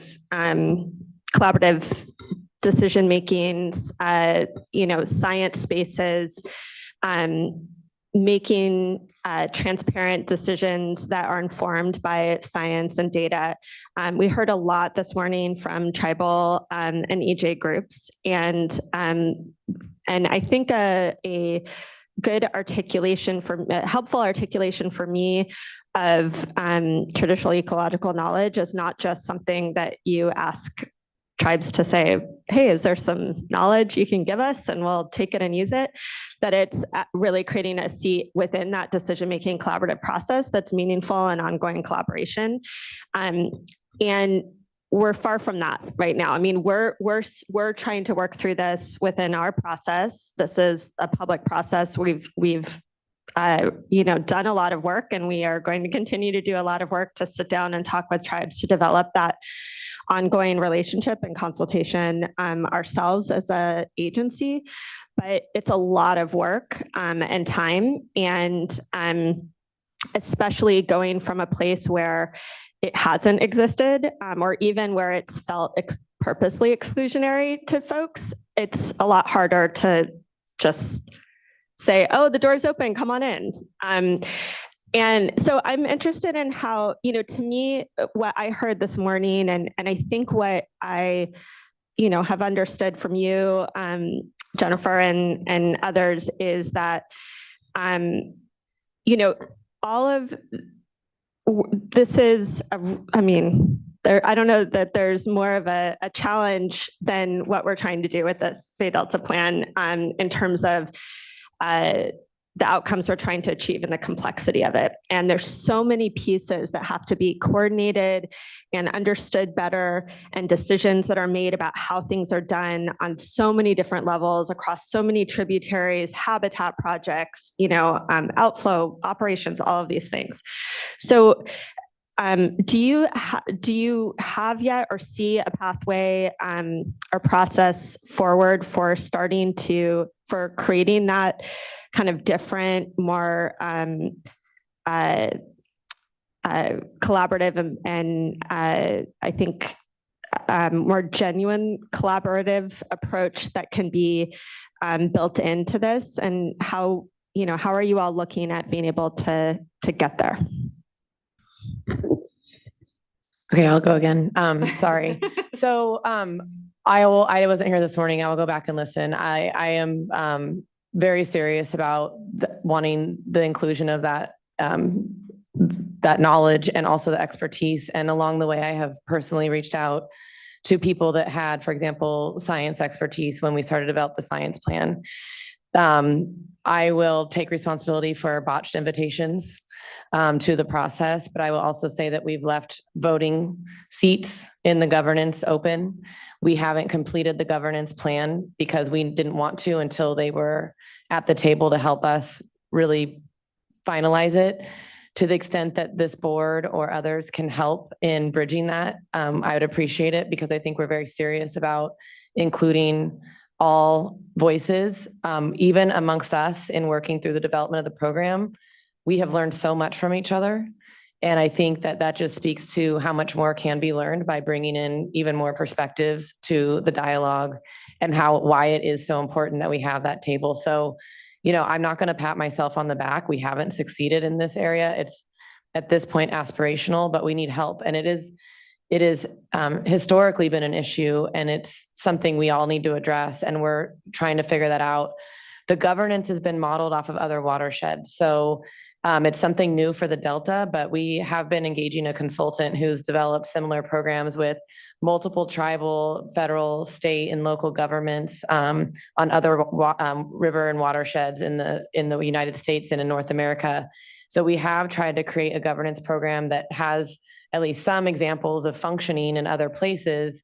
But you're right, we have this kind of open thing we need to figure out how to solve. So I think I'd certainly welcome your expertise on that and others of how we actually kind of heal, I guess, some of the, concerns and really integrate those perspectives into the planning program. Because what's going to happen is we all learn from each other and we just do better and we understand. I mean, we've experienced this, like, we think you should operate McKellamie like this. And they say, well, wait a minute, we've got this constraint or that constraint, but we've got this opportunity over here. And that kind of dialogue is invaluable. We don't have that. That's the purpose of this governance. So again, additional perspectives of opportunities and constraints and learning together is, in my opinion, one of the best things about the program we put together. So please help. Thanks. If I could just add one thing. Hello, my name is Alice Chewy. I'm with the East Bay Municipal Utility District. So I'm here representing the McCallamy in case you have questions about the McCallamy. Small river, but mighty. So I agree. I mean, and I think one thing that's exciting about this program is, we've been talking a lot about the system-wide governance. I also want to stress that at the tributary level, we also, each tributary is also going to have a process internally for making decisions. For the McCallamy, we're building on our joint settlement agreement partnership that's been working since, I think, 1998.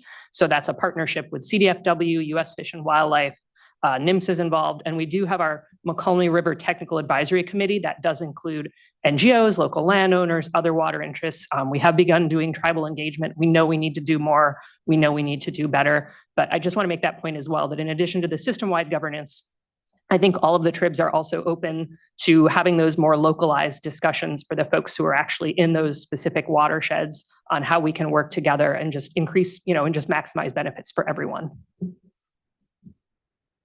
Great. Yeah, thank you. And I think there'll be a lot more work and dialogue ahead, and I appreciate the intentionality there. The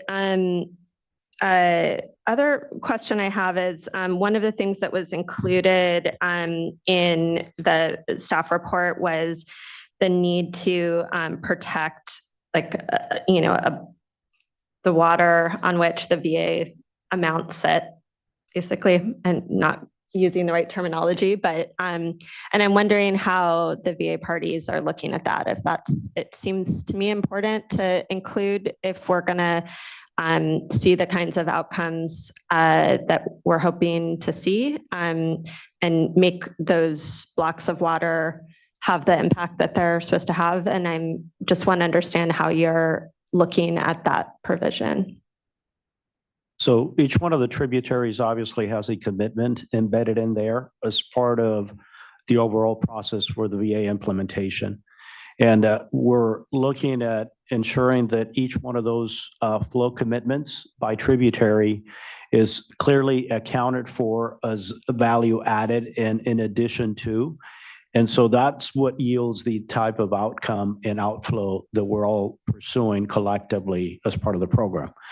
I think one of the great compliments to this process is that you basically have the regulatory regime for operating the projects. And then in addition to that, you have this program that enables a distinction, but yet a complement and supplement to the underlying goal of ensuring that you have operational regimes for the projects, but then have a distinguished and accountable system to ensure that that outflow desire and interest is going to be there.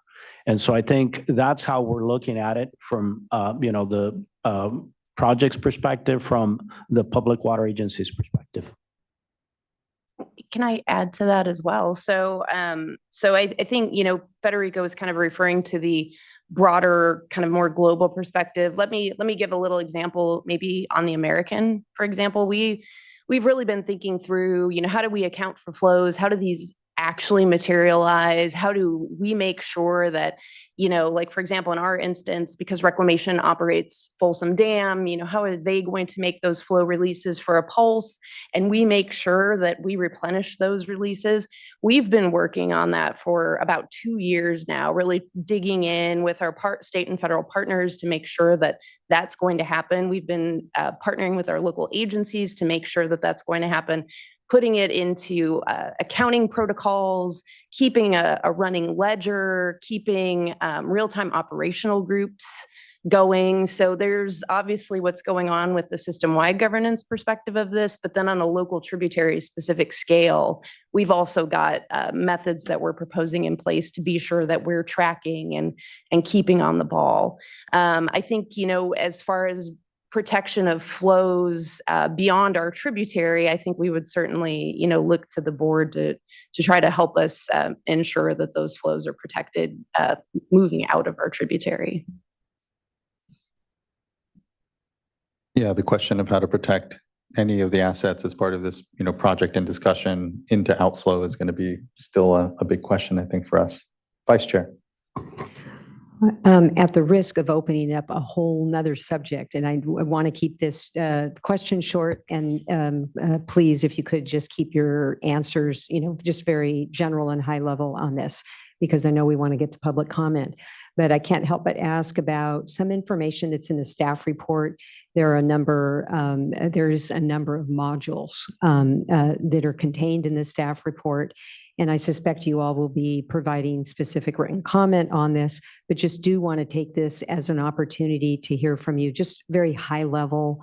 As I review them, I'd be looking for areas where they could be complementary to the VAs, but would be looking for your comment and others as to, how, where they may actually interfere. And so looking for some suggestions here as we read through the staff report, and look forward to your comments. So first of all, we're coordinating to the best of our ability to ensure that we have the resource allocation that it deserves, given the volume of the document. But I think we're also very interested in general categories like how do we complement each other in many respects? And that is one area that we want to be able to eagerly address. At the same time, we want to be able to extend our appreciation for the extension of the review period, because that's going to make a difference in us doing justice to the review as well. I'll just add that I think it was 2018 and 19 that about 15 of us or more worked every day, including Saturday and Sunday, to put this proposal together. It's meant to be balancing, following the ability to sustain collection of funding, the type of habitat that can be done where, flows that can be made available right away, which is one of the huge benefits of the program we haven't talked about because it's being, done voluntarily. So as we look at the modular alternatives, perhaps there could be modules that could be complementary without a disruption to the program. But I think there are certainly some modules that you'll be hearing more about from us that we think could be pretty disruptive to what we consider a pretty delicate balance of the pieces that have come together into this program. And, again, it's a large document, and we're trying to coordinate amongst ourselves and make sure we're consistent and clear about where there's, real concerns about that. But I think that there are certainly going to be things raised by us about where we think some of the modules just are, potentially undermining the ability for the VA to truly be implemented by the parties who are coming to the table, with these proposals. Sorry, that's helpful. I just want to make sure. I think the question I was trying to ask was specific on that, on the module on protecting VA flows. So have the VA parties taken or have you already analyzed to take a position on that? Or that's one of the many things. So, I mean, I'm sure we will be getting lots. We will have a position on it, but I don't think we're ready to speak to it today. Thanks. Thank you, board members, and thank you, panelists, importantly. Really appreciate being here, taking our questions and the engagement. I know there'll be a lot more engagement as we continue this critical discussion. Thank you. Let's move to our individual commenters. And here I will first take folks in the room, if folks joining virtually don't mind, to be able to hold on a bit. And I think first I'm just organizing these now, whether it's an in-person request or not. So I'll just go first here with Jamie Johansson, who will be followed by John Armstrong, and then Wyatt Moore. You'll have to, sorry. There's a button at the top and then a green light, and you should be good to go. All right. All right. Thank you. My name is Jamie Johansson, and I serve as president of the California Farm Bureau. California Farm Bureau would like to thank the board and its staff for the enormous effort that brought us to this milestone today. And we commend Governor Newsom for support and leadership on the voluntary agreement process. We believe the Healthy Rivers alternative is the best option for supporting the ecosystems and people who all rely on California's Bay Delta watershed. It's reasonable, comprehensive approach that balances essential and competing beneficial users of water. There's broad consensus that only dictating more water to fish isn't enough to support healthy fish populations. They also need habitat and other conditions to thrive.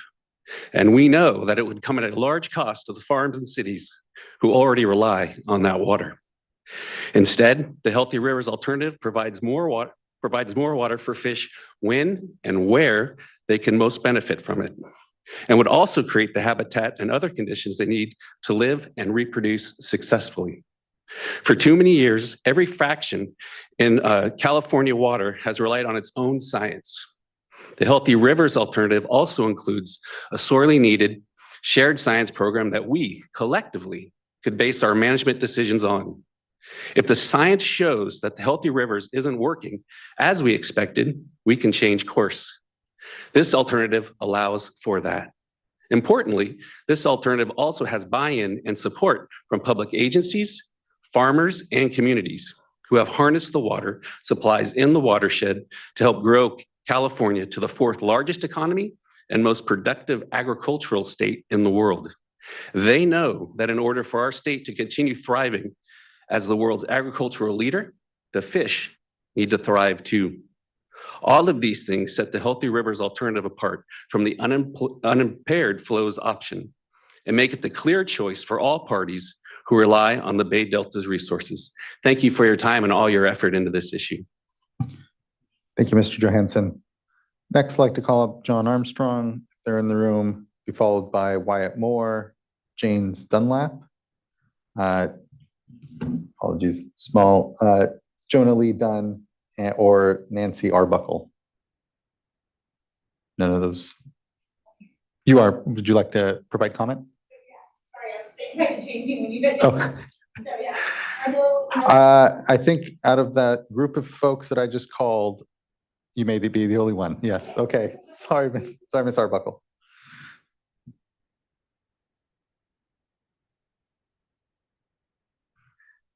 Good afternoon. Yes, I can. Good afternoon. Thank you for your patience. thank you. And I did have one slide. I don't know. Okay, good. You can put it up whenever. Okay. So thank you. I'm Jonna Lee Dunn, and today I want to emphasize why I firmly believe that the agreements to support healthy rivers and landscapes are the right course of action. More than a decade ago, I transitioned from being a policy analyst at the California Department of Food and Agriculture, and I leapt into farming full time. I had saved every penny, about 60 acres of farm bare ground in Dunnigan, California, and I planted 60 acres of almonds and contributed to the growth of Henderson Farms, our family's farming operation management company. The picture you have is all of our employees there. And I assure you we're better at farming than taking group photos because it's not great. Today, Henderson Farms employs 46 year-round employees, and the decisions that we make impact their lives every day. Our communities in Arbuckle and Dunnigan, as well as those around us, rely heavily on water allocations from Shasta Dam. These allocations support groundwater recharge, provide habitat for waterfowl, and irrigate our cropland, which supports the jobs of the majority. In fact, I think Tim said 70% of the people in our communities. If the board chooses unimpaired flows, our surface allocations may be reduced to zero in many years, and our communities, the waterfowl habitat, and domestic well users will suffer greatly. The Dunnigan Water District, orchards in both Dunnigan and Colusa, but specifically in Dunnigan, in line with Sigma goals, has successfully recharged 2,200 acre-feet of water just in the last water year alone.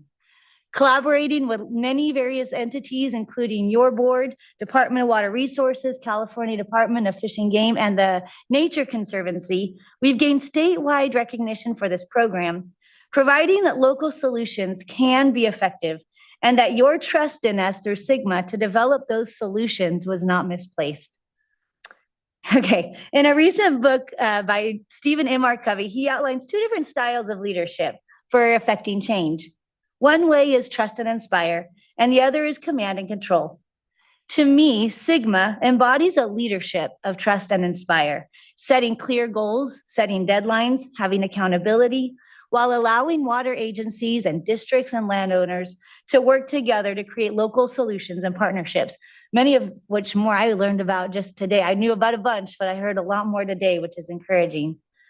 The agreements to support healthy rivers and landscapes align with this approach, also fostering lasting partnerships. On the other hand, unimpaired flows represents a command and control style. While it might seem effective on the surface, can this type of action truly produce meaningful change? If trust is eroded and there's little buy-in from districts and water users to be part of the solution, can that truly lead to lasting results? I know that solutions aren't easy, but I urge you to adopt decisions like Sigma that lean toward trust and inspire, recognizing that building trust and inspiring collaboration will lead to the most sustainable and meaningful outcomes. Thank you. Thank you for your time. I appreciate it. Thank you for yours, Ms. Dunn. Really appreciate your contribution today. Next, I'd like to call up Nancy Arbuckle, and if not, and Brenda Bass. All right.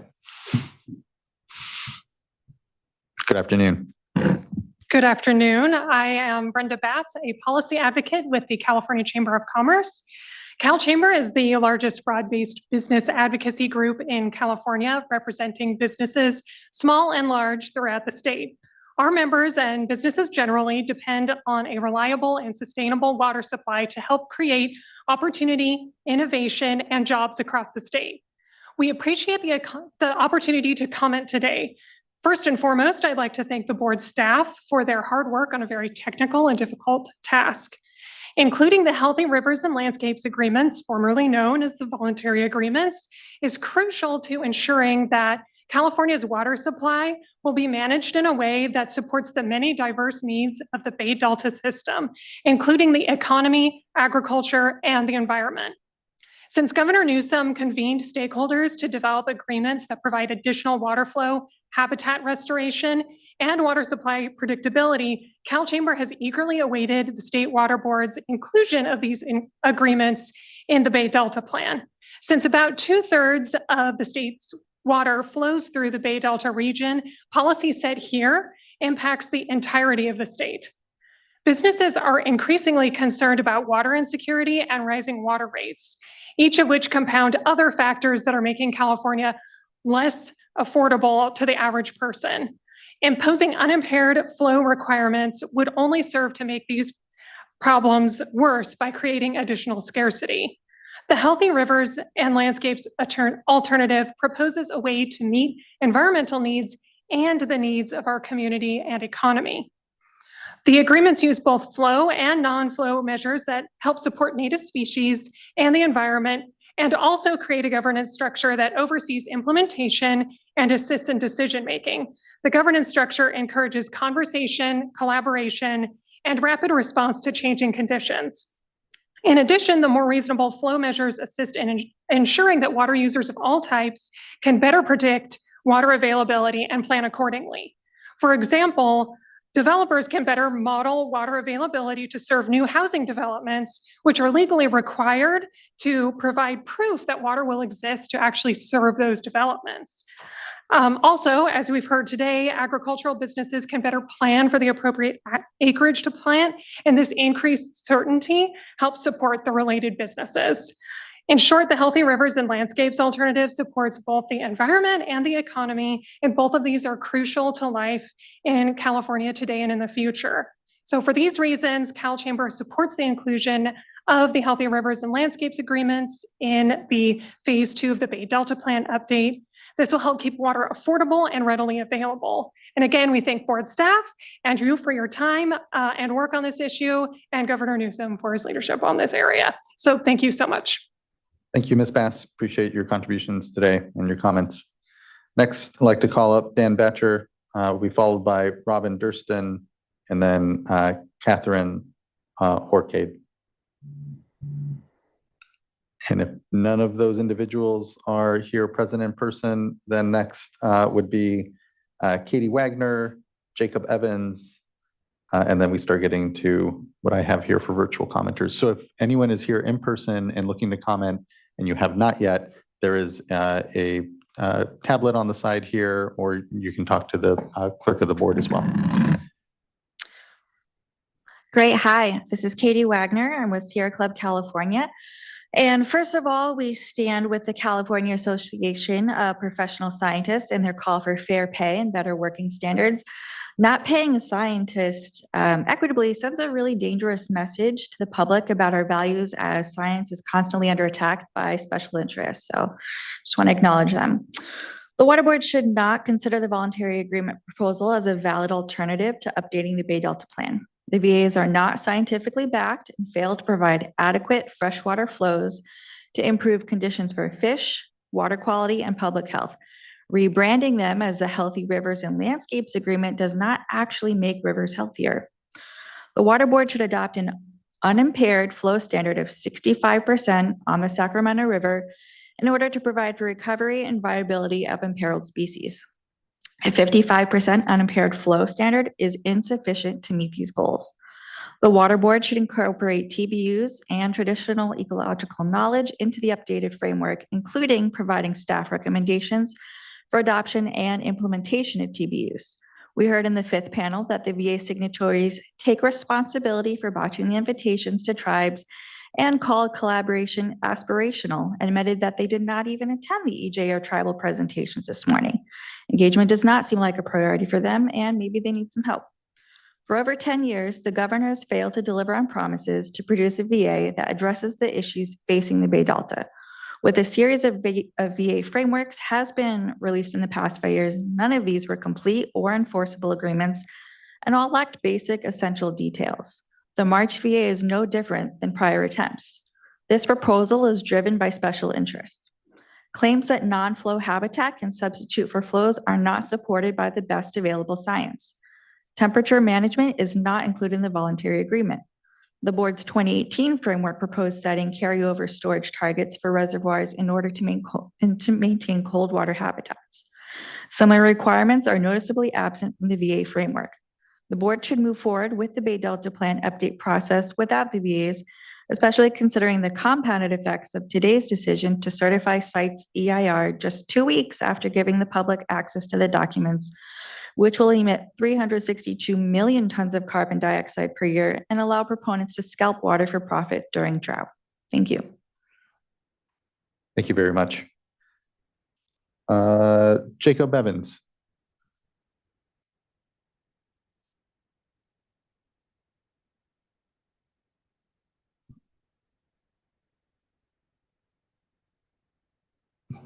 Hello, good afternoon. Good afternoon.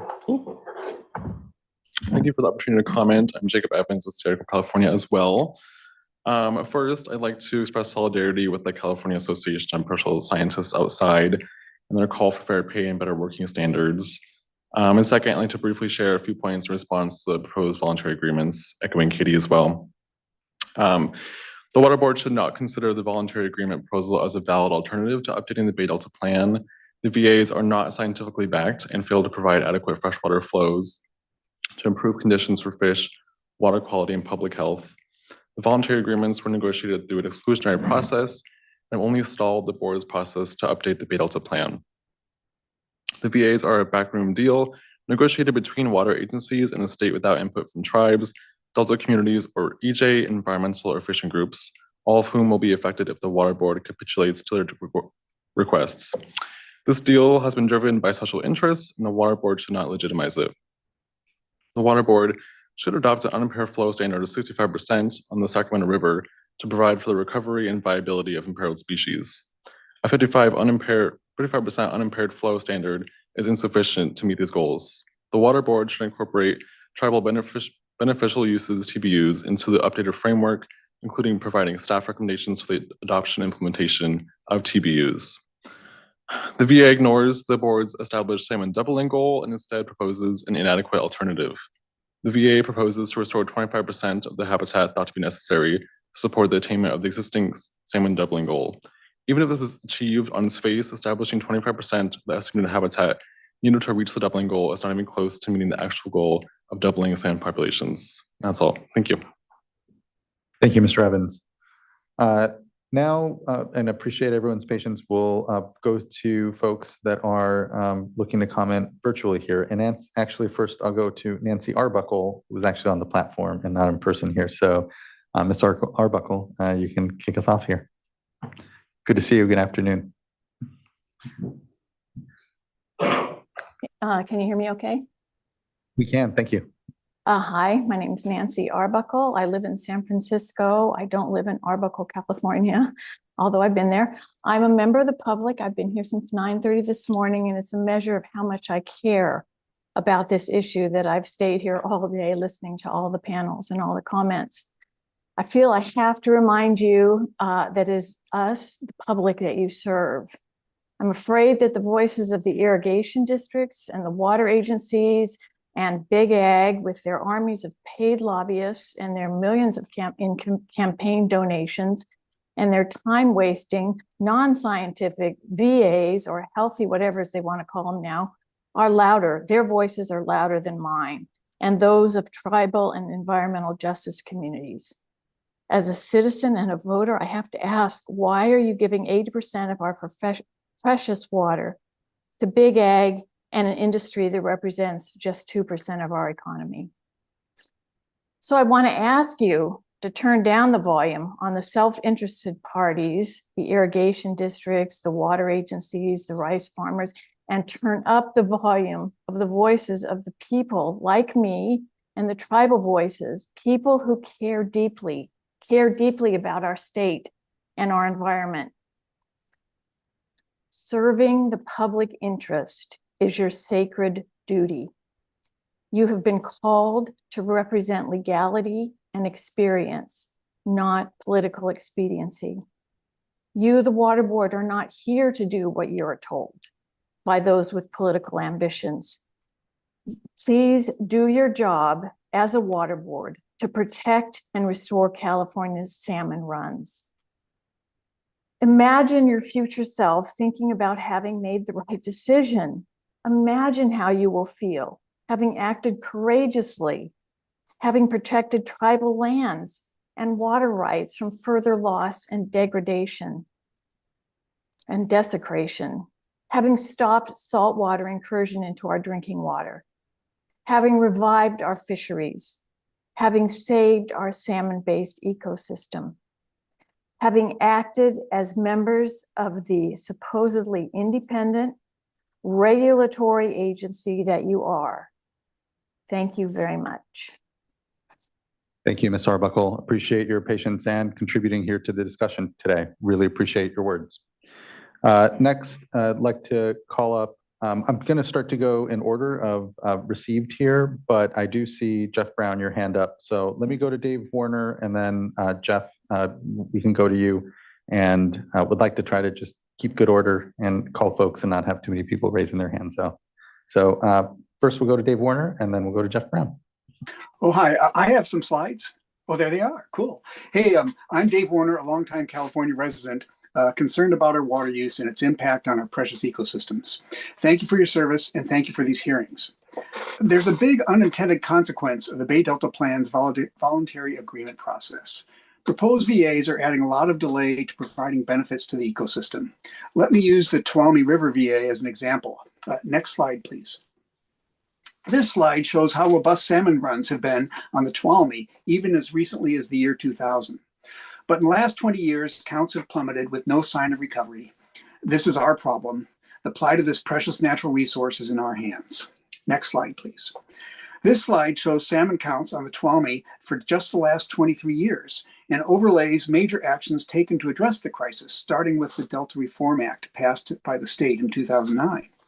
The last major action was you, the Water Board, adopting phase 1 of the Bay Delta Plan in 2018. 5 years later, almost to the day, I think, there's still no benefit to the Tuolumne ecosystem as we're mired in the voluntary agreement process. The proposed Tuolumne VA is missing fundamental components to the Bay Delta Plan, such as adaptive management feature that gives confidence that the ecosystem will still recover, even if the original proposed terms don't work out. Another example, the proposed Tuolumne VA doesn't address the Delta salinity issue. Once it is found that the VA isn't sufficient, what then?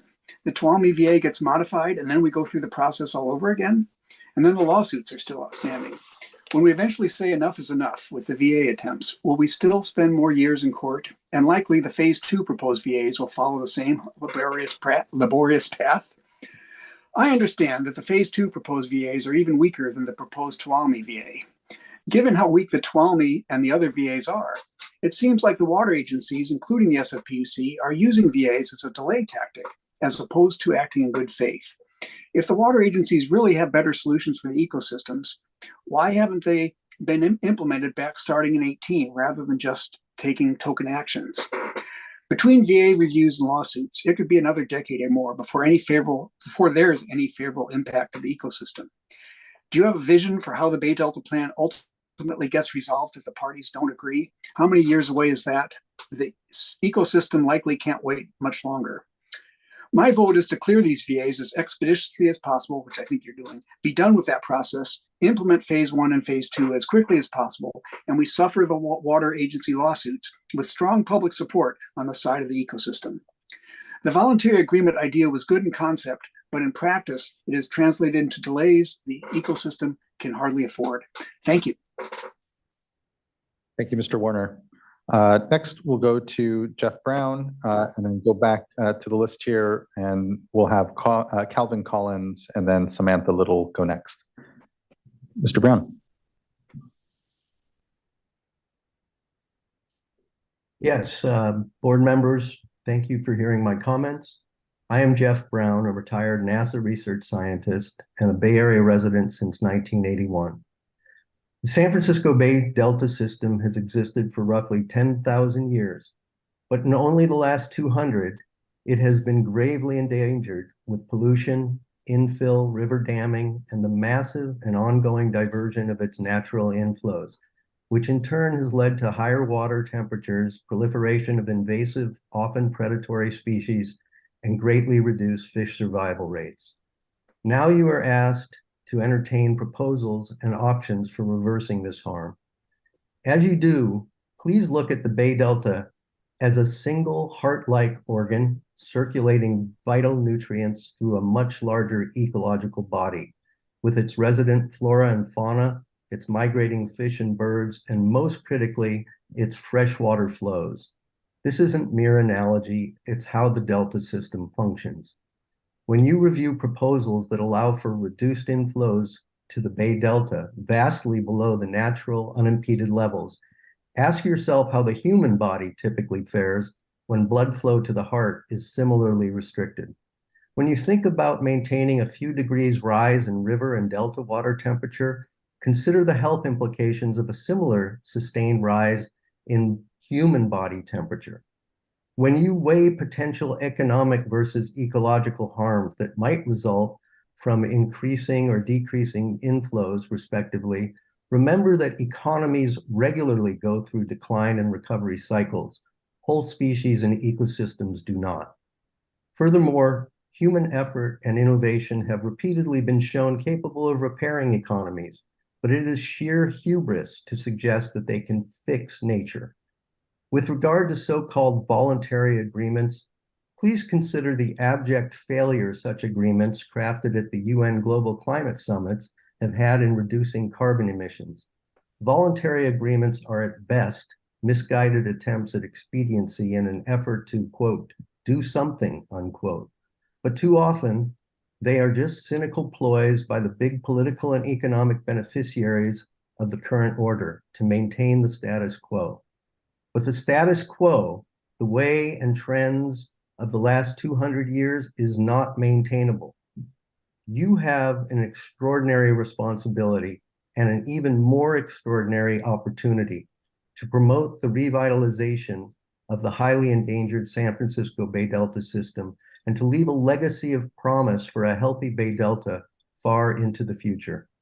The key to this is and has always been to ensure that to the maximum extent possible, the cool, fresh water that nature provides to the Bay Delta watershed stays in and flows through the system.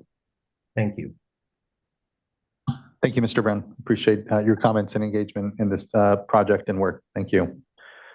Next, I'd like to call up Calvin Collins, who'll be followed by Sam Little, and then Heinrich Albert. Good afternoon. Chair Esquivel and members of the board. My name is Calvin Collins, and I'm a climate water advocate from Restore the Delta.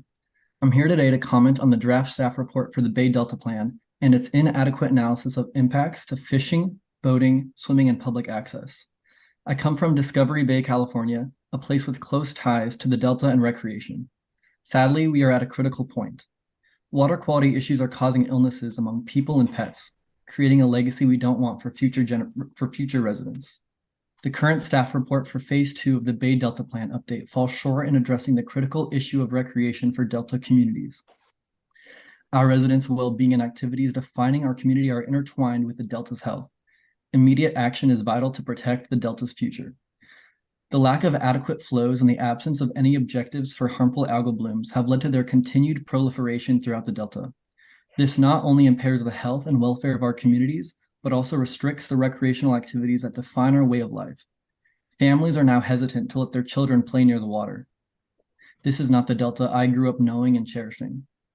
The proposed voluntary agreements do not provide the necessary safeguards for water quality objectives. Without clear standards and implementation plans, we find ourselves in a perpetual cycle of reacting to a Bay Delta that is never truly restored. Decisive action is imperative. A proposed alternative suggesting a minimum of 65% unimpaired flows based on established science not only aids fish recovery, but also promotes healthier waters for recreation. Additionally, setting standards for harmful algal blooms is vital for community health and preserving our cherished activities.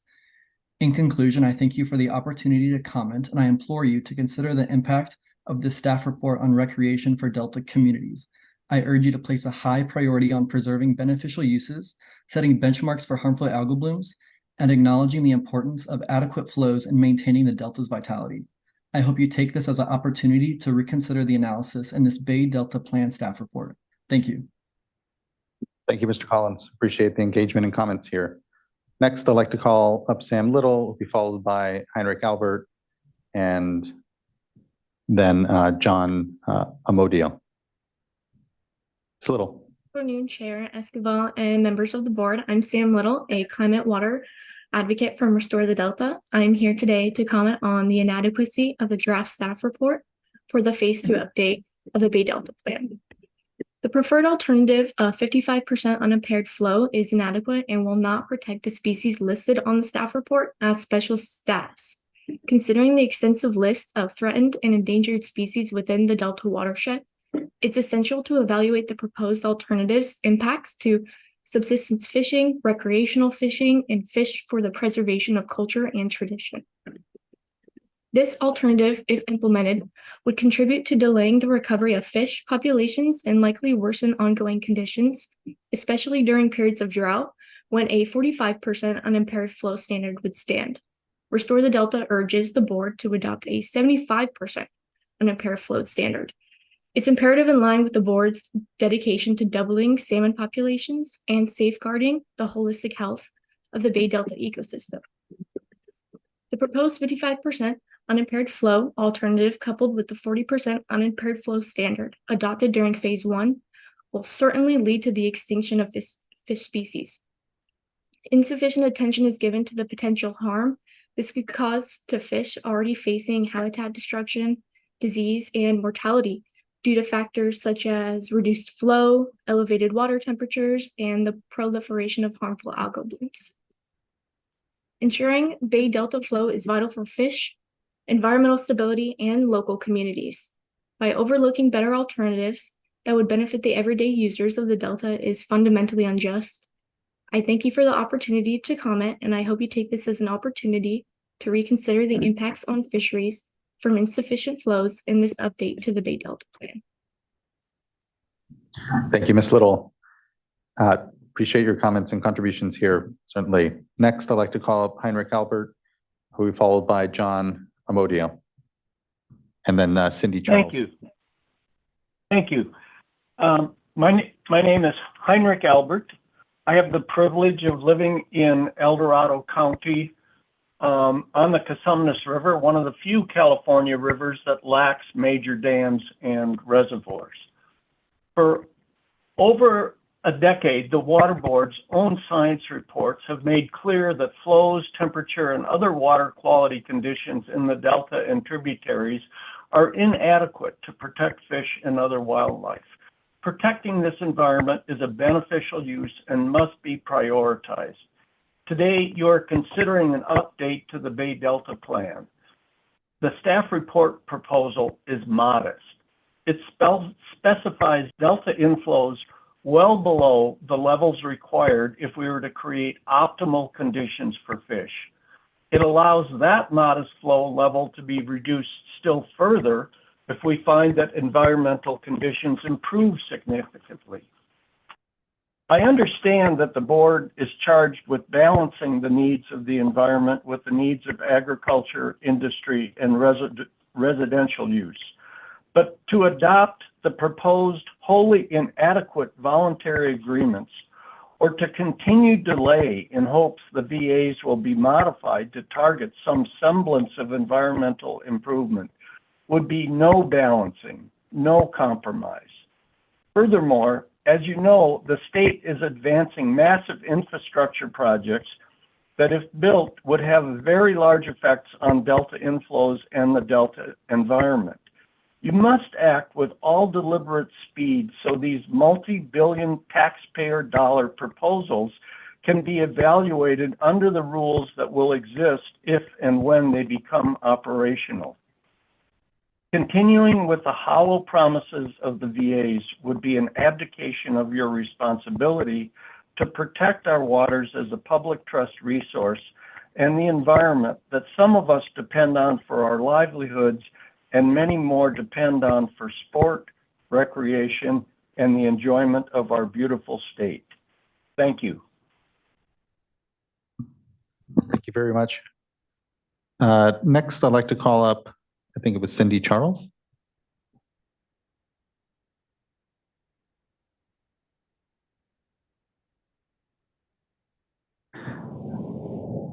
I should have guessed it was actually John Amodio. Okay, if Cindy's not on. Hello, I'm here. Hey, Cindy, sorry. Hi. Didn't mean to almost move Sorry. off you. Good afternoon. I had to Good to have unmute. you with us. Oh, sorry. So, can you hear me? We can, thank you. Okay. I'm Cindy Charles, board member of the California Sport Fishing Protection Alliance and the Tuolumne River Trust. I'm a longtime fly fisherman. I grew up in San Francisco and fished San Francisco Bay for crab and off the coast for salmon. The salmon fishery is a total collapse now. There's not even any real wild salmon anymore. My father, who went salmon fishing weekly on the Salty Lady sport fishing boat out of Sausalito in his retirement, would have a broken heart to see the state of the fishery if he were alive today. As you consider finalizing the long overdue Bay Delta Plan, you need to keep a balanced view of beneficial uses of the water we all own as part of the public trust. The Bay Delta is not being protected for a long time. Fisheries are closed, water quality is failing, fish counts are down. What will it take to finally make a difference? The plan needs 75% of unimpaired Delta outflow. It needs 75% of unimpaired Sacramento outflow. The plan does not need the voluntary agreements which were developed behind closed doors and shut out the environmental organizations and tribes. The VAs are deeply flawed and won't work. They don't set water quality standards and don't have science-based objectives to restore the fisheries once and for all. The salmon will come back if they are given enough water. Please be mindful of all beneficial uses of the Bay Delta, including recreation, good water quality, and stopping the extinction of salmon in our state. I thank you very much for the opportunity to comment. Thank you very much, Ms. Charles. Appreciate those comments. Next, I'd like to call up John Amodio, followed by John Armstrong. Mr. Chairman, I thank you and the board members sincerely for your public service. In a sense, I have been there, done that. I was given the privilege of being the executive officer of the state's first effort in 1993 to forge agreements between urban, ag, and environmental interests on protecting and restoring the Bay Delta.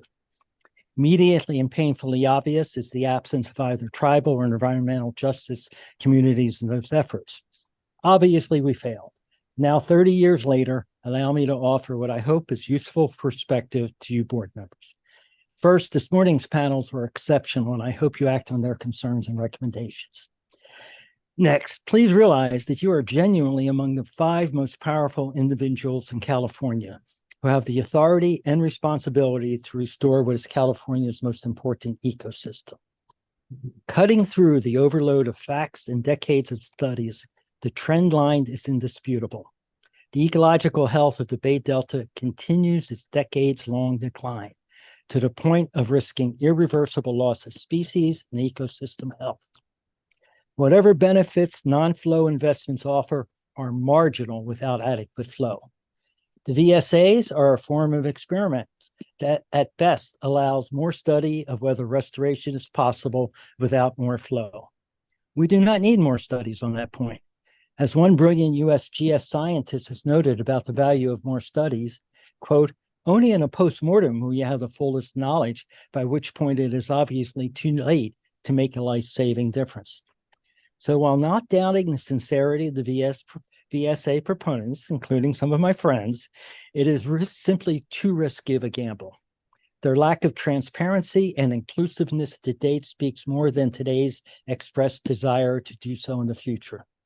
So when you make your historic decisions, I recommend that you first look back over the past 30 years and gauge why we are still failing in protecting and restoring the Bay Delta. Then I implore you to heartfully consider how your decision will feel in 30 years. Personally, will you feel you made the right decision, acting with integrity and courage to put aside political and personal consequences? More importantly, how will a young person 30 years from now view how your decision impacted their life and its dependence on a healthy environment? Will we finally have addressed the historic and continuing disproportionate impact on tribes, economically disadvantaged, and people of color? I'm reminded, I have to say, what Governor Brown's Resources Secretary Huey Johnson advised me in becoming an assistant resource secretary. He said, to do this job right, you need to be willing to be fired by doing the right thing. I actually believe in you folks. I admire your insights, and I wish you the best. And thank you again. Thank you, Mr. Amodio. I appreciate those words and the contribution here to this work ongoing. Next, I'd like to call up John Armstrong, who'll be followed by Martin McDonald. I have to pass today. Thank you. Okay, thank you, Mr. Armstrong. Next, I'd like to go to Martin McDonald.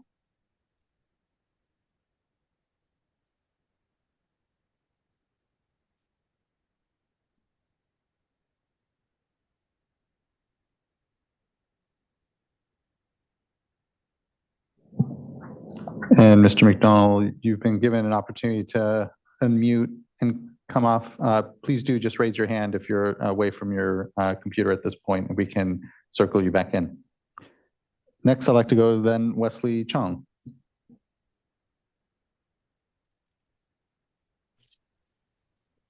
Hello? Yes, good afternoon.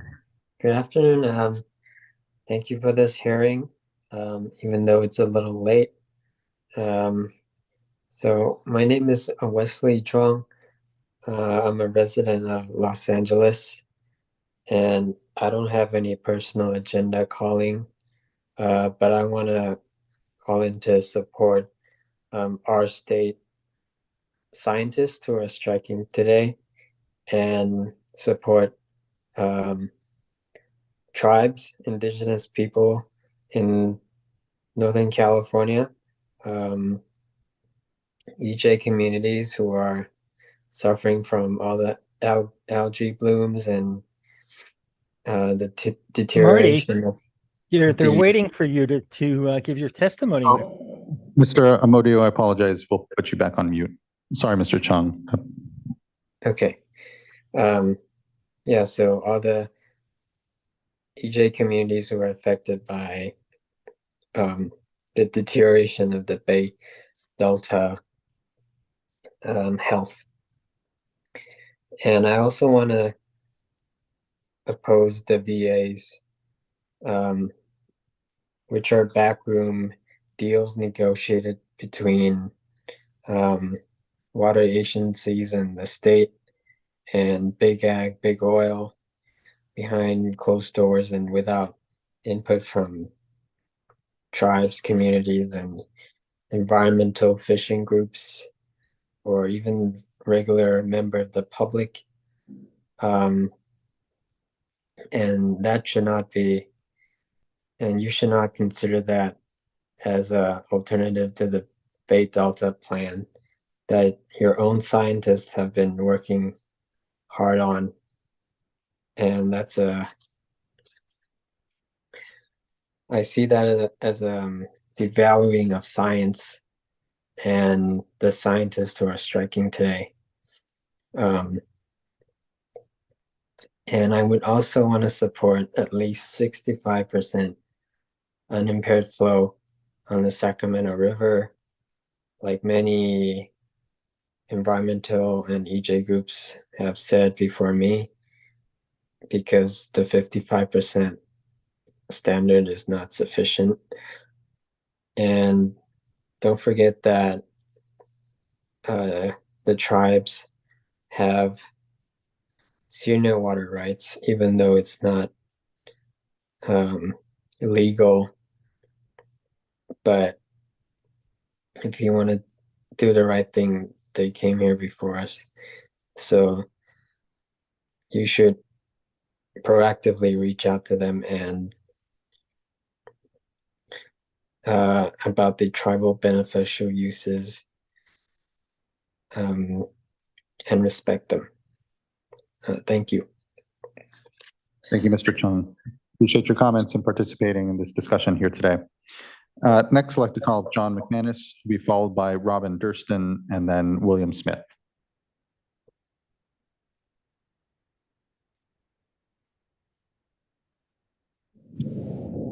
Can you hear me? We can. Good afternoon. Hi. I don't know what picture is coming through here. Yeah, the image is coming through, but it looks kind of washed out a little. Well, it doesn't look like, oh, yeah, no, we can, see the top half of your face. Good morning. Good afternoon, Mr. McManus. It's good to see you. hi, folks. Okay, now it looks relatively normal. Scared me there for a moment. John McManus, believe it or not, these days I am the senior policy director, not the executive director or the president of the Golden State Salmon Association. I think you all know that our salmon fishing season was closed this year. With the returns that we're seeing to the Central Valley right now, it appears quite likely that it'll probably be closed again next year. And I just wanted to deliver some news. Hang on just for a sec, because I'm seeing the last guy's icon. Mr. McManus, just so you know, you're coming in a little low. It might be helpful to bring the mic a little closer to your mouth, just so you know. Yeah, thank you. Okay. I'll try. Hopefully that's perfect. a little bit better. So we're not fishing right now. We're probably not going to fish next year. And I'm telling you this because there's a need to act urgently. I know you all function within a bureaucracy that has procedures. I know you're trying to be faithful to the procedures that are required before arriving at a decision, but we're running out of time. I heard this morning that this year's return of fall run salmon, the fish that we normally fish on to the upper Sacramento Basin, appears to be numbering only about 500 fall run fish. This is minus any fishing pressure whatsoever. We didn't fish this year. There are fewer fall run in the upper Sacramento Basin than there are winter run. Many of your policies and oversight have been geared towards trying to protect winter run. I want to tell you and alert you that pretty soon your plate is going to have more on it. Hopefully the fall run don't get listed, but from everything I'm hearing, and I think your staff is in touch with the fishery agency people too, and can tell you, it appears that spring run will be listed imminently, or uplisted, I should say. Currently, they're listed as threatened, and it looks like they will be uplisted to endangered. One of the reasons I want to flag this to your attention, this is a little aside from the Bay Delta plan, but the site's reservoir proponents will soon be in front of you seeking a water diversion permit. And as you consider that, even if the spring run have not formally been uplisted to endangered yet, you might want to keep that in the back of your mind, because the spring run are actually hanging on in the creeks where they live, and where we're losing them is in the main stem Sacramento. Sacramento flows are inadequate, and I think the 500 fall run in the upper river show that the stewardship that this board is supposed to provide to us Californians is falling short. We need some help. We need it rapidly. I also just want to flag that in a normal year, we would have taken many boatloads of young kids, teenagers, out salmon fishing and introduced them to nature, our incredible marine resources off the coast of California. That didn't happen this year, probably won't happen next year. So what's happening now is hurting generations. And finally, I'd just like to flag, in this world that we're living in with crazy stuff going on all around us, when you think about what young people are responding to, and you heard some of them today from the Restore the Delta group, which was quite impressive. But when you see what young people are dealing with all around them right now, one of the things they look at is government, and what in the world is government doing? Is it working? And when they see extinctions of our native salmon happening in their lifetime, you know it's got to be demoralizing. You know they have to feel alienated from government, that it's not serving them. This is not what any of us wants. So I want to flag this to your attention as you think about your job and all the bureaucratic handcuffs that you deal with. Keep in mind that there's need for quick action, and the people who want to tell you that producing more fish food or putting more gravel in the river is going to solve the problem are not addressing that which got us to 500 fall run in the upper river this year.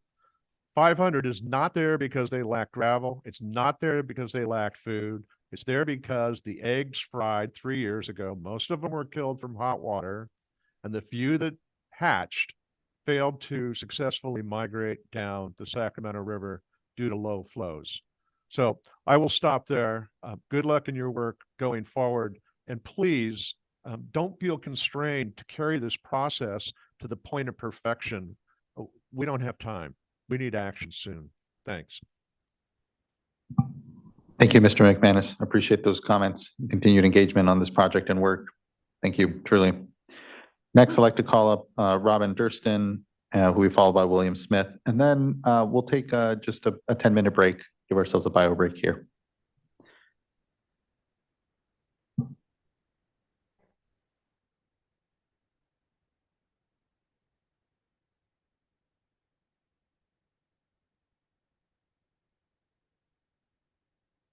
Oh, thank you for listening to my comments.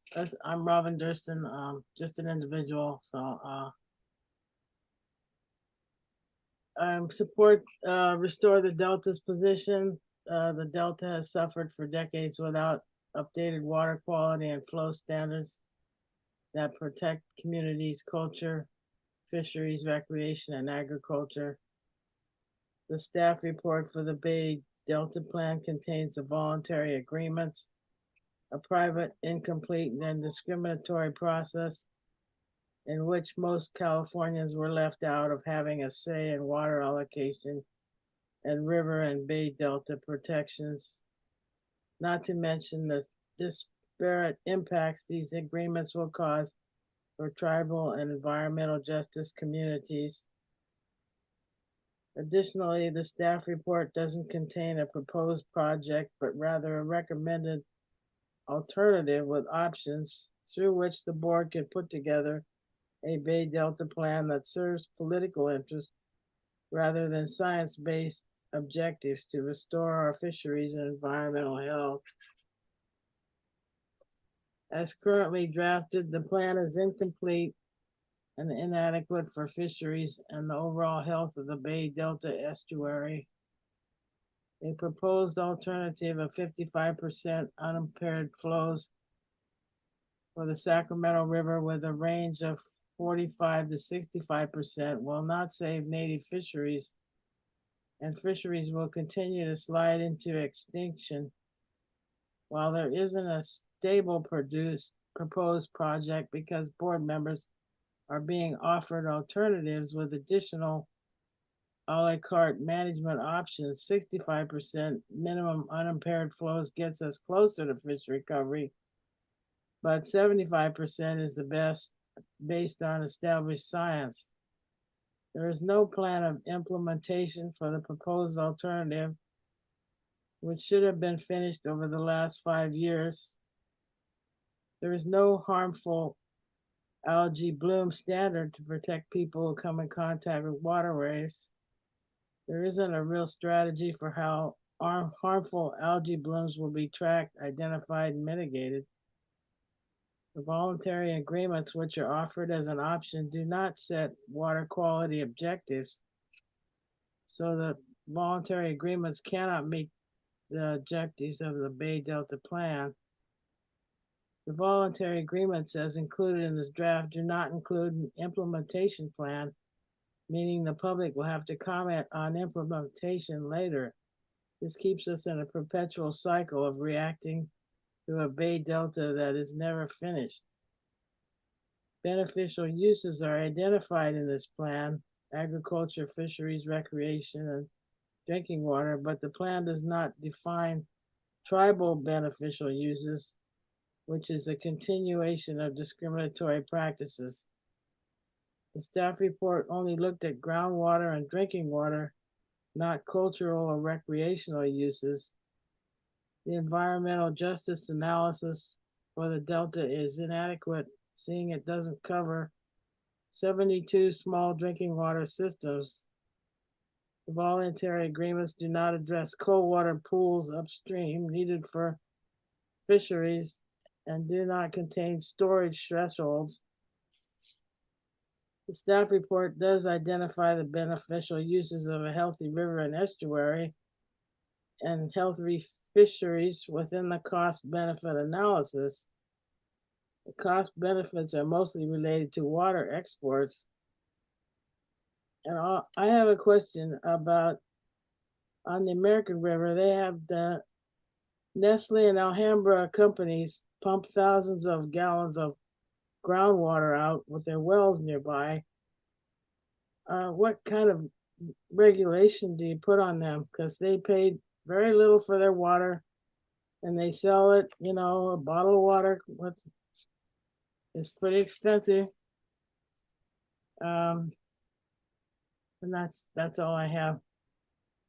Thank you. Thank you, Ms. Durston. We won't necessarily answer your question here, but it is here part of the record and the comments that we'll have. But thank you. Appreciate your participation in the comments that you provided here today for the project here. Next, I'd like to call up William Smith, who will be followed by, I was going to take a break. It seems like there's only about 4 or 5 folks left. And so we'll just kind of finish through them instead. So go to William Smith and Charming Evelyn and Lionel Mars.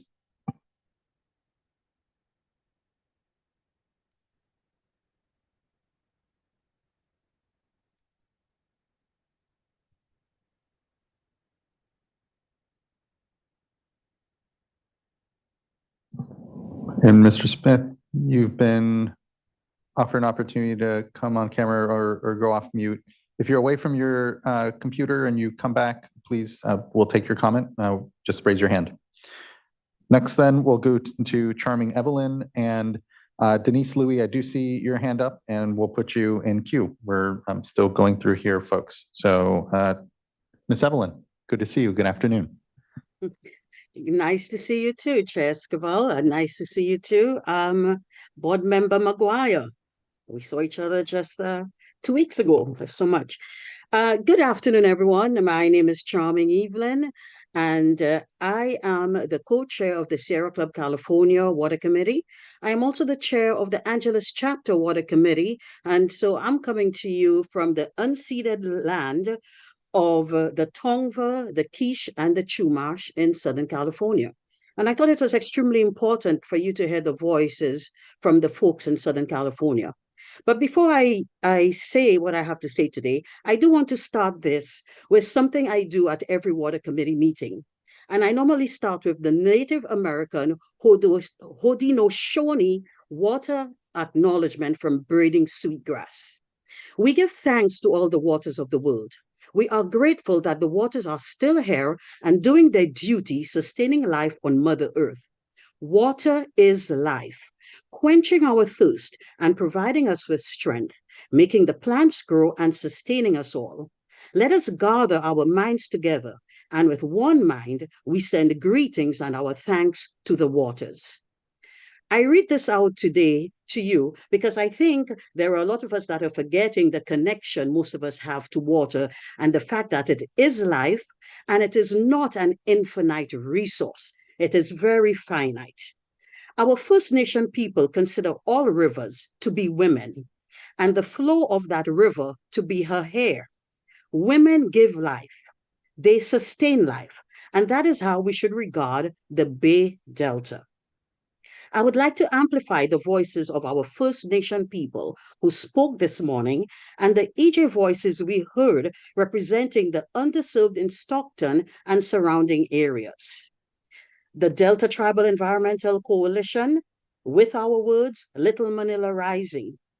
I agree with everything that was said this morning. The Water Board should incorporate tribal beneficial uses into the updated framework, including providing staff recommendations for adoption and implementation of TBUs. The voluntary agreements were negotiated through an exclusionary process and have done nothing but stall the board's process to update the Bay Delta Plan. It is sad that I have to be back here again today. I was here when Felicia Marcus was the chair, arguing again against VAs. We went through this process. This should not be a political decision. The Water Board's process to update the Bay Delta Plan has dragged on for 15 years and counting. This agreement fails to protect water quality, public health, fish, and wildlife. This proposal is not supported by science or common sense. Rather, it is driven by special interests. To the Rice Commission and the River Network, where is your tribal consultation? Where are the voices of the Black and Brown communities directly affected? When I looked at the panels side by side, you saw a panel of BIPOC and you saw a panel of non-BIPOC people. I hope that resonated with you board members up there, because it surely resonated with me sitting looking at the screen at the difference and also in how the entire problem was approached. We are creating an even bigger social justice situation when we do not incorporate all voices. And I would like to say to everyone, to all of these groups, particularly to our water agencies, it is up to you to go to these affected. It is up to you to reach out to tribal communities and EJ communities. It is not up to them to come to you. That is how environmental justice works. And without social justice, there is no environmental justice. Tribal ecological knowledge must be included. HAB standards must be included. Tribal beneficial uses must be included. Tribal water rights must be addressed and quantified. To do nothing is not an option. The Delta is deteriorating while we sit on our laurels. I will end by saying this. Vice Chair Melissa Tayebi said early this morning, ecology is culture and culture is ecology. This resonated with me because just a couple of weeks ago, I was the keynote speaker at the AAPI, Asian American Pacific Islander Climate Convening. And believe it or not, this was exactly my topic, cultural sustainability. And I say to you, or everyone that's listening today, we must take into account cultural sustainability. And we must pay heed to those that came before us, that were great stewards of this earth, that will continue to be there after us. Thank you for this opportunity, everyone. Thank you, Ms. Evelyn. Appreciate your comments and time here with us on this project and continued discussion. Thank you. Next, I'd like to call up Lionel Mares. Apologies on the pronunciation. Thank you so much. My name is Lionel Mares.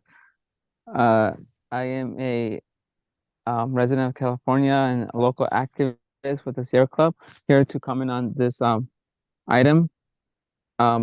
First, the Water Board should not consider the voluntary agreement proposal as a valid alternative to updating the Bay Delta plan. The VAs are not scientifically backed and fail to provide adequate fresh water flows to improve conditions for fish, water quality, and public health.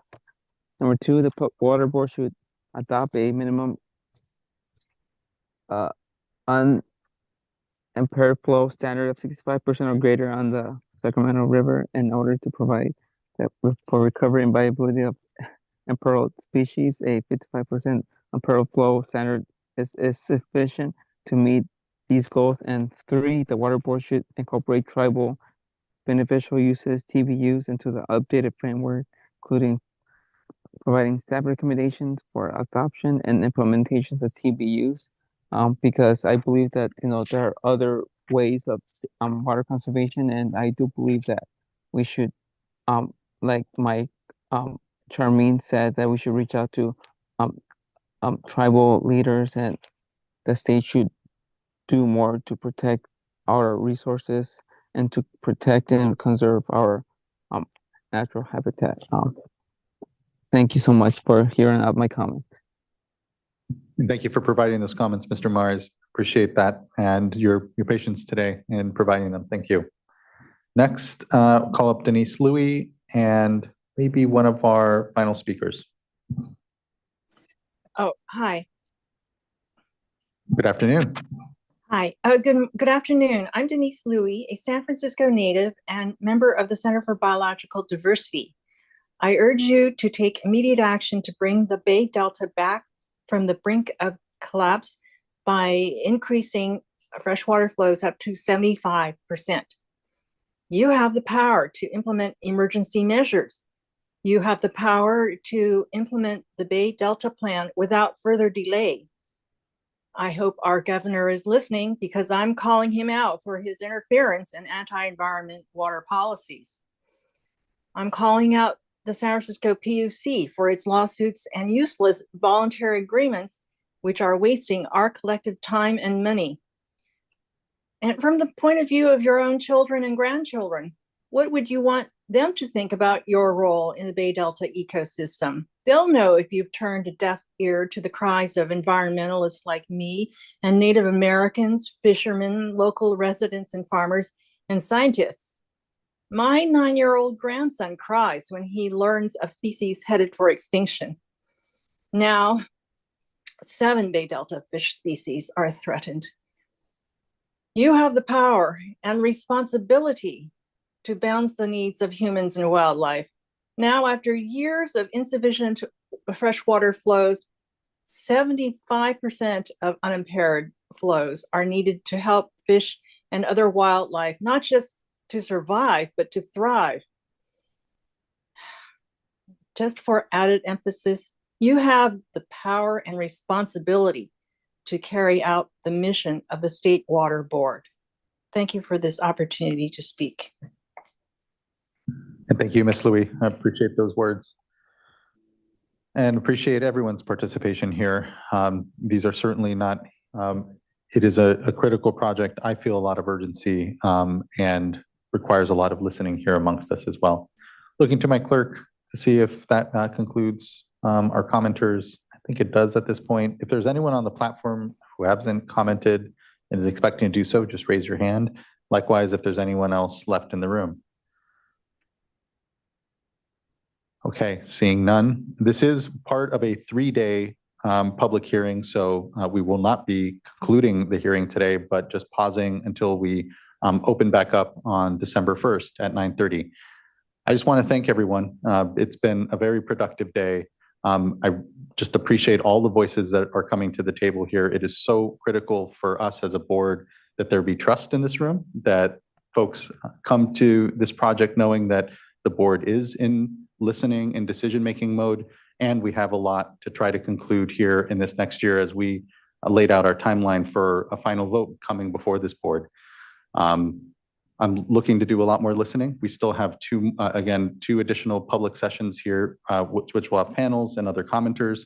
And so I think for now, I just want to leave it at a lot of thanks. It isn't easy to come up to Sacramento. It isn't easy to always participate in these proceedings. And so everyone that did is incredibly valued. And again, we're looking to continue to make sure we create the right tone here so that people feel safe to come up and criticize and bring their best thoughts to what, again, we're tasked with here all collectively, and even here us at the dais as a board. Anything from fellow board colleagues further? And then if not, then we can pause again this 3-day hearing. We'll pick it back up at 9:30 on December 1st. And until then, just appreciate everyone's great work, and we'll see you all soon. Have a fantastic holiday next week, those celebrating, and please spend good time with family. And we'll see you all soon here at our next board meeting.